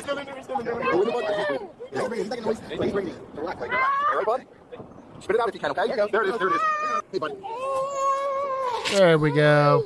Yeah, affirmative. You all right? Okay. Good? It was a Dude, this is a healthy head of hair, man. tomato. What a good time. Yeah. Now, notice it wasn't effective until kid is tipped over. The Heimlich maneuver, none of it works unless they're tipped over. It helps a lot. Good on them. I highly recommend. This is my people, right? Hell yeah. Bro, for saving a kid, we're getting points, baby. We get points. Let's go. All right, I sent you the Instagram I was talking about. Some weak slaps. Those are also some weak slaps. You got to really get after it. I know it's going to look like child abuse, but it's not. It's like in CPR, don't be afraid to break some ribs. Yeah, dude. Hey, I'd take I also don't know if the terrible chest compressions video made it in, but that was so bad. That was a bad. Oh, here we go. Okay, it's got captions, so that works. Oh, perfect. Yeah, it's been really little focus on the mental health effects of poor leadership. My brother, let's go! Let's go! Okay, anyway, sorry. Yeah, we tend to want to talk a lot about PTSD because we can blame that on an incident that's beyond our control. But we don't want to talk about the root cause of the majority of the stress that causes us issues. Organizational vindictiveness, discrimination, favoritism, and exclusion. Huh. I think there is a concept that we use in firearms training that's called threat focused, right? And when you're threat focused, you try not to let yourself get distracted by a bunch of other bullshit, right? Like, this is the thing that's going to hurt me the most. When it stops being the person, it's the injury, right? When it stops being the industry, it becomes scene security. When it stops being scene security, then we can worry about everything else, right? I think you have a lot of hurting people, like in law enforcement, right? When we talk about, only 16% have only ever thought to do whatever. Likely, you have supervisors that have these kind of feelings, or lieutenants or captains and everybody. And you would think that it would bring you together, but oftentimes it doesn't. I think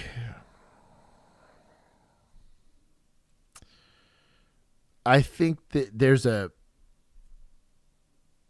the solution's not an easy one, and it's a solution that's likely not going to come internally. I really do think you have to go and try to find external solutions, like you said, mandatory therapy or something like that. That's going to help people cope with these things so they don't have. There's also systems of accountability. This is kind of where arbitration comes into play, where if I think there's a chief that's being king petty, right, and he's pooping on people's desks and wild stuff like that, that I have some sort of mechanism to push back on that. The unfortunate part about it is you do have to have certain safeguards against dereliction of duty, because like, hey, I didn't just go in there and go save them kids. I tell you to go, you need to go. Like, right, whether I like you or we're friends or whatever. Conversely, like, I need to provide you everything I possibly can to let you be successful, whether I like you, I don't like you, whatever. I don't know. Chat, I'll give points to admin there. At least it probably sounds good. I'd be curious to see how much of that he's actually implementing. But I do believe that he's at least addressing what I think is the most ignored root cause for a lot of stress. Everybody I talk to, it's really, I've done this now like 12 or 13 times within the Discord, shout out to the Discord, where people say, oh, I want to join law enforcement. I say, okay. You shouldn't. Clearly you don't watch my channel enough, but like, whatever, if you want to do it, you're an idiot like I am. But every single person, without fail, is miserable for the first like year and a half of their police career. Miserable. They think everyone hates them. And I'm like, they do. You're not one of them yet. And it oozes. Meet an NCO that's seen combat, and you're just some dickhead that got his head shaved. Like, you know what I mean? Like, he's going to resent everything you represent. I had it described to me. It was a good buddy of mine out at Mr. Guns, and he was a GWAT baby. And so he goes, he got into the military at the very, very middle of the GWAT. So everybody that was teaching him in basic had just left Iraq, Afghanistan, whatever. So these guys did all the hard stuff, right? And then you're coming in, some kid out of high school, right? And they're like, you don't deserve that uniform. You don't know. Like, there's these PTSD-ridden dudes that are teaching. And he says, great training. He's like, by the time you get there, you get it. And you come back and you're just as much of a douchebag to the kids coming in. But where it comes from is it's a place of fear. I don't want you to not be ready. And the environment you're going to walk into, and we see it here constantly, this is going to be an incredibly combative environment you're walking into that you are not likely emotionally or spiritually or whatever prepared for. I knew I wasn't, right? I had a good, the rookie, what's going on? I had a good discussion with a very, very close family friend of mine. And she has 2 sons. And there's a small chance that one of those boys, they're young, but wants to go be a police officer. She's like, I would never. And I'm like, you don't get to pick that. I was like, when they're an adult, they get to kind of do what they want. I was like, now, would you rather raise a son that's prepared for those circumstances, or would you rather let them be an idiot? And she's like, well, I never thought about that. And I was like, I'm just saying. I was like, that's going to require some tough love. I was like, that's going to require kind of gut checking that kid periodically of being like, hey, life's tough. Get a helmet, dude. Like, I'm trying to equip you with the things that are going to make you an effective young person, right? And especially if someone's going to be an idiot and want to walk into this environment, like, unfortunately, you're going to be a little bit mean to them periodically. It's like, hey, I'm being mean to you and I love you. Oh, look at this cat. Random cat. there's going to be people that are going to be mean to you that hate you and want you to die. So like, this is the safest environment to go do it.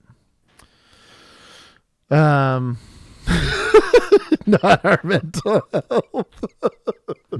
That's funny. We're going to see what's going on. From work, and she came out of this street as fast as I've ever seen in my life, came into this, jumped over, and went into the other ditch. Hang on, let me deal with why that's happening over there. I don't know if she's intoxicated, but... Yeah, I'll be right back with you, okay? Yeah. You're okay? Fine.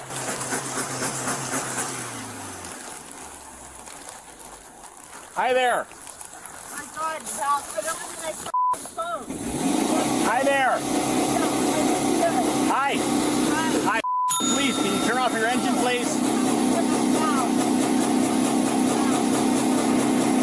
Hey, can you turn off your engine, please? Okay. Ask, tell, make. It's a policy for a reason. Now, fortunately, she's probably not hurting anybody in this thing. I think it looks pretty good and stuck, but realize who you're talking to pretty quickly. And I'm not saying even if it's just purely performative.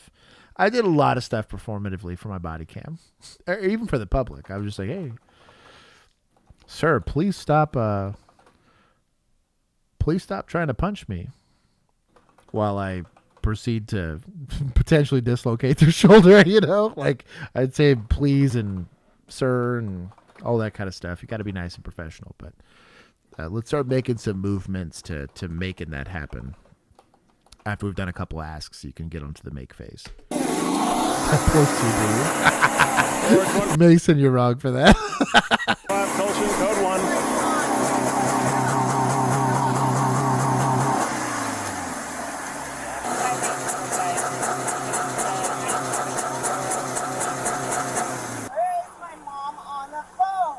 That's right. Uncooperative driver trying to drive away. Get my car out of the f***ing ditch.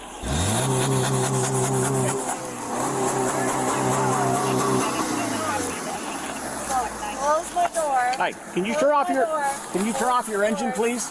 Close my door. Can you turn off your engine, please? No, close your door. Okay. I'll have another officer here in just a moment. Okay. There's something desperately wrong here. Hang on, I have another officer on the way. Is this part of her car, your car? I'm probably letting this lady back up and kind of clear the scene. Like, hey, there's a street down there. Just go wait for me there. I don't want you getting hurt if this kind of goes sideways or whatever. Dude, I can smell the transmission too. It's, that rear diff is just cooking. Well, it's actually probably a front diff. I guess it's like a front wheel drive car, but just from a scene safety standpoint, probably move this lady. I kind of get that he's waiting. It's kind of a police thing to wait for backup. But I wouldn't want this lady close to this, and I'd just be putting myself in a position to be successful here. Oh no, Christy, damn it. This is her car. I was not. Okay. Yeah, no, my car's fine. She's just out there somewhere. No, she Keeps trying to drive away. You're getting pretty good at these, Juan. You're getting pretty damn good at these.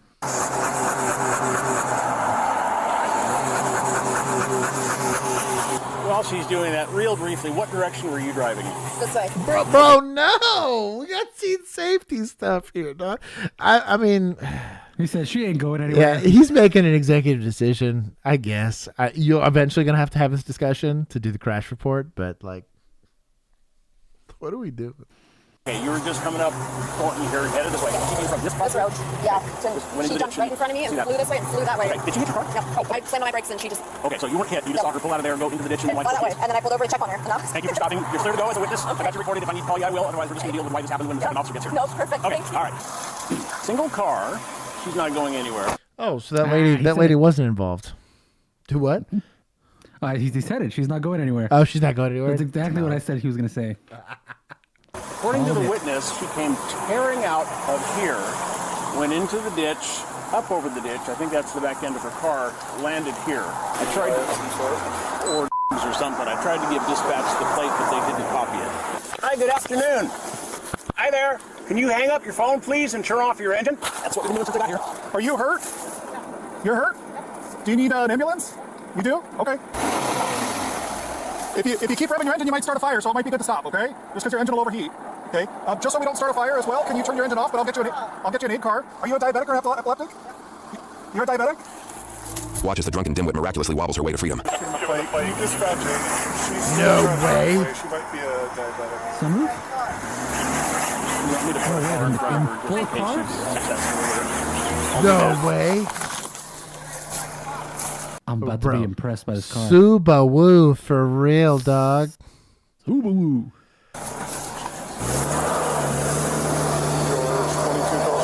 Just had so much time.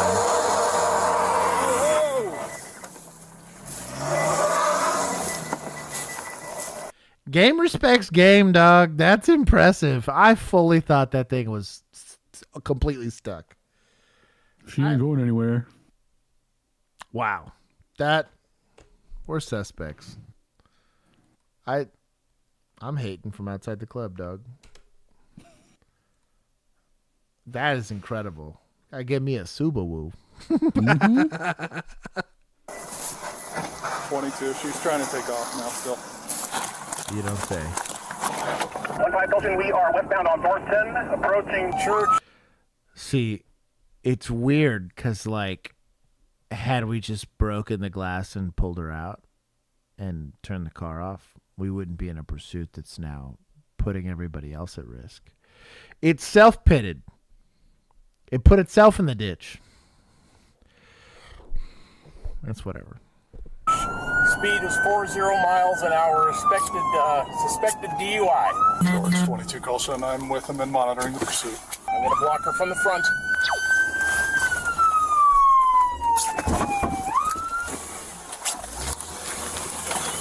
Turn off the car. Ooh, your chief's gonna be pissed. She would allow you to shot her. Stop! Stop!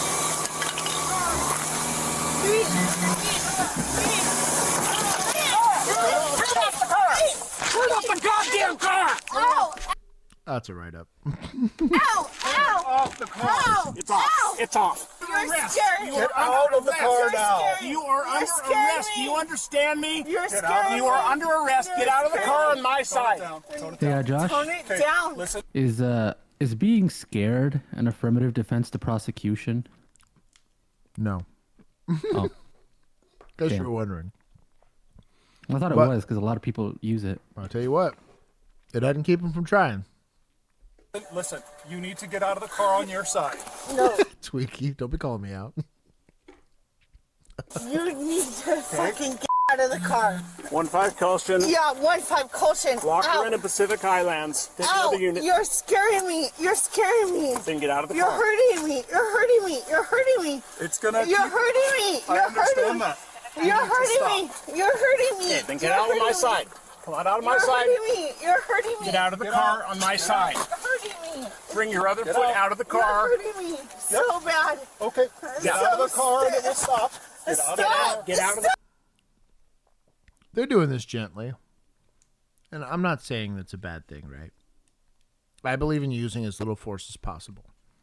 But my initial complaint about them not just breaking the window and getting her out of the car in the first place, which led to the pursuit, we've still yet to alleviate that problem, right? We've done the asking. We've done the telling. It was time to do making doesn't look good. I was the first person to go hang that guy for, throat punching the homeless lady. Where's he? Well, you need him. car on my side. Get out of the car on my side. Stop. Come towards me. You're hurting me. Okay, I'm going to put your other hand in the handcuff here. You're No. hurting me so That's bad. Okay. a Then awkwardly get out of the car. You're hurting Stop me fighting really with us. bad. Pull her Stop out fighting of the with car. us. You're hurting me so bad. Stop fighting with us. You're hurting me so Pull her I'm bad. telling you to get out of the car. Please get out of the car. You're fine. I'm going to reach in and take your leg and put it outside. Do you Now. hear us? No, you're hurting me so. I'll tell you what. I talked to somebody about this. So I'm a big city cop, right? I play by big city cop rules. I had a discussion with a chief and a captain for, I'm talking a department of like 15 people, right? They talked a lot about customer service and how that's important. But what I respected was, and shout out for the chief being from my former agency, he did 16 years in my city, a lot of which was on patrol. And he asked me where I was a cop. He's like, what beat were you in? And I told him, he's like, oh, so you know how to get down. It's kind of the joke he made. And I was like, yeah, we got down what we're getting. He's like, well, it's not that type of department. It's very unlikely that you have to do that here. He goes, but I do like knowing my officers can do it when they need to. This is practice patience. And the only reason I have beef, it's not because I want to see this lady get hurt. It's because I don't want to see anybody else get hurt. And you are still allowing her to dictate the manner in which the stop is getting conducted. She gave up that right the second she drove her Subaru into a ditch. I don't know. Okay. Want to have aid respond here? Okay. If being stuck were a sport, she'd never start. You're hurting me so bad. You're fine. What's your name? No. What's your name? Pull her out of the car. You're fine. No, you're hurting me really bad. You need to take a deep breath. You need to get out of the car. The car stopped. You're hurting me really bad. You're hurting me really bad. No, you're hurting me really bad. Okay, I'll let you go. So get out of the car. Let me go. I did. Now. We were doing so well. Okay, I'm going back. Maybe I'm being too harsh. You think I'm being too harsh, Juan? You're my civilian oversight, but okay. No. Get out of the car. This lady, like you said, they should have gotten her out in the ditch. I'll let you go if you get out. Let her go. She does not get out of the car. Surprise. Here's my surprised face. Stop. You're fine. I'm not touching you. Nobody's touching you. Get out of the car. You're Get out of the car hurting me instead. really Pull bad. her out touching you. of the You're car. hurting me really bad. I'm not touching you. Yeah, you are. All right, we're 5. So the reason why I am upset about this is Mark, let's say this is a man that's a little further down on the shade chart. Do you think he would get yeeted? 15 minutes. Yeah. Do you think he'd be treated the with same? a gun pointed to his temple? Right. Probably. Right. And the reason I bring this up is we talk about bias, we talk about lawsuits and all this other kind of stuff, right? You point a gun at me, I don't care what you look like. You get a gun pointed at you, likely getting shot, be honest. You decide to run from the police. The tactics, unless you're like 5 or 10 or something, like the tactics very rarely change. Mostly because we're supposed to apply this equally and without prejudice and without whatever. If you allow this situation, one, there's a safety concern here, but 2, from a bias standpoint, like you end up having to go like beat the hell out of somebody after this call, they're going to ask, and this is going to come up and be like, whoa. So are you just assaulting my client because you thought that XYZ reason, I don't know. Grab her by got a good point. She said it could be a woman farther down on the same shade chart. Yeah, she'd be getting throat punched. That's literally, it should be getting throat punched. That's all I'm getting earlier. That's all I'm getting at is like, I have a frustration when you're grown. Mm-hmm. Yeah. It's especially bad because like it's one thing that, okay, she'll get a defense attorney will show that bias, et cetera, but Sure. you've also unnecessarily endangered a bunch of people on the road because of your bias towards this lady. This is the reason we started these live streams was Gabby Petito. And was like your inability. She should have been in jail. She should have been in jail. She might still be alive. Yeah, Doug. Literally, inability to apply the law equally has bad outcomes. Cause problems down the line. Generally speaking, endangers people's lives. Doug. Yeah, Yeedith Khalidith this lady out of this car. Mm-hmm. No, my hands. I'm not touching you. Can you get out of the car, please? You're hurting me really bad. Okay, go ahead and get out of the car. Leave it a minute. Don't hurt me. I'm not touching you at all. Yeah, you are. You see my hands? I'm not touching you at all. Because also, like, here's the other thing, too. That's fine then. You already used force on her. Right. And now you're not using force. Right. So am I, as a defense attorney, did you do something wrong? Did you need to use force earlier? Clearly, you could have just asked. She's not a threat. Now you think that you should. Just like. Yeah, Doug. Do it or don't. Hoodie grab probably solves 90% of this problem. Especially she's already Listen, in her hoodie handcuffs. shows she understands she's only got one life to live. So That's what I'm saying, dog.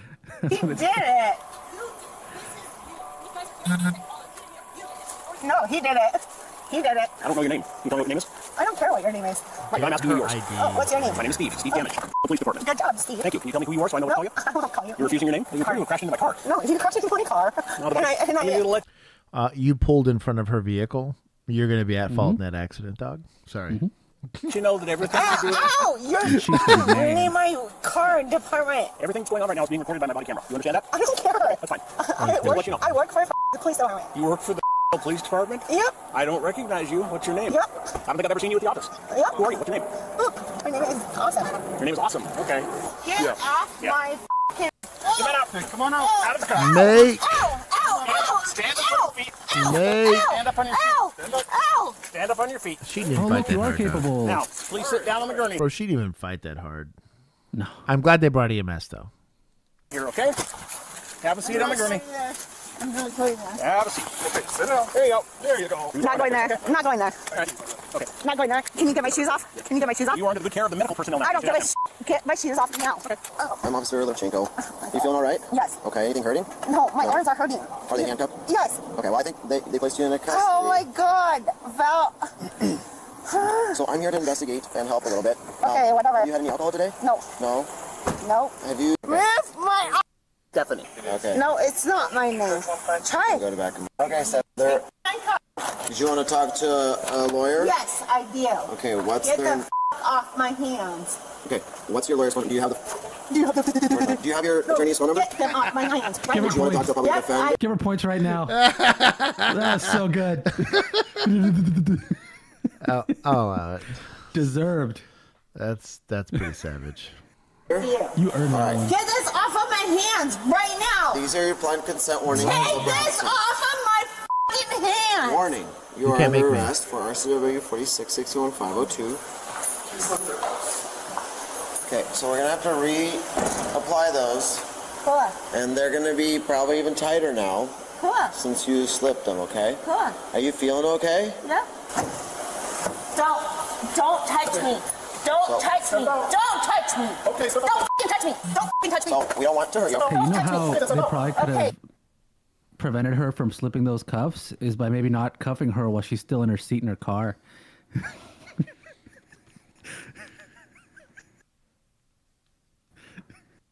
You think that maybe prevented her from tightening them properly? Maybe I don't go back. Hey, get the away from me. We're not going to get away. You need to step out. Let go. Let go. Let go. Let go. Oh. Yeah, watch your phone. Okay, step. No, You're not going anywhere. Okay? No, So, you are. listen. You are not. Listen to me. No. Okay? Still kicking her out of What the can I do car. to get you to come out right now? You're getting. You can pull.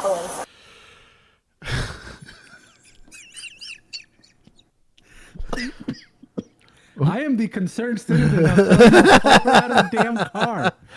Dog. Oh my God. I don't know, dog. It's whatever. Bro, are these Or just just close the door and leave her in there because I clearly bet that point, right? it's gonna take you the same amount of time. I'm not. Don't Close touch the me. door. Don't touch me. Don't Not touching you. touch me. I am about Don't touch me. Mando's like, are we still on this call? Yes. to touch you. Touch me. Is there No. anything else I can do to No, get your no, complaints no, today? no. Anything else? Get away, Mr. Okay, I can't. Okay. Don't touch me. You Come snake. Ow, ow, ow. There you go. Look how that works. So you're not so we can put you No, back inside. no, no. Get the away from me. Get the away from me. Get the away from me. Get away from me. That's not helping. Yeah. Reasonable. Since you're involved in a I can't collision. I can't. No, it's not. Ah, first, my mom. But you're not working with me. You're not giving me anything. You're just making demands the whole time I'm with you. Because you took me to the Eat Hard. Yeah, because I want to make sure you're nuts. well. You have a bump on your head. I want to make sure you're Call, okay. call my mom. She was charged with eluding pursuit, DUI, malicious mischief, and hit and run involving an attended vehicle. YouTube. You know what? They didn't charge her with resisting. Shout out to them. Mm-hmm. I do want to give them props for remaining calm and unemotional. No lectures, and no maintaining nothing, professional. No, they were trying to get what they needed to get done. The only thing was just like, you already know what you have. You know that you can take her. Just for everybody's safety, get her out of that car. Right. Okay. I'm going to see what he's got here. He's saying that I don't have an Instagram thing. Oh, hey, it's Mike the Cop. Is this going to be a video about how Uvalde was justified? Bro. Dog. Yeah, still don't know how. I don't even know how he got to that. Jordan sent an explanation. Open Chrome settings. Oh my God. It's a whole. I know I'm not doing all that. I'll do it later. And we'll do ding ding. That's what it sounds like. Oh, this is the one where they fall into the embankment. Oh yeah, and they try to get him in the river, like the frozen river thing. Yeah, I kind of recognize this.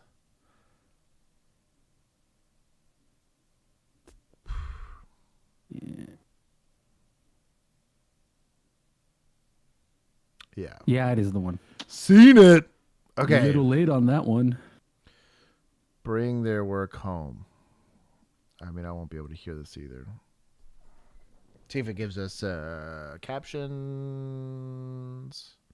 So at least the caption says, you may think you are capable to leave work at work, but our statistics show that the majority of us suck at doing that. The right calls will always find a way into your home and will impact everyone that you love. Stay on top of your wellness.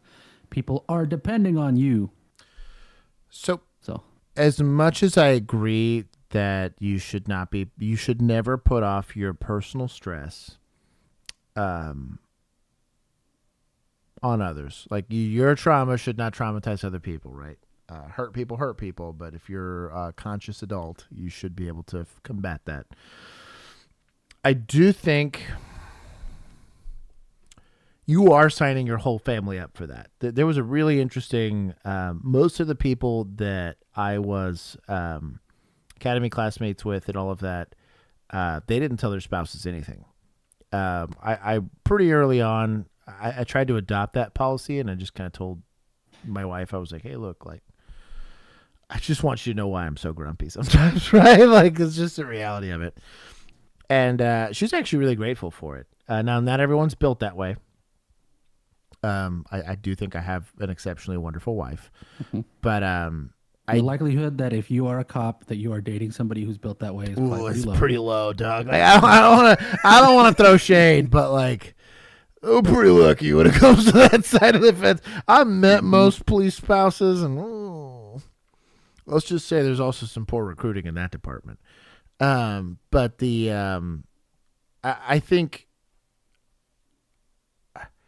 I think you're doing your family a disservice to not explain why you are there. I think if they understood that they're going to be a little bit, it's kind of like, imagine my hair starts falling out, my teeth start falling out, and I start getting really gaunt.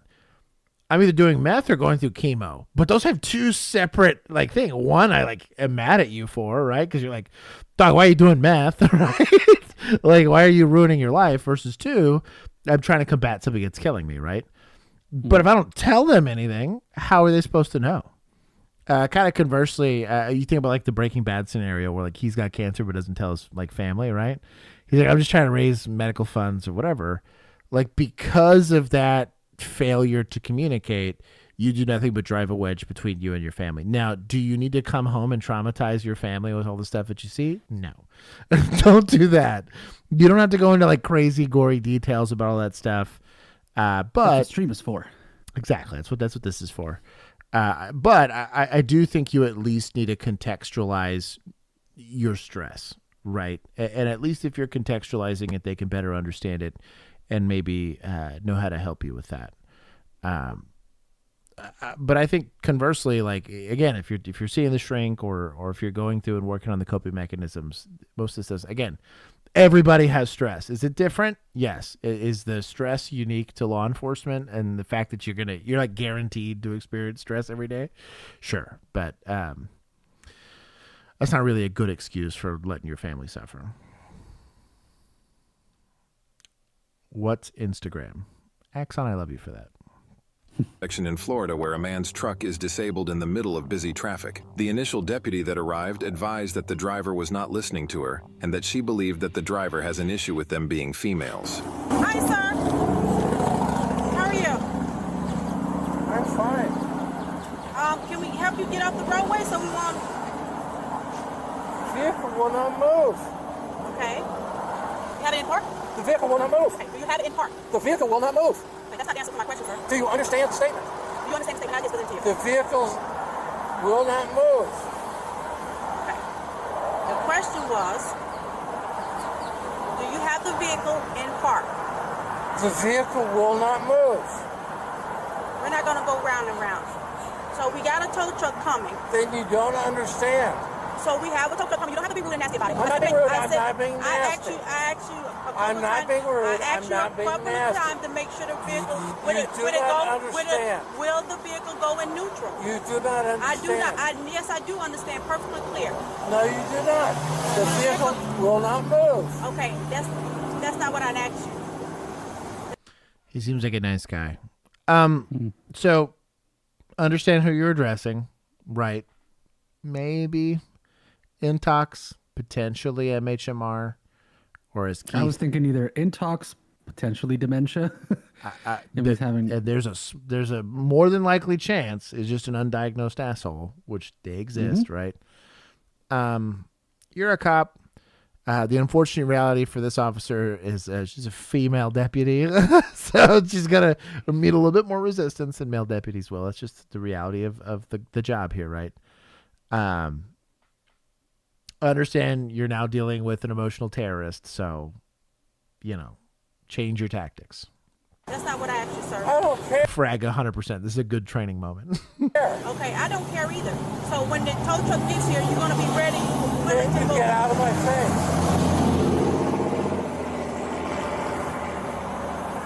Get out of my face. I can see dementia. The vehicle will not move. It's the slurring of the speech that makes me think it. Yeah. I could see maybe dementia. I could even be a stroke, technically. Yeah. The vehicle will not move. So this is not a situation that has to be confrontational, but we can take it if you want to. Confrontational. No, you started this conversation with confrontation. Did he hit something? Is it not hit? Like I'm about to say, like the front is crumpled. Yeah. I don't know. When I found him, he was just like this. Okay, sir, let's start this again. Were you hurt or injured in any way? Because if you have a problem, we'll be happy to try to address it, but we can't leave you sitting here in the middle of the road. It's not happening. It won't happen. Is anybody we can call for you? Sir? Is anybody we can call to get you some assistance? Because we got to get the car out of the roadway. Carter, you are the problem. I am not a problem, sir.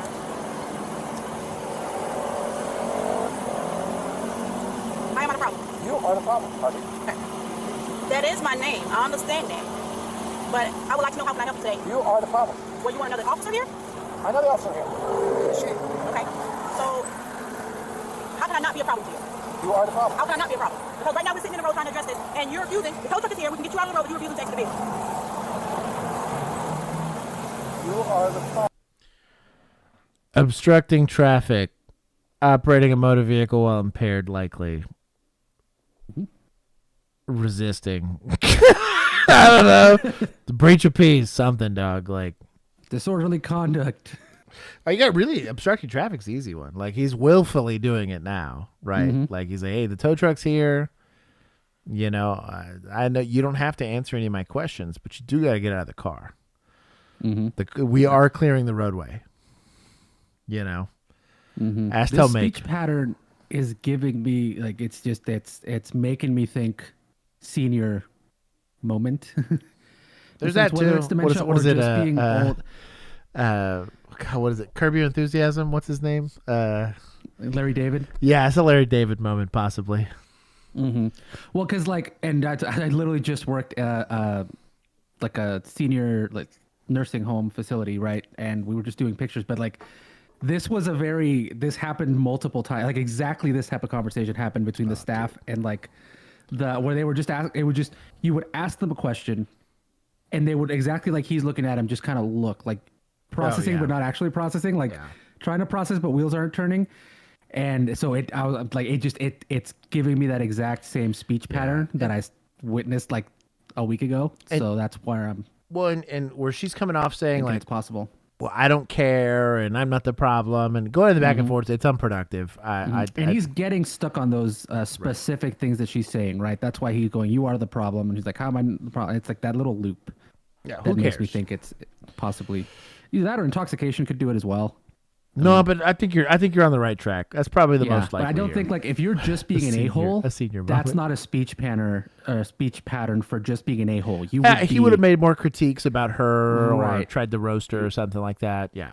Mm-hmm. There would also probably wouldn't be as many. He would be more argumentative. I feel like. Right. There'd be more of a back and forth and less of a like. I could see that. You are the problem. It's like, just resetting. No, you are the problem. It's like stuff comes in and it just resets back to like where you were. I could see that. So. Do you have a mental health condition that you have you been addressed in any way with a mental health condition? Are you on any medications that is causing this? Have you been diagnosed with any mental health issues? It's a better line of questioning, though. I do like that she's at least addressing it. Like, hey, like, do you know who the president is? Like, where are you?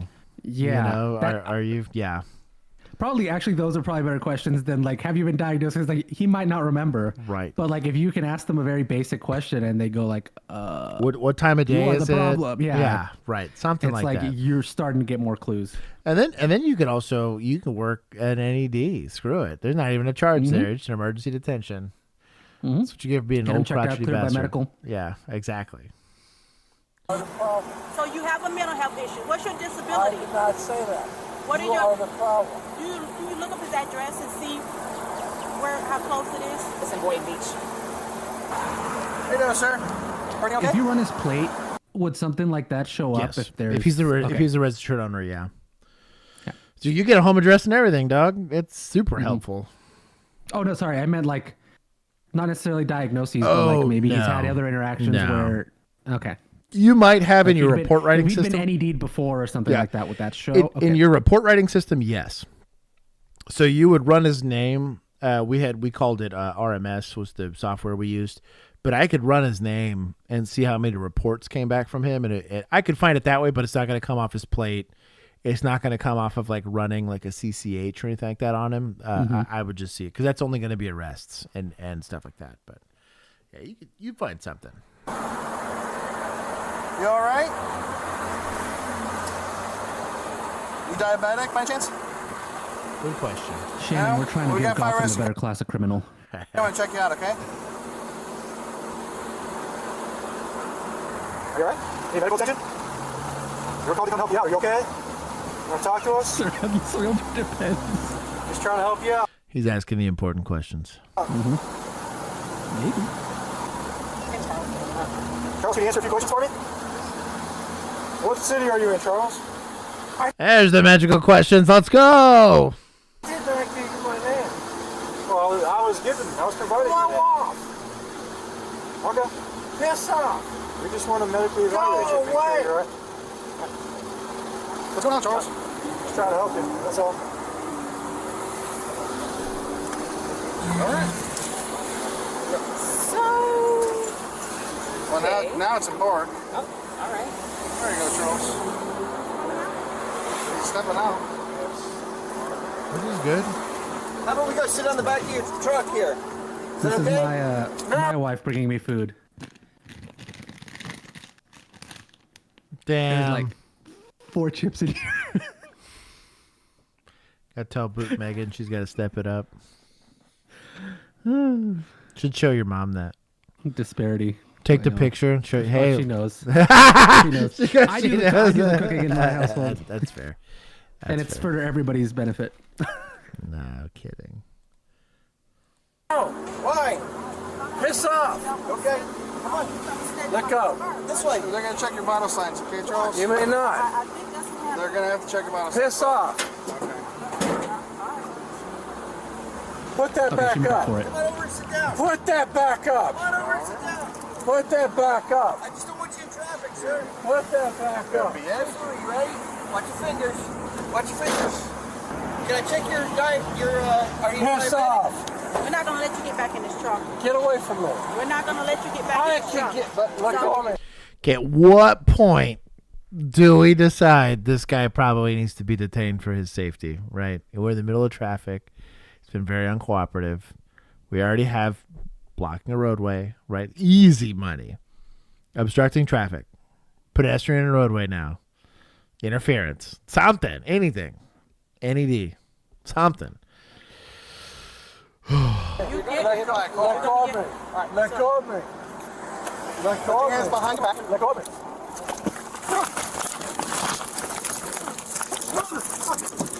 You asked for this. I did not. You asked for this. No lecture. Yes, I you did. did not. You asked for this. I did not. You have handcuffed me against my will. Battery on Leo. You cannot put your hand on a police officer. You cannot put your hands on a police officer. I'm still on beat. Fuck you. I was so nice to you, Charles. That's fucking brain. Get this off me. According to the incident report, while being treated at Wellington Regional Medical Center, Charles was screaming about his handcuffs hurting. With the assistance of the medical staff, the officer attempted to readjust his handcuffs to the stretcher of the hospital bed to make him more comfortable. His right arm was then handcuffed to the right side of the stretcher. While I was adjusting his left arm handcuff, Charles placed his mouth over my right forearm. He then attempted to bite my right forearm. I was able to quickly move my arm and pushed his face away from my forearm with my left hand. In conclusion, Charles was charged with a felony for battery on law enforcement as well as a misdemeanor for obstructing an officer without violence. After appearing in court, pleading not guilty, and posting bond, the case experienced several delays as the prosecution failed to file formal charges by the initial deadlines. Although the defendant was temporarily released on their own recognizance, the state eventually filed a formal charge for battery on a law enforcement officer on April 8, 2025. As of the latest update on April 22, 2025, the defendant had waived their right to a speedy trial, and the case was continued for a status check scheduled on June 24, 2025. The final outcome has not yet been determined. Wild. Let's go to prosecutors. Let's take some points for not doing their job. Is it deputized? I'll give them some points here. It took way too long, but it is what it is. The outcome was good. Nobody got hurt. Mm-hmm. Super incompetent DA, dog.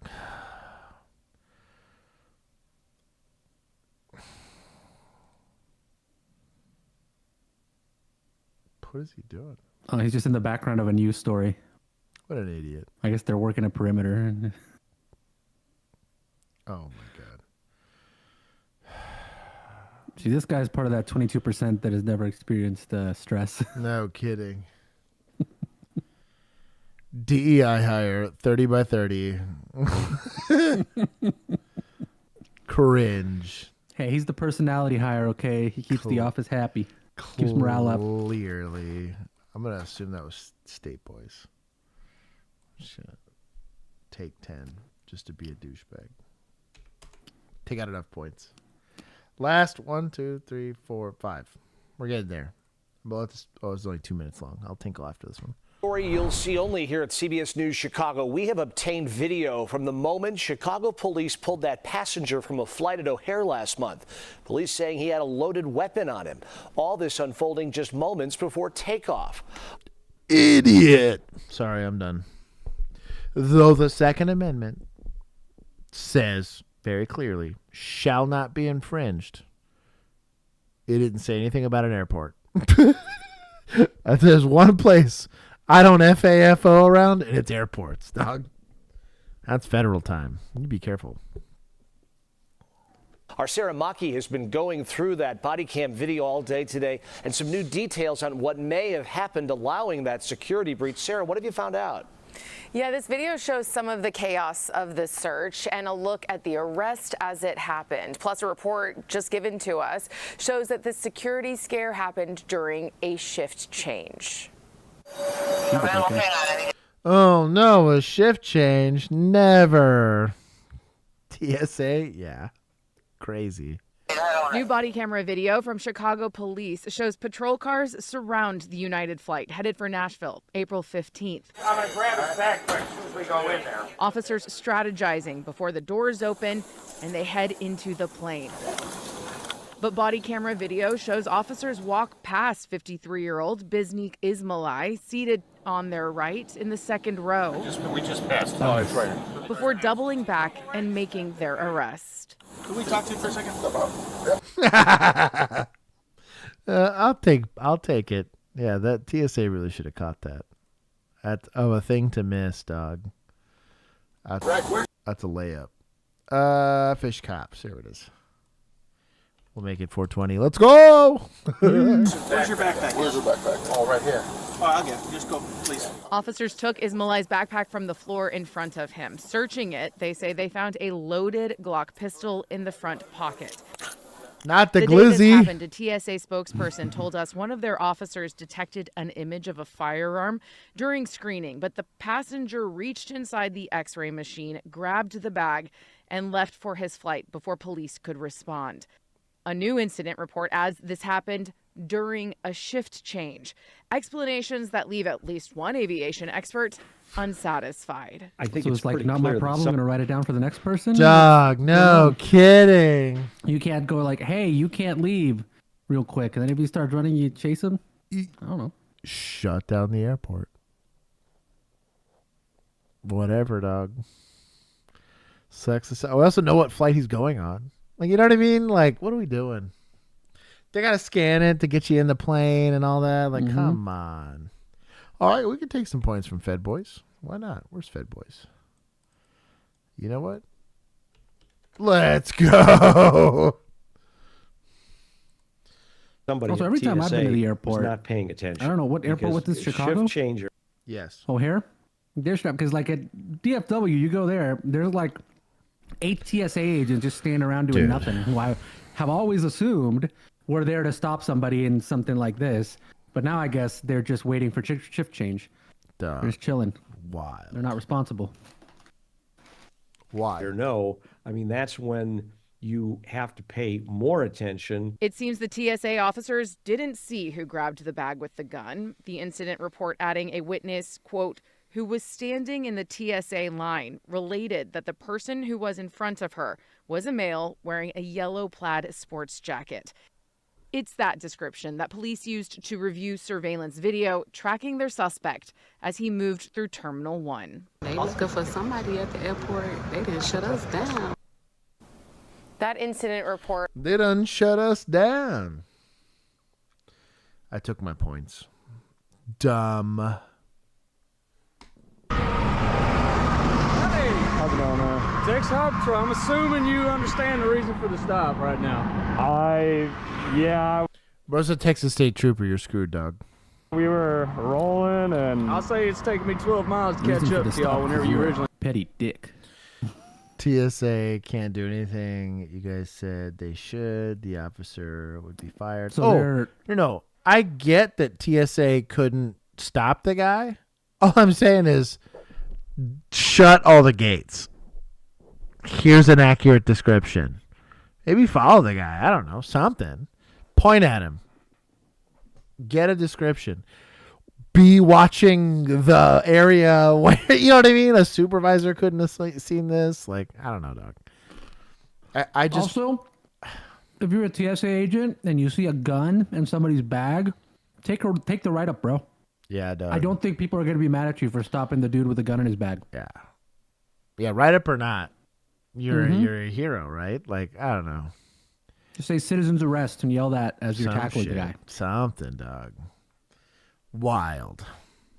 Or just yell, that guy has a gun in his bag, and I guarantee you there's going to be like 10 people in line. I'll jump on him. No. Dude, there was a lady, because she got into a verbal argument. It was going to SHOT Show. I'll never forget this. This is hilarious.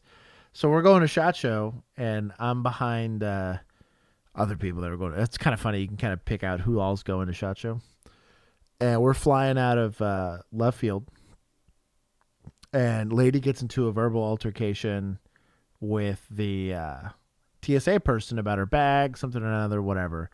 Well, she starts yelling, and the TSA supervisor's like, she's not boarding on a plane. Like, get her out of here. And she starts screaming, y'all got to take me to jail. I'm not going easy, something like that. I take my watch off. I took my belt was already off. I put my belt back on. I put my shoes back on. I was like, this lady's about to get suplexed. Like, bro, I am already late. Like, I'm not late. I was early for my flight, but I was like, I'm already got to sit in this stupid line for whatever. She swings on somebody. We're about to get some FAFO here. It was me and some other guy standing next to me. I kind of gave him a look, and I was like, all right, if it goes down, it goes down. We're taking this lady. But, yeah. Garrett, welcome. Only passed me. 12! Really? At about the 118-mile mark on the north side of Huntsville. Okay. And my fault for pulling on this side. No, you're good, man. Yeah. Just I'll pull right wait next till to you get a him. break in traffic. See if you can't jump over there Yes, by sir. him, okay? Yes, sir. Yes, sir. We'll do. You let him go?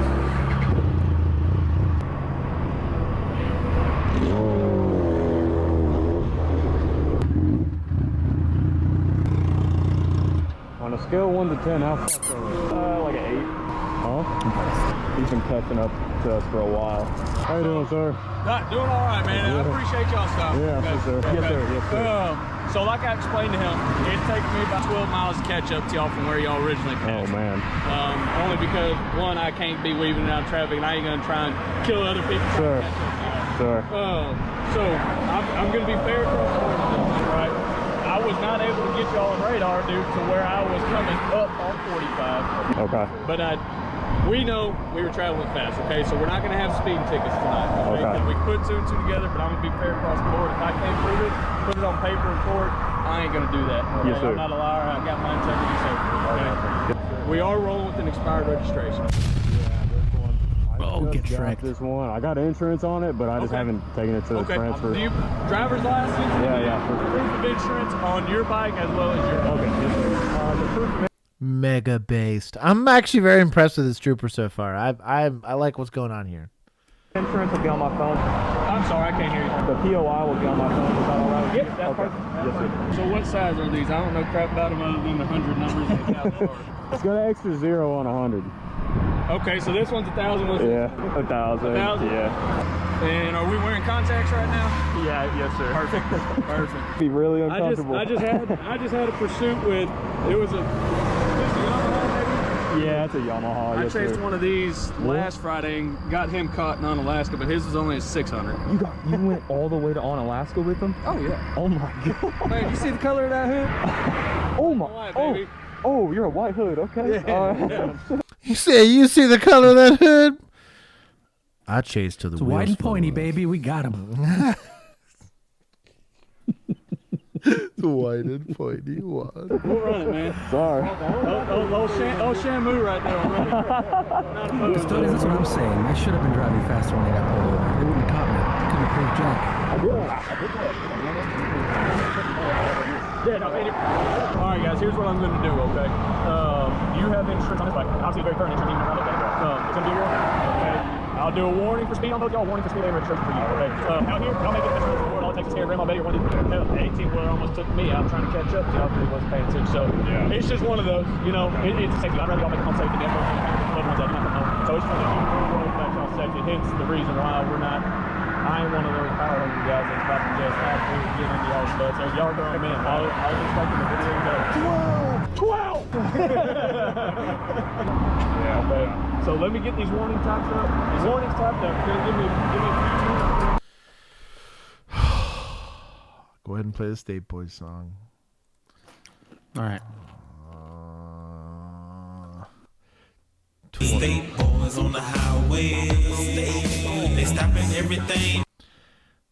20 points for being mega based. It's about safety.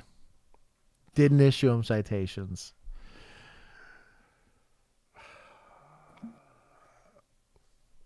I gave them their points. Whatever. Dumb. At the door, hit your ass on the way out. Dare do that. She did. She did. Get in the car. On December 3rd, 2024 in Ohio, police... Shannon? Safety? Because this says entitled, so I assume. Oh, I was totally expecting it now, too. It's a trend now. Entitled. Be prepared to lose points, media. Responded to a call about a I am broken tweaky. TV I am that freaking quickly mad that I got ticket. These guys going 100 and something. They don't get a ticket. I get one for freaking 7 over.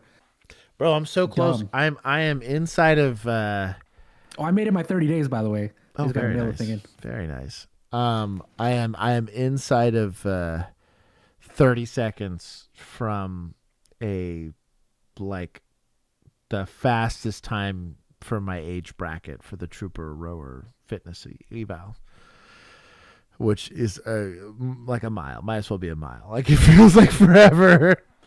I'm close though. I'm like well within the top part. The top part's like 10 minutes, so I like beat the bricks off of 10 minutes. But the I think it's like 7:45 is the highest score you can get for my age for the trooper like rowing standard for fitness, which I'm like, I don't know how they do that.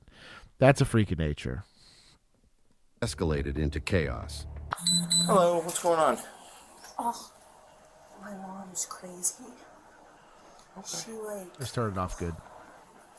threw a TV. Where's the lights? Oh, I'm so sorry, it's dark in here. The colors don't help. She threw your TV? Yeah, that's mine. How old That's are you? 19. That's my TV. It was $150, and I'd like my money. Oh, hi. Sounds civil. Yeah, and I was letting her borrow the TV because she broke the one that was out here. So where was the TV? In your room? The TV was in my room. I was didn't letting throw her it at borrow her, it. and she's not being honest. She Wait, threw hold it on, hold across. on. She Hold threw it on. across the room, though. So Okay. where were you aiming? My room's right there. I was standing right there. Where were you aiming at exactly then? And then when I Okay, was stop standing, talking for a second. To start off with, if you let her use the TV, okay, and she breaks it, that's a civil issue. That's not a criminal issue, okay? So you can sue her for the cost of the TV. Now, did it get physical between the two of you? She bit me. She tried to choke me up against the door. Yeah, you're lying, because you always lie. She tries to make the police She's think that bipolar. she's... She's not taking her meds. Okay. You guys have came out I'm here about- multiple times. I was about to She explain smokes all weed and this. does mushrooms. I She's know. not taking I her was about to medicine. explain. You guys were out here a couple days ago. You can look in the file and see the record. This is consistent. I was about to explain. Niche. She's able to make the... Well, Juan, if I was smoking a bowl and breaking your shit all the time, and I was in your house, you'd snitch on me too. If you're on like your 5th computer because you keep breaking them, you know. I mean, you would have been gone at the first one. That's my point. That's true. That's true. You get to the point where you have to snitch. You've been doing something wrong. That's fair. Now, throwing the TV at somebody, potentially criminal, but throwing the TV itself is just civil. Some victim of abuse because I was a minor at the time and she was attacking me. The first time the police were ever Why are you still here then? I don't have anywhere else to go and I'm trying to figure out what I'm going to do. I just graduated in May. She pushed me through the last table that was here. It cracked. Okay, I'm not here for the last table that was here. Okay? I'm here for what happened today. There's multiple issues though, and you guys always think I'm the problem. Well, I'm on the lease, and she can get out. She needs to be arrested. I pay for everything She here, choked sir, me up including against the her door. cell phone, She including the assaulted TV I me. smashed. She tried to freaking pick up the angel statue and throw What it at me. happened She needs to is go I into can't jail. hit her, and it's frustrating dealing with a bipolar child on jail that spits in your face, bites you, attacks you. Every other day is something. Who's got injuries? And who started it? That's what's going to decide who goes to jail. Let's ask some questions here. I don't like, and he might be by himself, which is sus. I don't like it they're both in the same room at the same time because they can kind of just yell at each other, but just try to get a sequence of events. How did this get started? Good question. So I'm in therapy. I do not have a Let me see your arm. Yeah, she bit me. She bit me. Head injury. She bit me. It's just coming in. you're on But it. she bit me. Where? Here, she bit me. It's not really showing up now. She bit me. It's still coming in. It just happened, and then scratched me and everything else. I haven't ever put my hands on her. I've witnessed my own property and frustration. The only downside to bites that happen on the inside of, you're about to learn something about domestics here. Bites that happen on the inside of forearms come from chokes. Bites that happen on the outside of forearms happen when you're trying. It's a defensive one, right? So I'm pushing my arms up to get defended, and you bite my arm. Typically, too, like when you have like assaultive bites, they tend to actually happen on the shoulders a lot. Someone's getting up from behind you and biting you. But typically, all of the ones where you're the victim are going to happen on that like outside strap of your arm. If they're happening on the inside, specifically the forearm, like the inside part of that forearm, that's from a VNR, dog. Like, how did that bite get there is a good question. Also, too, like when you're holding on to something, like let's say, like I'm trying to get, like I have something in my hand and you're trying to get it from me. That's where that bite, especially high up on the wrist here, that's typically where that happens. Now what were you trying to keep from them? Was it a phone? The TV? Or whatever it is, right? Probably. It's a good important question. And even the TV she's talking about, I paid for. You did not pay for it, my Stop friend. talking. I paid for everything. Both of you need to stop talking to each other. I'm walking out, and you can deal with each other. We're gonna act like grown-ups for a second. You're not doing that in a domestic. I don't mean to be an asshole, but you're not doing that on a domestic. I get where he's coming from, and he's trying to like enforce some officer presence here, but we're not doing that. Okay, this is the deal. You guys are grown-ups who live together. I know this is your child, and I know she may have mental disabilities. But unless you're... She's a liar. Disrespect's not against the law. On glass from the TV she broke and decided she was going to call the police and ran to her room and locked the door. You're the one who called the police. I called the police because she tried to call the police first, but she choked me up against the door. Django, sus. Did you choke her up against the door? No. She tries to lie every time. She lies to the police. She's a damage liar. my own property and frustration. She damages everything. Okay, so listen, can I talk for a second, or am I just leaving? Okay, you guys are adults. I know it may be difficult dealing with each other, but you have to get along. If it gets physical, one or both of you are going to end up going to jail. She hit me in the face with a door stick and no one arrested her last week. Okay, that's last week. I literally still have the mark on my nose. Move out. No one arrested her. Move out. Be an adult. Police are useless. So are kids who live at home. They're supposed to be adults.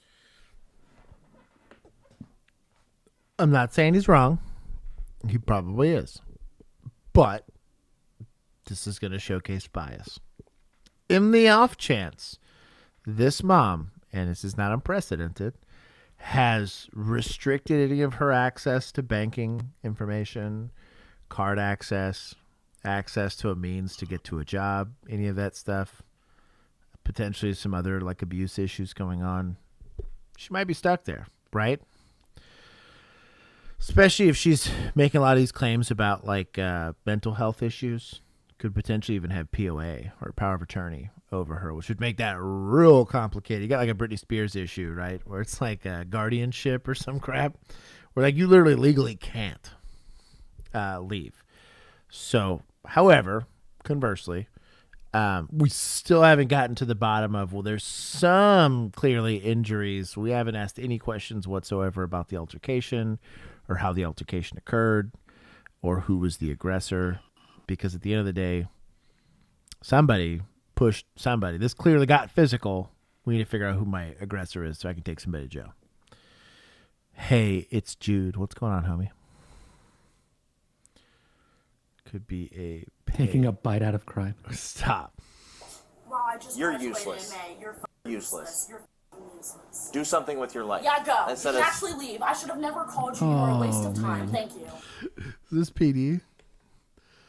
Ugh, this sounds like PD. Go ahead and take 20.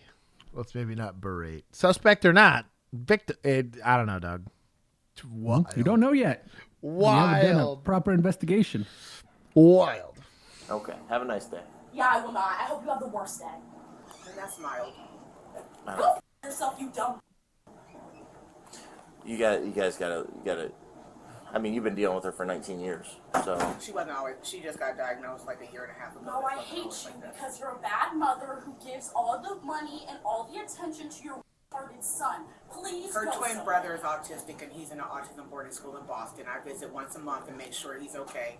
Cognitively, he has the brain of a 7-year-old. She's very evil. And she's mad because I told her to get her own bowl. I thought you didn't want to talk to me anymore. Oh, I can Why are tell you still here? I can tell you now. Oh, since she wants to run her mouth, she's mad because I said he can get his own bowl and porridge because. Yes, Frag. I don't want him to receive any money from my father. Because I don't anymore. You sound like a 7-year-old. You sound like a whiny 7-year-old. Well, he has Oh my God. I already took points. Okay, I already took points. I took 20. We were so close. Bring back robot cops, dog. Likely a domestic assault occurred. We still haven't asked any questions about the domestic assault. She's 19. Mom is... Doesn't matter how old mom is. She's 19. You cannot lay hands on a 19-year-old. Oh! Relationship with my dad, so why does he need any money?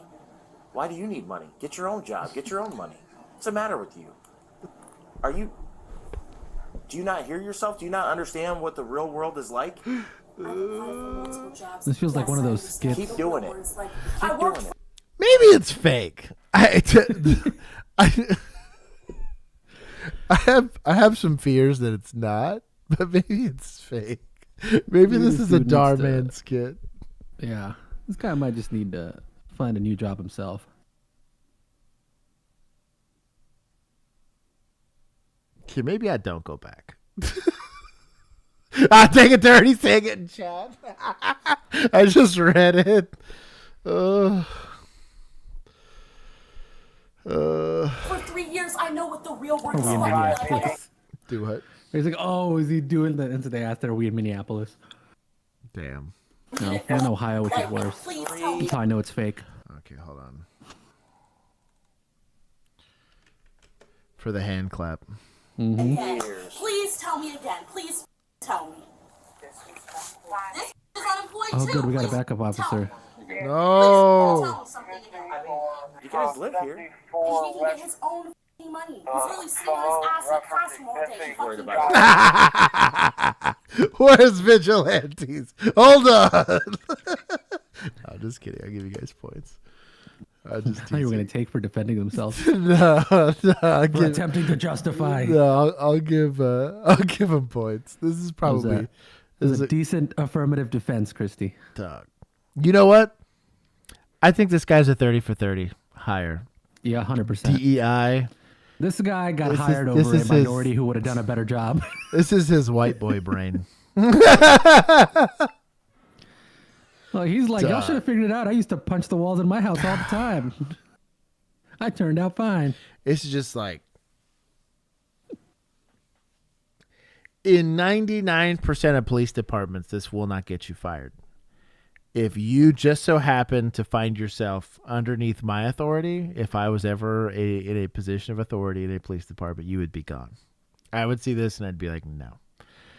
I'm not going after your license. You can go work for some other police department that would approve of that type of behavior, but no. In no way. Is this an annoying situation? 100%. Is mom likely at fault for some of this? Sure. Is 19-year-old daughter at fault for some of this? 1,000%. But like, if it's all you're going to do, leave. I would rather you leave. It's still dereliction of duty because you're not investigating a shallow rest offense, but Uvalde did a better job keeping themselves out of a situation they were maybe not prepared for than this guy interjecting himself into one and making it worse. Clip that without context. Stop. You like to throw Uvalde around a little too much lately. Dog. It's just that's like the hot button thing for everybody. Yeah. Autistic brother getting money from her dad. Negative. He has to bring the 7-year-old. He's in the autism boarding school in Boston. He's bipolar. She's had to go to medicine. She's going to eat mushrooms. That's not what happened. I told her that she was going to I wish that they would give her. yourself, actually.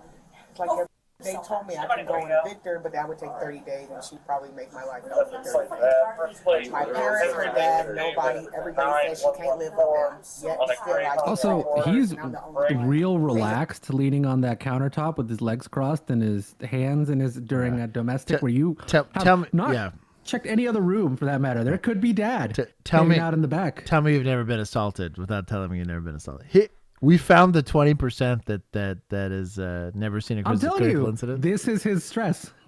You know what? I need to give And credit. already More credit. stressing him out so much. that he's, you know, insulting the potential victim. This is wild, dog. There you go, Tweaky. I'm gonna. She asked for it, but they don't want to. She called. Yeah. I like the, using the little Josh emoji to quote you. That's my new favorite. That's pretty top tier. I've never been with the doorstep. She's the mentally ill one. Would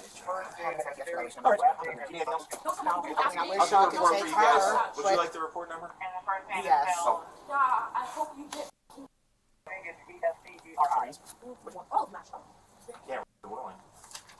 I'm sorry you have to deal with this. I know it's not easy. I know there's good days and bad days. Oh, out now. My house, remember, get the out. I called you, you did nothing. Listen, I'm still talking. I don't give a get out. I mean, if you're not taking enforcement action, for real, though. What hot dog? I don't know how they got me rooting for this girl. This is so stupid. Are you good? Dark hair, black hair. Wearing a light blue hoodie. Yeah, geez. Now go save the world. Get out. And do we know when she Don't let the door hit your ass on the way out. Problem solved, right? Man, what's wrong? What's wrong? Have to go back. Yup. Shocking. Weird. Hey, nothing could have been done. That'd be lucky nobody died. So this should read.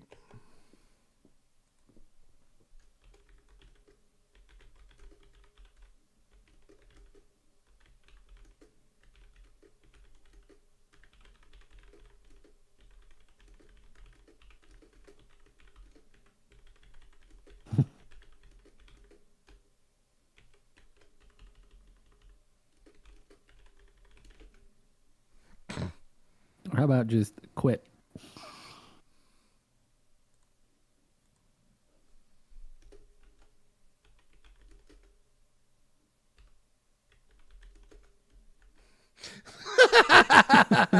There you go. What do you mean she just attacked you? She just choked me, attacked me as soon as you guys left. I have no shoes on. I ran out the house. My boy just rolled up the window.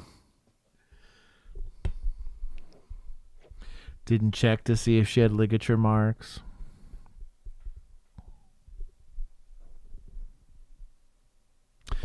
At least Uvalde didn't leave.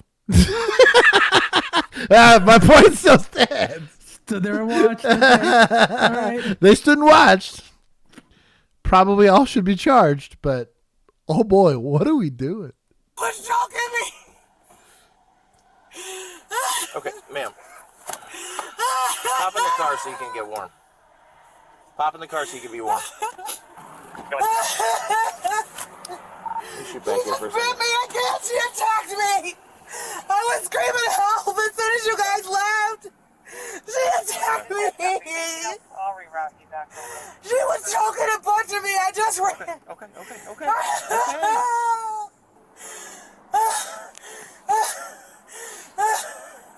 What if the daughter was a son?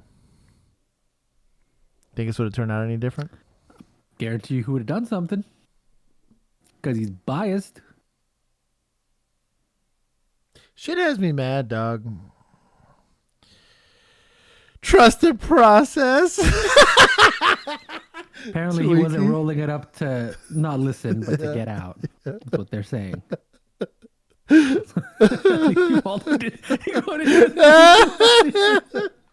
said he didn't leave. He didn't say did something. I didn't Don't say misquote. did something. I said did Quote not out leave. of context, like a good reporter. Yeah.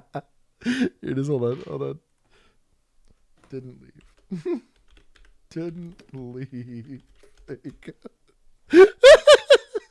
I can't do this anymore. I can't. As soon as y'all left, she slammed the door. I tried to shut my bedroom door. She, like, you fucking took your side and she just started. Do you have a key to your house? I just ran with nothing on. I just tried to get out the door. Can you go get my stuff? I see a bite mark now. I couldn't see it before. She just did it. She's crazy. Maybe it was shift change. What's setting her off? She's bipolar. She's supposed. Where's chat?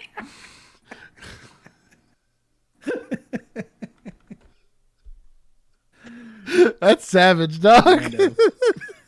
If I could pin it, I would, dog. That's pretty damn good. Oh man. Supposed to be on her meds. So she's not taking meds? She's not taking them. She's doing mushrooms and weed and everything else. Go ahead, sir. I'm gonna go pull over closer to your house, okay? We're still microwaving. We're going to We're gonna go 13 this girl. She just attacked her mom. Now she got bite marks and scratches on her, so. DB. Okay, yeah, we're still waiting on the wagon at jail.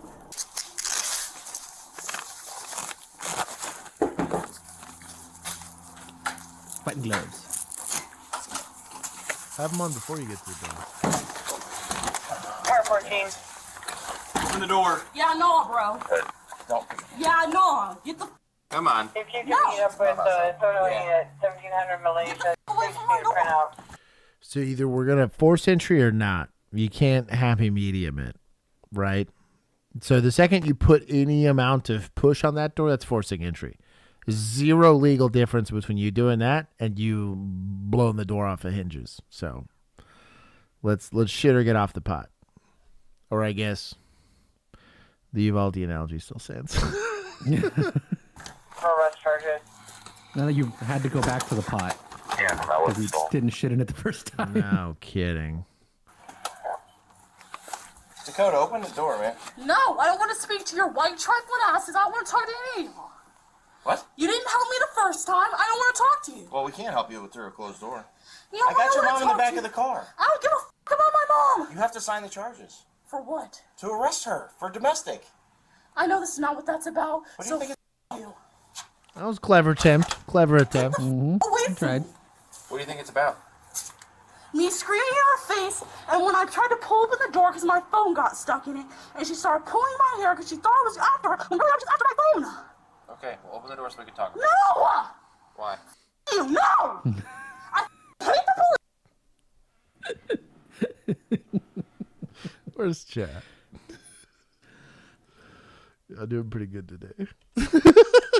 At least you've already had clean hands, right? I'll tell you what, they didn't have germs on it. On those hands, 'cause you washed them thoroughly. Oh man. Please, I hate y'all. Get the away from me or send out new cars. Get the off my door, man.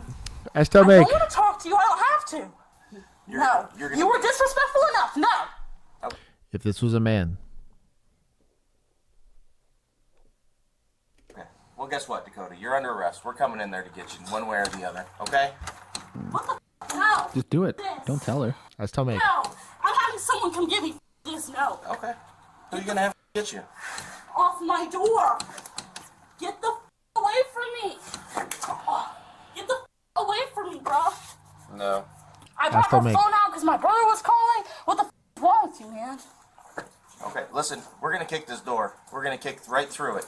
Go. Go.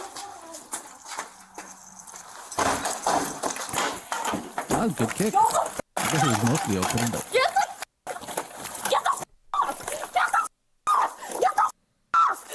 They're gonna get bodied. Let's see. Yep.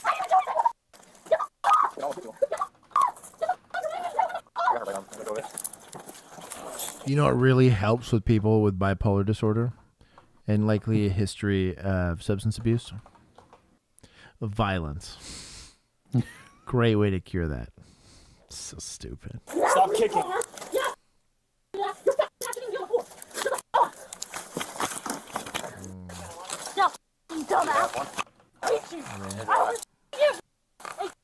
Kids are watch your mouth. Don't dare do that. She did. She did. Get in the car. Get in the car. Get in the car. Get in the car. Get in the car. Get in the car. Stop kicking.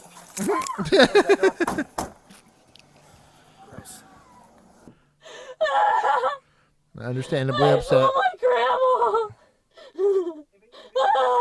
I just want my grandma.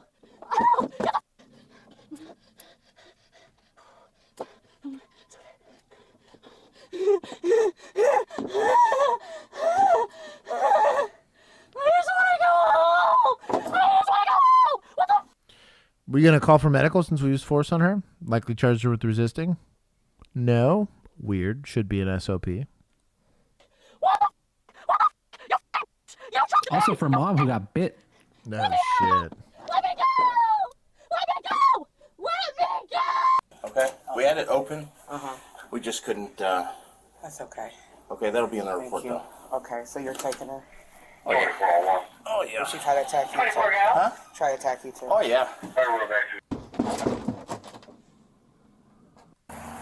Going on in this house, okay? But the last thing that happened was you attacked her. You bit her. You scratched her. That's not what happened. And then you. Can you force entry for that one lady's assault complaints? Is it a misdemeanor? So the issue here is that really it should have never escalated to that, right? Like they should have just dealt with it when they were first there. However, there's a good argument to talk about, well, it's not a felony offense. Do we have authority to force entry here? There's likely some case law that might say no. Interestingly enough, there is a caveat to that as far as the prevention of further injury. They can't create a safe environment for the victim, right, in this instance. And so you're likely going domestic assault, which is a shall arrest thing. So you're going to force entry on a domestic assault for the sake of creating a safe environment for the victim. Normally speaking, though, no. On just a misdemeanor alone, you're not probably forcing entry. There's going to be some legal issues there. And it could be fruit from the poisonous tree and potentially even a constitutional right violation here. Like you could lose qualified immunity. You make the wrong call on that. Where normally, let's say victim and suspect are behind said closed door, for sure. Exigency says to prevent the victimization of somebody else, you're going to kick it. What makes this interesting is the victim was in the car already. Both of them had legal rights to that. They're tenants, right? I think there's an interesting. If someone would have said, "Hey, this is just a misdemeanor. Are we really about to kick it?" I think there's a real good discussion around whether or not you actually have it, and I could fall on both sides of that. I just wouldn't want to be the guy that had to make the decision, and if I could avoid it. And then you spit on one of us, and then you kicked us. Because you guys weren't listening. You guys didn't listen at all. Shandon, I believe the truth is definitely somewhere in the middle. Was mom likely assaultive? 100%. Was daughter likely assaultive? 100%. I would have liked to have seen a better investigation on who did what and when.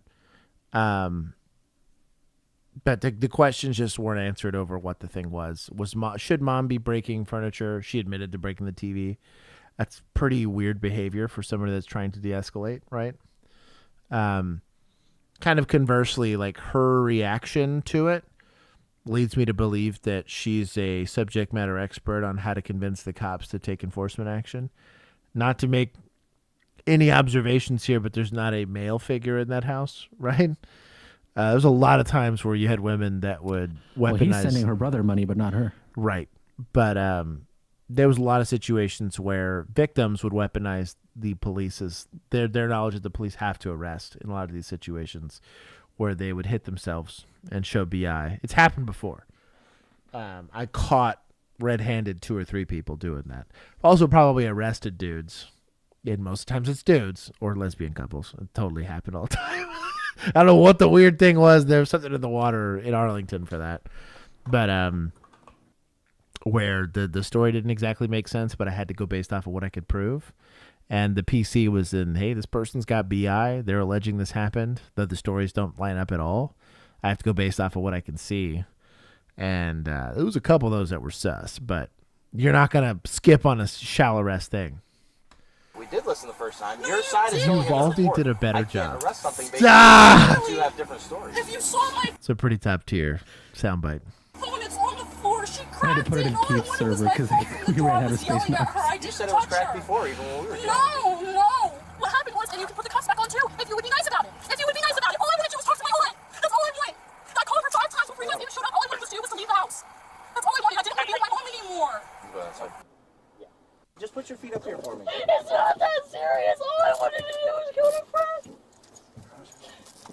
Oh, she's being cool I'm about it. not mean. I'm nice. All I wanted to do was go to practice. My phone got. And you bitches. You shouldn't. Do the cuffs go in here? This is ridiculous. Hey, it's her burrito wrap. I like the burrito. Good? Yes. I want my aunt. All right, thank you. What? I still don't see my aunt. I'm just saying that would show her She's in jail. psychiatric Oh, we mental got it. health. She's 19. Yeah, we got Oh, it. you could We tell got- she wasn't. We got enough of that, yeah.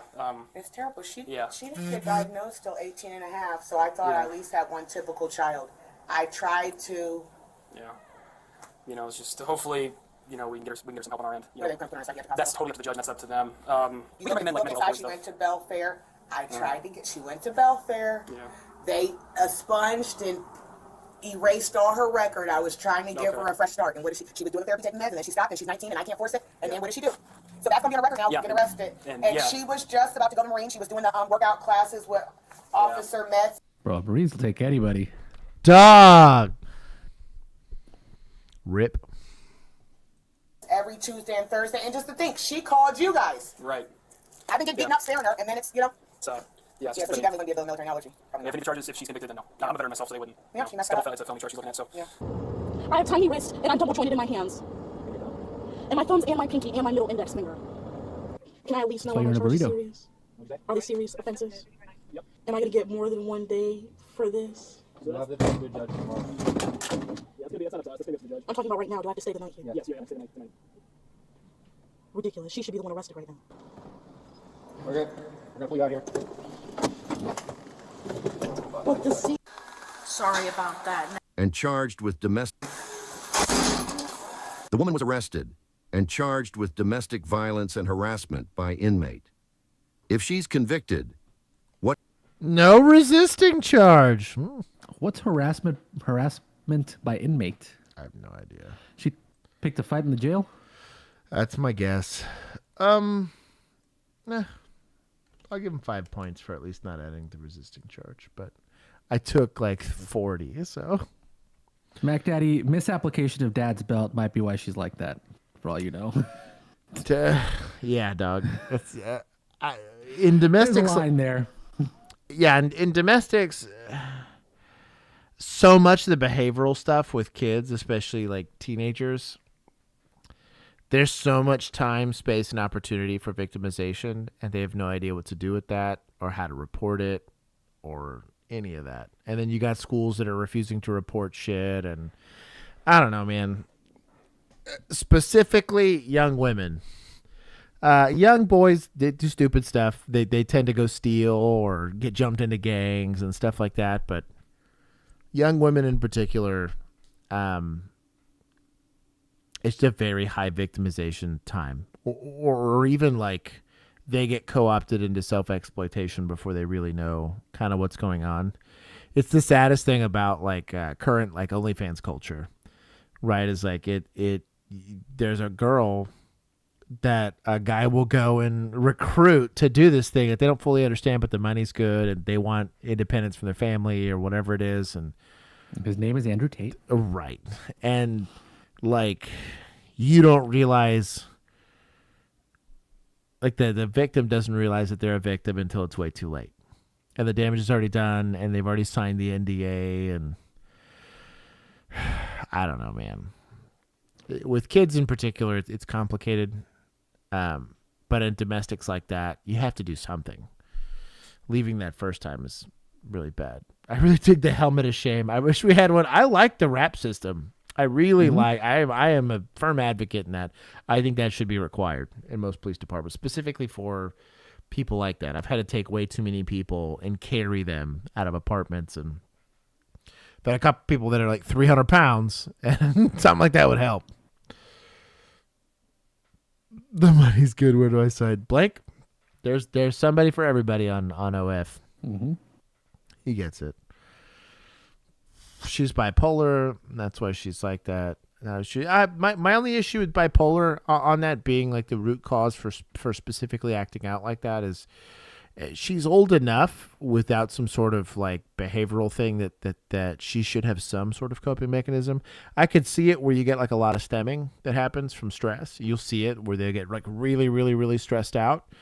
You even see this with people that are like higher or like mid-functioning autistic people, where they get a lot of stress and they'll stem. And it seems kind of weird to the layperson because like where, you know, I might rip a fart and feel nervous that someone's going to smell it, that I just kind of sit there and steep and maybe blush, where they're having full on like visible stemming. Maybe they yell, maybe they act out, but it's really rare that it's ever physical violence unless it's learned. Oftentimes, because even with kids, like you'll see it a lot where it's kind of where spanking's a double-edged sword, is when the kid's got autism. Like it's very monkey see monkey do on some of that versus like a more like neurotypical kid. You could spank them, they can understand, you're a parent, I'm kid, I did something wrong, I suffered a consequence. A less neurotypical kid might say, well, this is how we solve problems, and like that's that can get kind of complicated. A neurotypical kid who does not trust you as a parent because you're not a good parent, you apply it haphazardly. Right. Your problem with physical discipline is going to be you got to contextualize it. If your kid, right. If your kid, it's like it's when I have to like spray my dog with the water bottle as opposed to just standard training because she wants to put her paws on the stove, right? It's like, this is an actual danger you need to understand. Right now, this is a problem. Right. Whereas like, oh, you stole some cookies from the cookie jar. All right, we're beating you. Right. And it's like, a lot of parents are not prepared to be parents. They misuse tools in a very bad way. Yeah, I think. And it causes a lot of problems. You see it a lot of times. You turn a neurotypical kid into a... Oh. We got a real big gap here. Hold on. Let's see what's going on. Not neurotypical kid that way. But I think we're good. We had like a weird gap there for a second. Yeah, we froze. I froze for a second. You froze for a second. The stream is still healthy though, I think. Maybe. Maybe not. Oh, Discord is freaking. Discord is definitely freaking out. Y'all can still hear me, but I don't think y'all can see me. Again? Oh, you're frozen again. So I think it's just Discord. Oh, this freeze is hilarious. Let me know if you guys can still at least hear me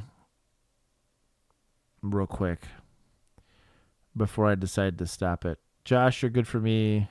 Josh never froze. Yes, loud and cool here, Josh. Yeah, Juan's the one freaking out. Okay, well, cool. We'll keep going. Serve this area. I might have to. Ma'am. Stop! Stop your car. Stop! Excuse me. Stop! Excuse me, y'all. Saying there's a lady running down the street now in a BMW. Stop!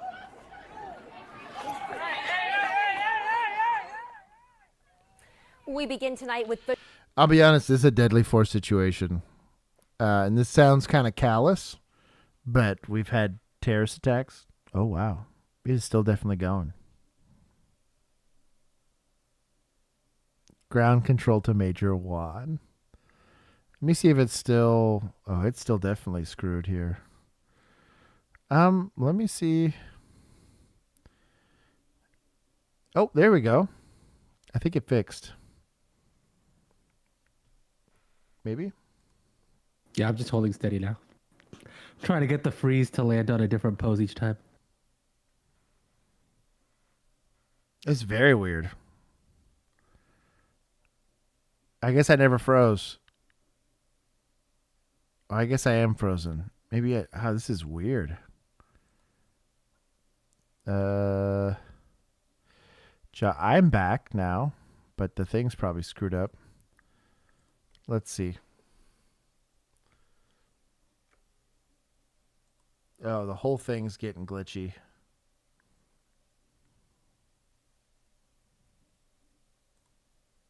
Oh, there you go. I see you again. Oh, you're freezing again. No. Okay, I think you we're keep coming back. back for like a second and then. That is weird. I don't know what's going on.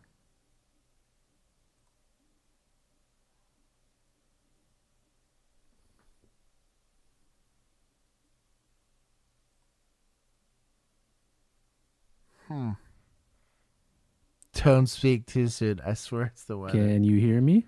Oh, I you can froze again. hear you. That's wild. It's just everything is like resetting and unsetting. It's weird because it was Discord first, and now Discord seems to be fine. The shocking moment police... And now Discord's being weird.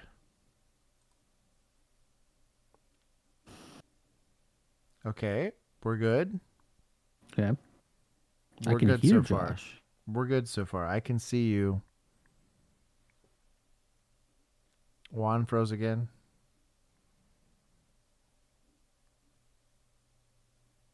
I can hear Josh mostly. I can hear you solid. I'm just going to keep playing it. You guys let me know if this is weird. You keep playing. Okay. stopped a woman who was driving through crowds at the Main Street Festival in Laurel. Fortunately, no one was hurt, but tonight, that woman is now facing several charges. Thank you for staying up with us for News 4 at 11. I am Keep cutting in and out on my end, but it don't matter. Yeah, this lady is really should have been a deadly force situation. I know it sounds kind of callous, but this lady probably should have gotten smoked, to be honest. But I'm glad it didn't. The outcomes are what matter, right? Like at the end of the day, nobody got hurt. But if the demographics were a little different, this probably would have ended a little differently. That scary situation prompted police to take the unusual step of releasing body camera video to show what happened before her arrest. News 4's Darcy Spencer has that story. 26. Stop! Stop your car! Stop! Stop! Excuse me, y'all. Yeah, right there. Like, I'm like, gun to the temple probably gets smoked right then and there, to be honest. There's kids, parents, like, dog. I don't know. That sounds really callous, but like, I have no idea who this lady is. We're not going to gamble the lives of everybody here just for this lady to figure it out. That's a hard decision to make. And again, like I said, I'm grateful it turned out good. I'm glad this officer was cool. Oh, no, the whole thing's being weird now.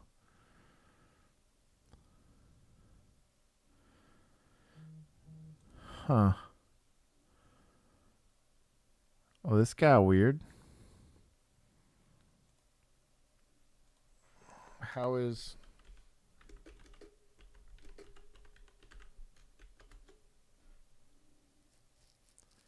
Oh, Juan's back. You're back and you're moving. I'm still fine? Okay, I'm going to keep going. This is just stressing me out. Yeah, I'd have hit her with a stop or dive for sure. And there's a lady running down the street now in a BMW. Stop! Laurel police say they stopped a woman as she purposely drove on a closed road through crowds of people getting ready for the start of the Main Street Festival. Police say the woman, 28-year-old Kinda Barry Bostic, was warned multiple times, but she ignored their commands. Stop! Deceased. Get out of the car. Deceased. Her car was parked within the perimeter of the festival, and she insisted she had to get out. Officials released body-worn camera video showing the officers' interactions with the woman before and after she pulled down the yellow tape and took off. Oh, weird. She got Juan. She is there, sees the tape, gets out of the car, takes the tape off, and you don't think this lady's going to drive through there? Probably suplexing this lady in 2 seconds. Like, bro, you owe it to that whole area. He said try this in Dallas, yeah, or Houston for that matter. I think you're good, Juan. I think so too. I think it's sorted itself I kept out. trying to do the pose. Yeah, I can see it moving now. I I had to restart the Discord. I'd be happy to call you a taxi. What's going on here? Oh, this is the lady that drove through the festival? Yeah, dog. Yeah, just pew her. Another video shot by a vendor at the festival shows how the incident ended. Police pulling Bostic out of her car and leading her away in handcuffs. I just didn't know where this was coming from. It was just a bizarre start to our morning for sure. Richard Friend shot the video of her arrest. It happened near his Laurel History Boys booth at the festival. Hearing the commotion of people yelling stop and hearing her blowing the horn, you immediately go to the worst case scenario. You're thinking this is somebody who's going to drive through a crowd, but she was driving very slowly. So we immediately thought, like, it's not one of those, but we didn't know what was happening. What is that meme where it's like the guy that's like, you only your untrained brain would think that? Like, you know what I mean? Like, and the reason I bring this up is, are you willing to risk and gamble the lives of everybody there on the hopes that this lady's not going to go and turn this into a terrorist attack, whether Maybe. intentionally? What's the payout? Right. Is it big? I don't know, dude. I'll gamble on a lot of things. I don't know. That lady, I'm not saying the right decision didn't get made. Maybe he saw something I didn't, but be real hard pressed to not smoke that lady. At least be threatening deadly force, you know? Mm-hmm. Something. Stop the car or die. Something.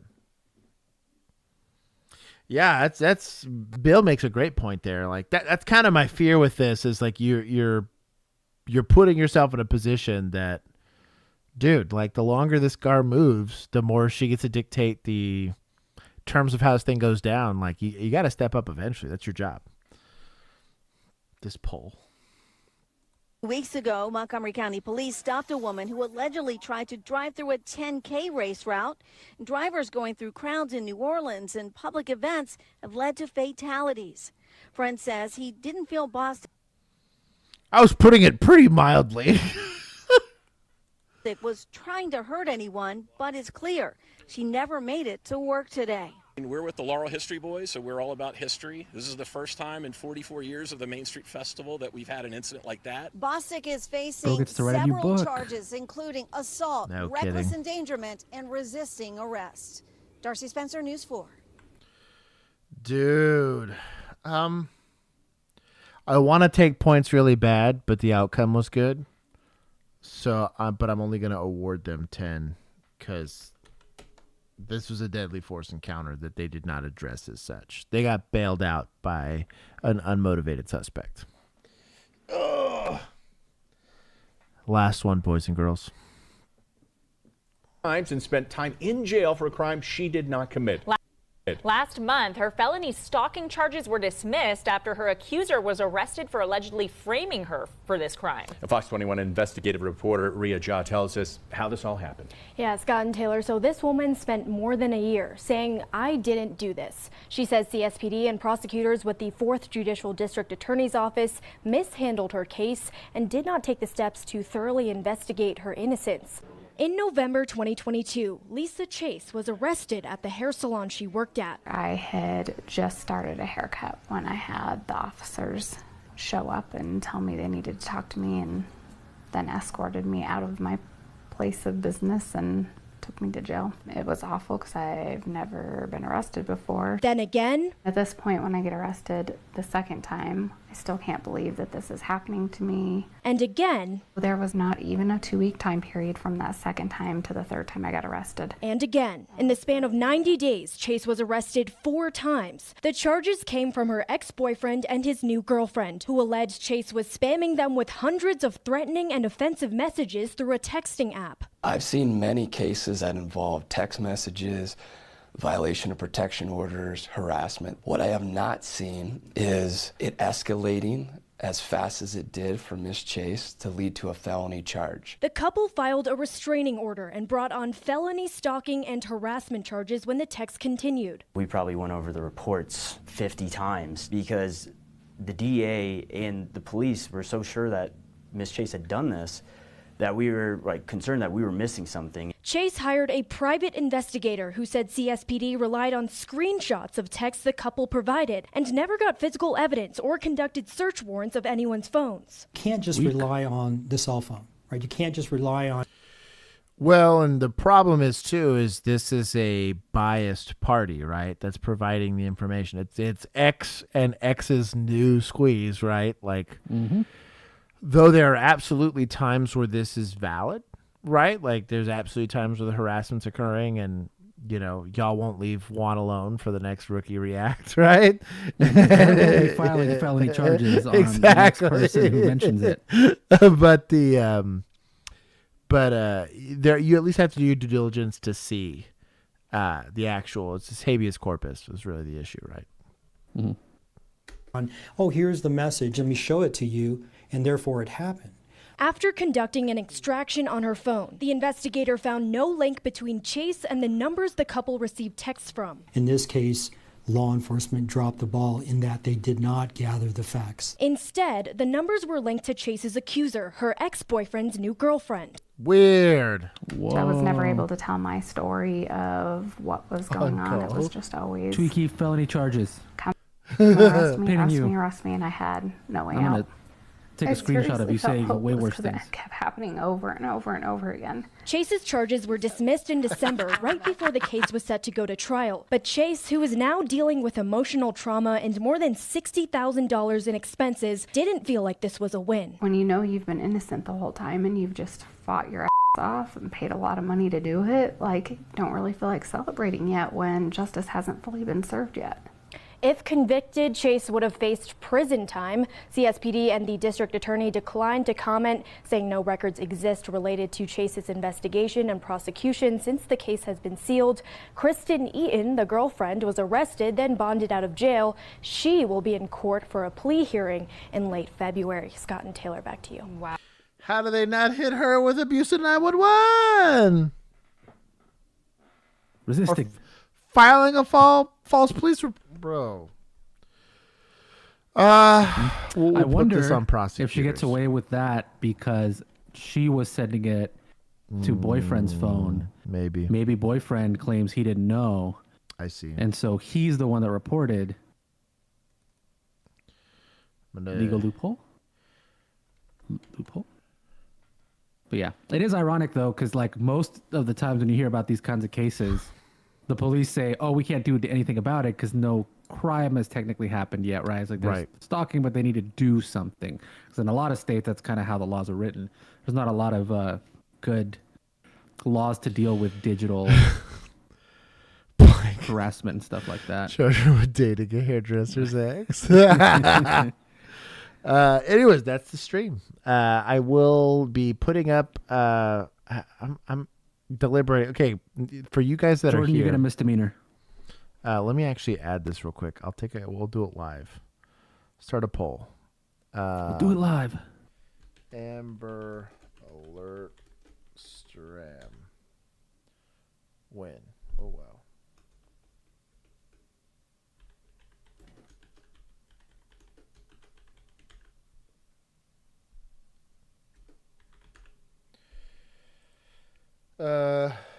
Wednesday at 8.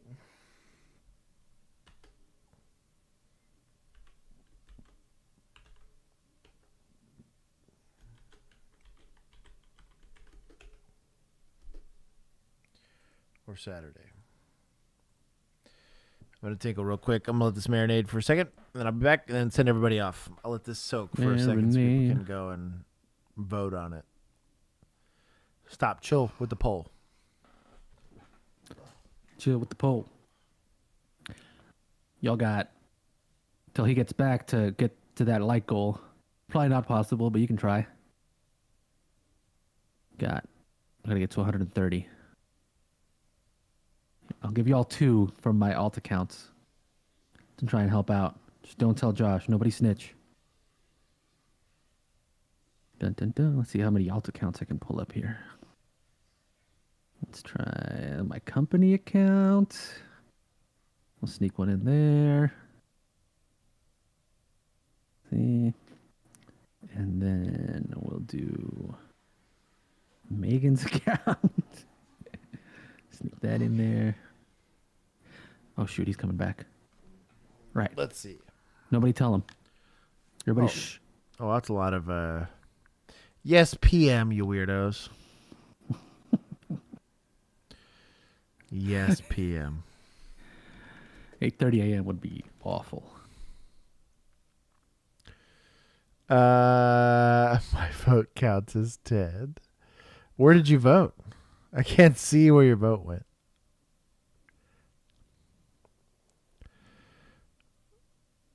Also drop some likes, yes. Yeah. Tell us I'm trying a to bit. get him to hit that like goal. Oh, yeah. If you guys hit the like goal, I'll get you guys some points. How far are they off from? They're at 104. Wrecked. Right now. Might be getting wrecked a little bit. Bob, that's fair. Some people are dumb like that. You know what, a Tweaky. bedtime story? So one time there was this old man, and he used to be in construction. But then there was a bank robbery, right? And the guy points the gun at him, but he talks his way out of it because he's just cool like that. He's got that verbal jitsu, right? But he decides, man, this makes me want to be a hero. So he moves to Los Angeles because he's dumb. He's like, I'm going to be a cop at the LAPD. But then he gets bullied for being the oldest rookie to ever be at the LAPD. And that man was John Nolan. Very good. All right, drop John Nolan's in the chat.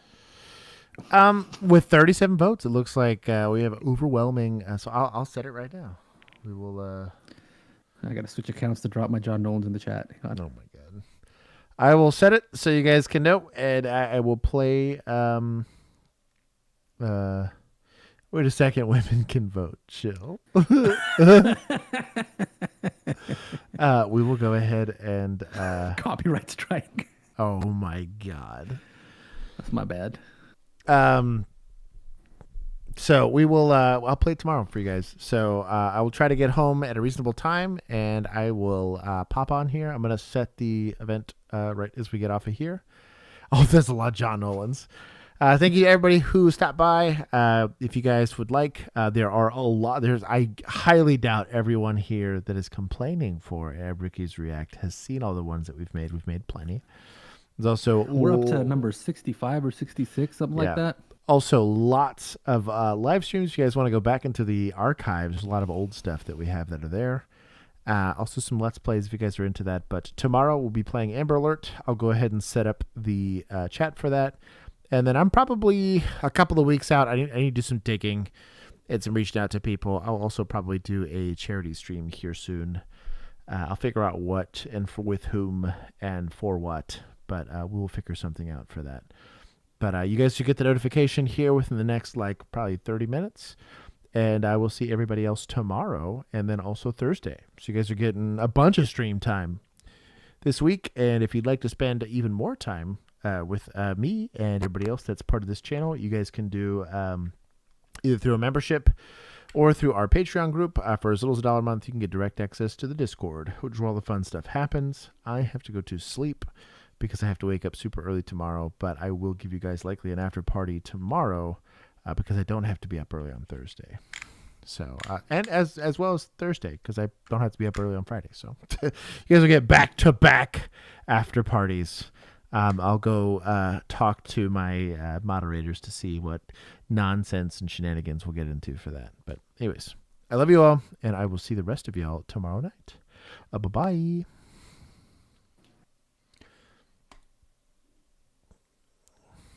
Hey, Jude, my dog.